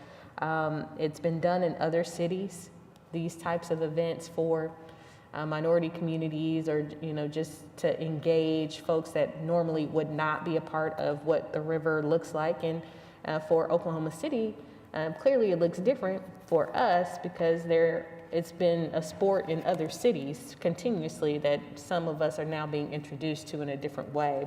So very excited that we're able to see and continue to work through that. And I'll just leave it at that. So that's all I have. Thank you.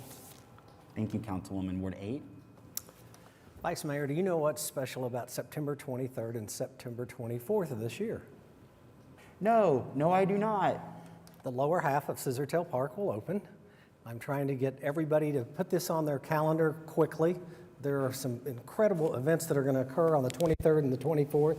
I want to thank Jana Hayes from the Oklahoman for writing an article on Here's What You Should Know about the park opening. We hope the turnout will be even greater than what we had in the upper Scissortail. and I think it's going to be a lot of fun. I hope we have great weather. Secondly, Wiley, you will be deeply missed, but you will never be forgotten. All the great things you've done here at City Hall will be remembered for a long, long time.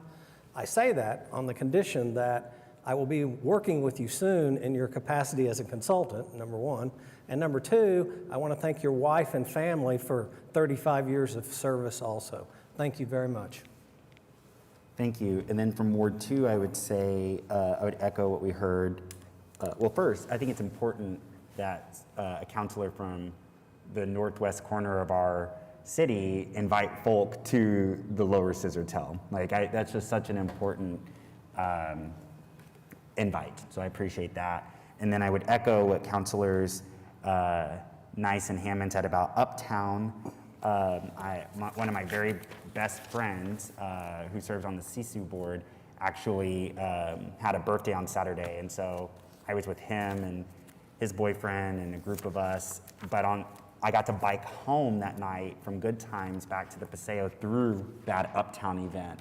And it's magical. You saw young people on skateboards, you saw these food and drink options, people walking around just enjoying, this historic district that really does intersect with Ward 7, 6, and 2. And I know that Councilman Stone and Stone Cypher have come and eaten with me and had drinks there. I mean, it's such a cool place.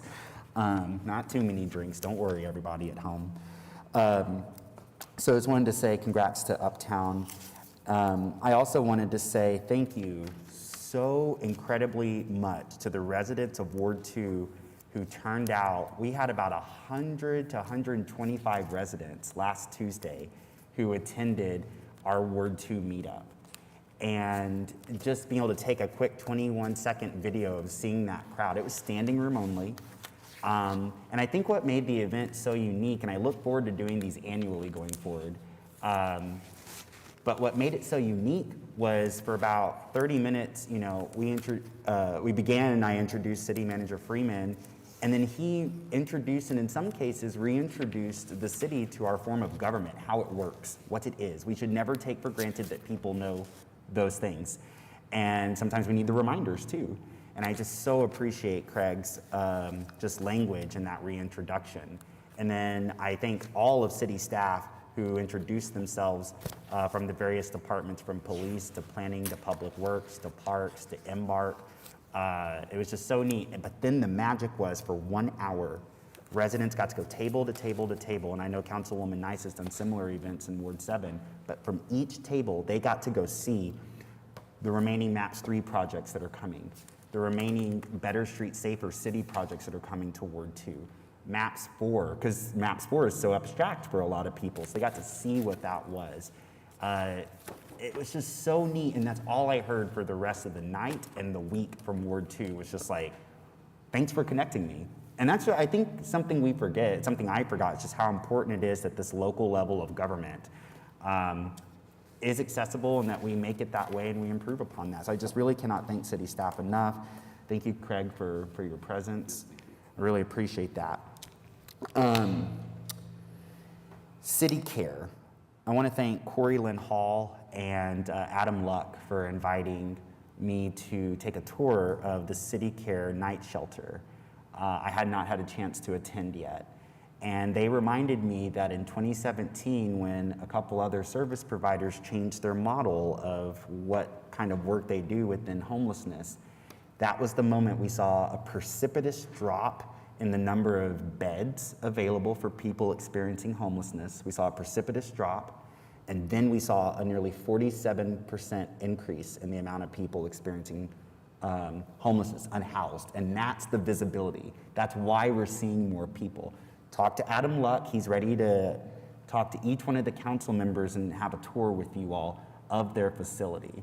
And there's News OK articles about that history in around 2017 when some of the service providers said they took a different approach. And when they took that different approach, the beds went away. And we had been doing a pretty effective job at lowering the number of our unhoused residents. But from that year onward, there's been the increase. So when people are calling and telling us that they're seeing more homelessness than they have before, It's because, not that people are being bussed in, that's a lie. What's happening is when we lost those beds, and so city care providing 140 beds the way that they're doing, they're full every night. They're just full. Now think of the heat, or think of the ice. And something that really helped me when I walked through there, and I actually invited our council staff, Boyd Fulton, who answers those calls, gets those emails before I do. He and I walked together through there. They ended the tour in the family room. And that's some of the myths also, because some of the generalizations is we have these people who don't want to work, they're lazy. Well, some of these folk are family. And city care actually has it where they have these locked doors into even the suites that protect newborns as a so a whole family can be in this safe space. It's heavy. It's so heavy what we are facing, but as Craig said, it's a national heaviness. I can't thank Craig enough for the words you used earlier when you said connecting people to services and connecting people to housing, to know that at the highest level of leadership in our city, we understand that that's what we need to be doing. That is such a welcome change, and it's eye on the prize for me. So I just can't thank Adam and Corey enough, and all the work of the people who've actually cared about this issue. Heavy stuff. And then I also wanted to say congratulations to some friends of mine who I've known for 2 decades, Chat Pyle. Literally 2 decades, I worked with Austin, the bassist, at Blockbuster out near where Burning Oaks and all that is in Midwest City. Chat Pyle is a local metal band, and I'll be darned if they did not get an 8.4 out of 10 in one of the most nationally recognized music magazines or websites, Pitchfork. An 8.4 out of 10 on the same day that Beyonce released Renaissance. And on the same day that Beyonce released Renaissance is the same day that Pitchfork said the best albums you should be listening to right now is an Oklahoma City metal band called Chat Pyle and Beyonce. 8.4, that is wild. I spent all of Friday just bouncing back and forth in my headphones between Beyonce and Chat Pyle. It might surprise some of you to know that I like metal, but I do. And one of the songs they have on there is actually called Why? And the lyrics are simple. Why are there people living on the streets? Why are there people living on the streets? And that is now a lyric. Those are lyrics that are not just nationally, because Chat Pyle's doing just fine. I mean, it's wild to see people that you know who are just Oklahoma City into have day jobs. They're probably not quitting those day jobs anytime soon. But they're asking a very simple and yet existential question. Why are people living on the streets? And now those words will resonate internationally. And what this city does to address those words is on us.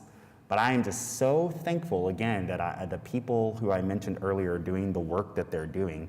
Chat Pyle performed their album debut show at a place called The Sanctuary. The Sanctuary, you might recall, has a place called, I believe, Lovely Bones, and they received funding for their taxidermy shop, their antique store, through the Kiva program, dedicated for small businesses. It's a young woman who runs it. A young woman, 10th and May, but she carved out a little bit of space for local music venues. And I want to conclude on that because in the Sanctuary, when you walk out the back door and you look at the back door, there is language there that tells anyone attending a show or anyone buying an antique that if you ever feel threatened, discriminated against, or some creep is hitting on you and doing something weird that you didn't ask for, that you can let them know because it is a safe space. We need more of those spaces all across this city. People need to know that when they enter the marketplace, that they are safe to do so. And I think it can be just as simple as saying you are welcome here, and if you don't feel so, here's the door. with the words to help make sure you are in fact safe. So that's the city I'm seeing right now, as a city of caring and a city of culture and a city of civic engagement. It's cool, so thanks. But that takes us to citizens to be heard. And we have Michael Schwartz. You just come on up. You are a patient person. Speaking of civic engagement, thank you, Michael. And you wanted to talk to us, if you wanted to state your first and last name and your place of residence. Absolutely. My name is Michael Schwartz. My residence is at 7309 Northwest 130th Street. And I am here today, and I just wanted to make a quick note that everything that's been presented today, I'm very excited to see that there's a lot of progress being made on those subjects, so very good job on that, and I'm in all support. So, but what I'm here today for is, I don't know if you're aware, but recently the OKCPS unanimously decided to demolish the beautiful and over 100-year-old administration building over on 900 North Klein. It was formerly the Roosevelt Junior High School, and right now we are trying to buy more time so we can present the OKCPS with several viable options that have come to light that will be a financial win for everybody involved, including the city. I'm here today to ask the council to declare this structure a landmark. This will, in turn, delay the district's demolition plans and will allow for more voices in the neighborhood to be heard and reopen the window to many developers who have expressed to us their interest in saving this building. Number one is David Alarid out of Texas, Jim Sari out of Sari & Co., and prior developer from 2019 that wishes not to be publicly mentioned right now. Seeing this building redeveloped can bring in millions of revenues, new jobs, and a lot of tax revenue for the neighborhood and city. Demolition doesn't have to be the only solution here. And I'm not asking, and trust me, I'm not asking to see this building sit there abandoned for another 10 years. I'm coming with a few viable options and developers, as you see in your packet, from the plans that were originally proposed in 2019. A few of the developers from this original proposal have reignited interest, and I have started communication with them about their interest to sit down with OKCPS and renegotiate terms to turn it into more of a public-private partnership where more can be gotten out of it. Because I think the original proposal asked to buy the land outright and buy the building outright, and so I feel like coming to them with this solution that is more of a win-win for everybody, and bringing new development to the neighborhood and bringing in those tax dollars that we would love to see the development of Oklahoma City continue in that direction. 30 seconds remaining. Thank you. The wish of the people in the neighborhood, this will elevate their properties, make our city more attractive, and keep our history alive. This building is prime for redevelopment with a great location and several interested developers. It represents hope for the neighborhood.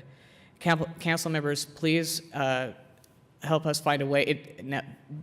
Basically, by making this building, declaring this building as a landmark will not protect it from demolition, but it will allow it to be properly reviewed when a city permit is requested for demolition. And so we're just hoping to make sure that we kind of look at all of our options before that wrecking ball swings, because once that wrecking ball swings, it's done. And I'm afraid it's going to sit there for the next 10 years as an empty field. And that's similar to the Paige Woodson, or sorry, not Paige Woodson, that was one of the success stories, similar to Stage Center and the Founders Bank. Sunshine Cleaners and Paige Woodson and the Marion Hotel are amongst some great historic renovation developments that have helped our economy. So I'd love to see what we can do about that. Thank you. I know, go ahead, Councilwoman. Yeah, I was going to say, I have received some outreach from some of the neighbors, well, actually for quite a while, related to this building, and it's sitting vacant. So I'm interested in the conversation and hopefully can start talking to staff today. If you can leave your contact information with our council staff at the office, just so as things progress, we can be in touch. I'd be happy to do that. Because, yeah, like I said, I know that this proposal was contemplated, back in 2019, and then just sort of lingered, and then the pandemic hit. And so I think it kind of fell off of people's radar. But I do know that there are people in the neighborhood still interested in seeing the revitalization of that building and not just, not just a raising of it. So I'm interested in the conversation, and we'll see what we can do moving forward. Absolutely. Thank you for your time, and I'll leave my contact information. I appreciate your time. Thank you so much. Thank you. Appreciate your advocacy. Next up, we have Ronnie Kirk, if you wouldn't mind stating your first and last name and your address. I'll also tell you, I was having lunch with my mom, and she was like, I haven't seen Ronnie Kirk in a minute. So she's watching at home. I'm sure she'll be excited.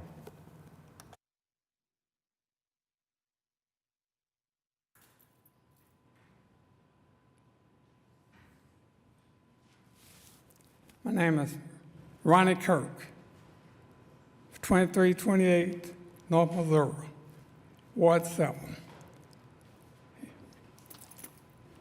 First, I'd like to say my spelling and my grammar, I can't spell. My grammar's real bad. A guy came by the other day. Ron, that spelling and grammar's real bad. Do you want to correct it? I said, no. If you correct it, I'll remember everything for a week. If I leave it like it is, I'll remember that for 10 years. You know, they had a 4-year-old baby shot at a police while his father's being handcuffed. Everybody talk about the mental health for adults. Nobody said anything about the kids. Kids at a young age, they can hear everything. Even though you ain't paying no attention, they're listening and looking. And the information I give you, this morning I called the police chief of Langston, Mr. J. Hill, the mayor and Chamber of Commerce. I also called Boley, Oklahoma, the mayor, chief of police, and the chief for the fire department. I also called Mr. Wade Garley, our police chief. Langston said, what's on that paper, they like to do it first. Boley would like to do it second. Labor Day, we plan on getting a permit to block the streets off on 23rd and Martin Luther King. The mayor from Boley, police chief, they're coming up. The mayor from Langston, the police chief, Chamber of Commerce, they're coming to Oklahoma City. You know, and I listened to the news the other night. 30 seconds, China please. has come and started purchasing land in the United States and all across the country, this agricultural property. You know, marijuana is a depressant. Whatever frame of mind you're in, that's the mind you stay in. You know, when the kids, adults, is drinking, they're depressed, they bump into you. Oh, excuse me, you can't say it. Why you looking at me? Why you touching me? Why you got blue on? Why you got red on? They start shooting each other for these old simple reasons. You know, everybody got problems, but marijuana is a depressant and it's hard on people. You know, you can look at a young man come through the door and say, bro, how you doing? Don't call me bro, you don't know me. And the women are just as bad. You know, it's not just the men. Why you looking at my man? You ain't got enough, my eggs ain't cooked right. You ain't got enough jelly on my toast. You know, these little, and that's what these old shootings and stuff about, people fighting out, jumping on the waitress and the waiters. And they had a party Crossroad Mall. You can't even sit down and enjoy a baby you know, when they shoot them little things off. You can't even enjoy that. Everybody's nervous about what everybody else is doing. So we just need to take time out and go with the right people and make these changes that we all need. It's just not a black and white thing. It's a thing for all of us. And those are my concerns for us. Thank you, Mr. Kirk. We appreciate you. Thank you so much. All right, we're going to move into executive session, and we'll have an item we'll need to return to make a decision on. We'll need a quorum to take action on that one item. Thank you.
Okay.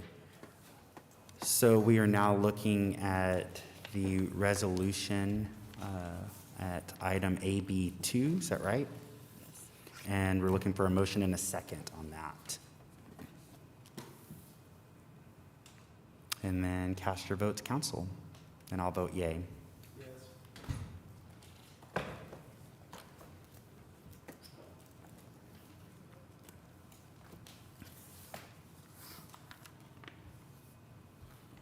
Passes unanimously, which takes us to item 14, which is adjournment, and we are adjourned.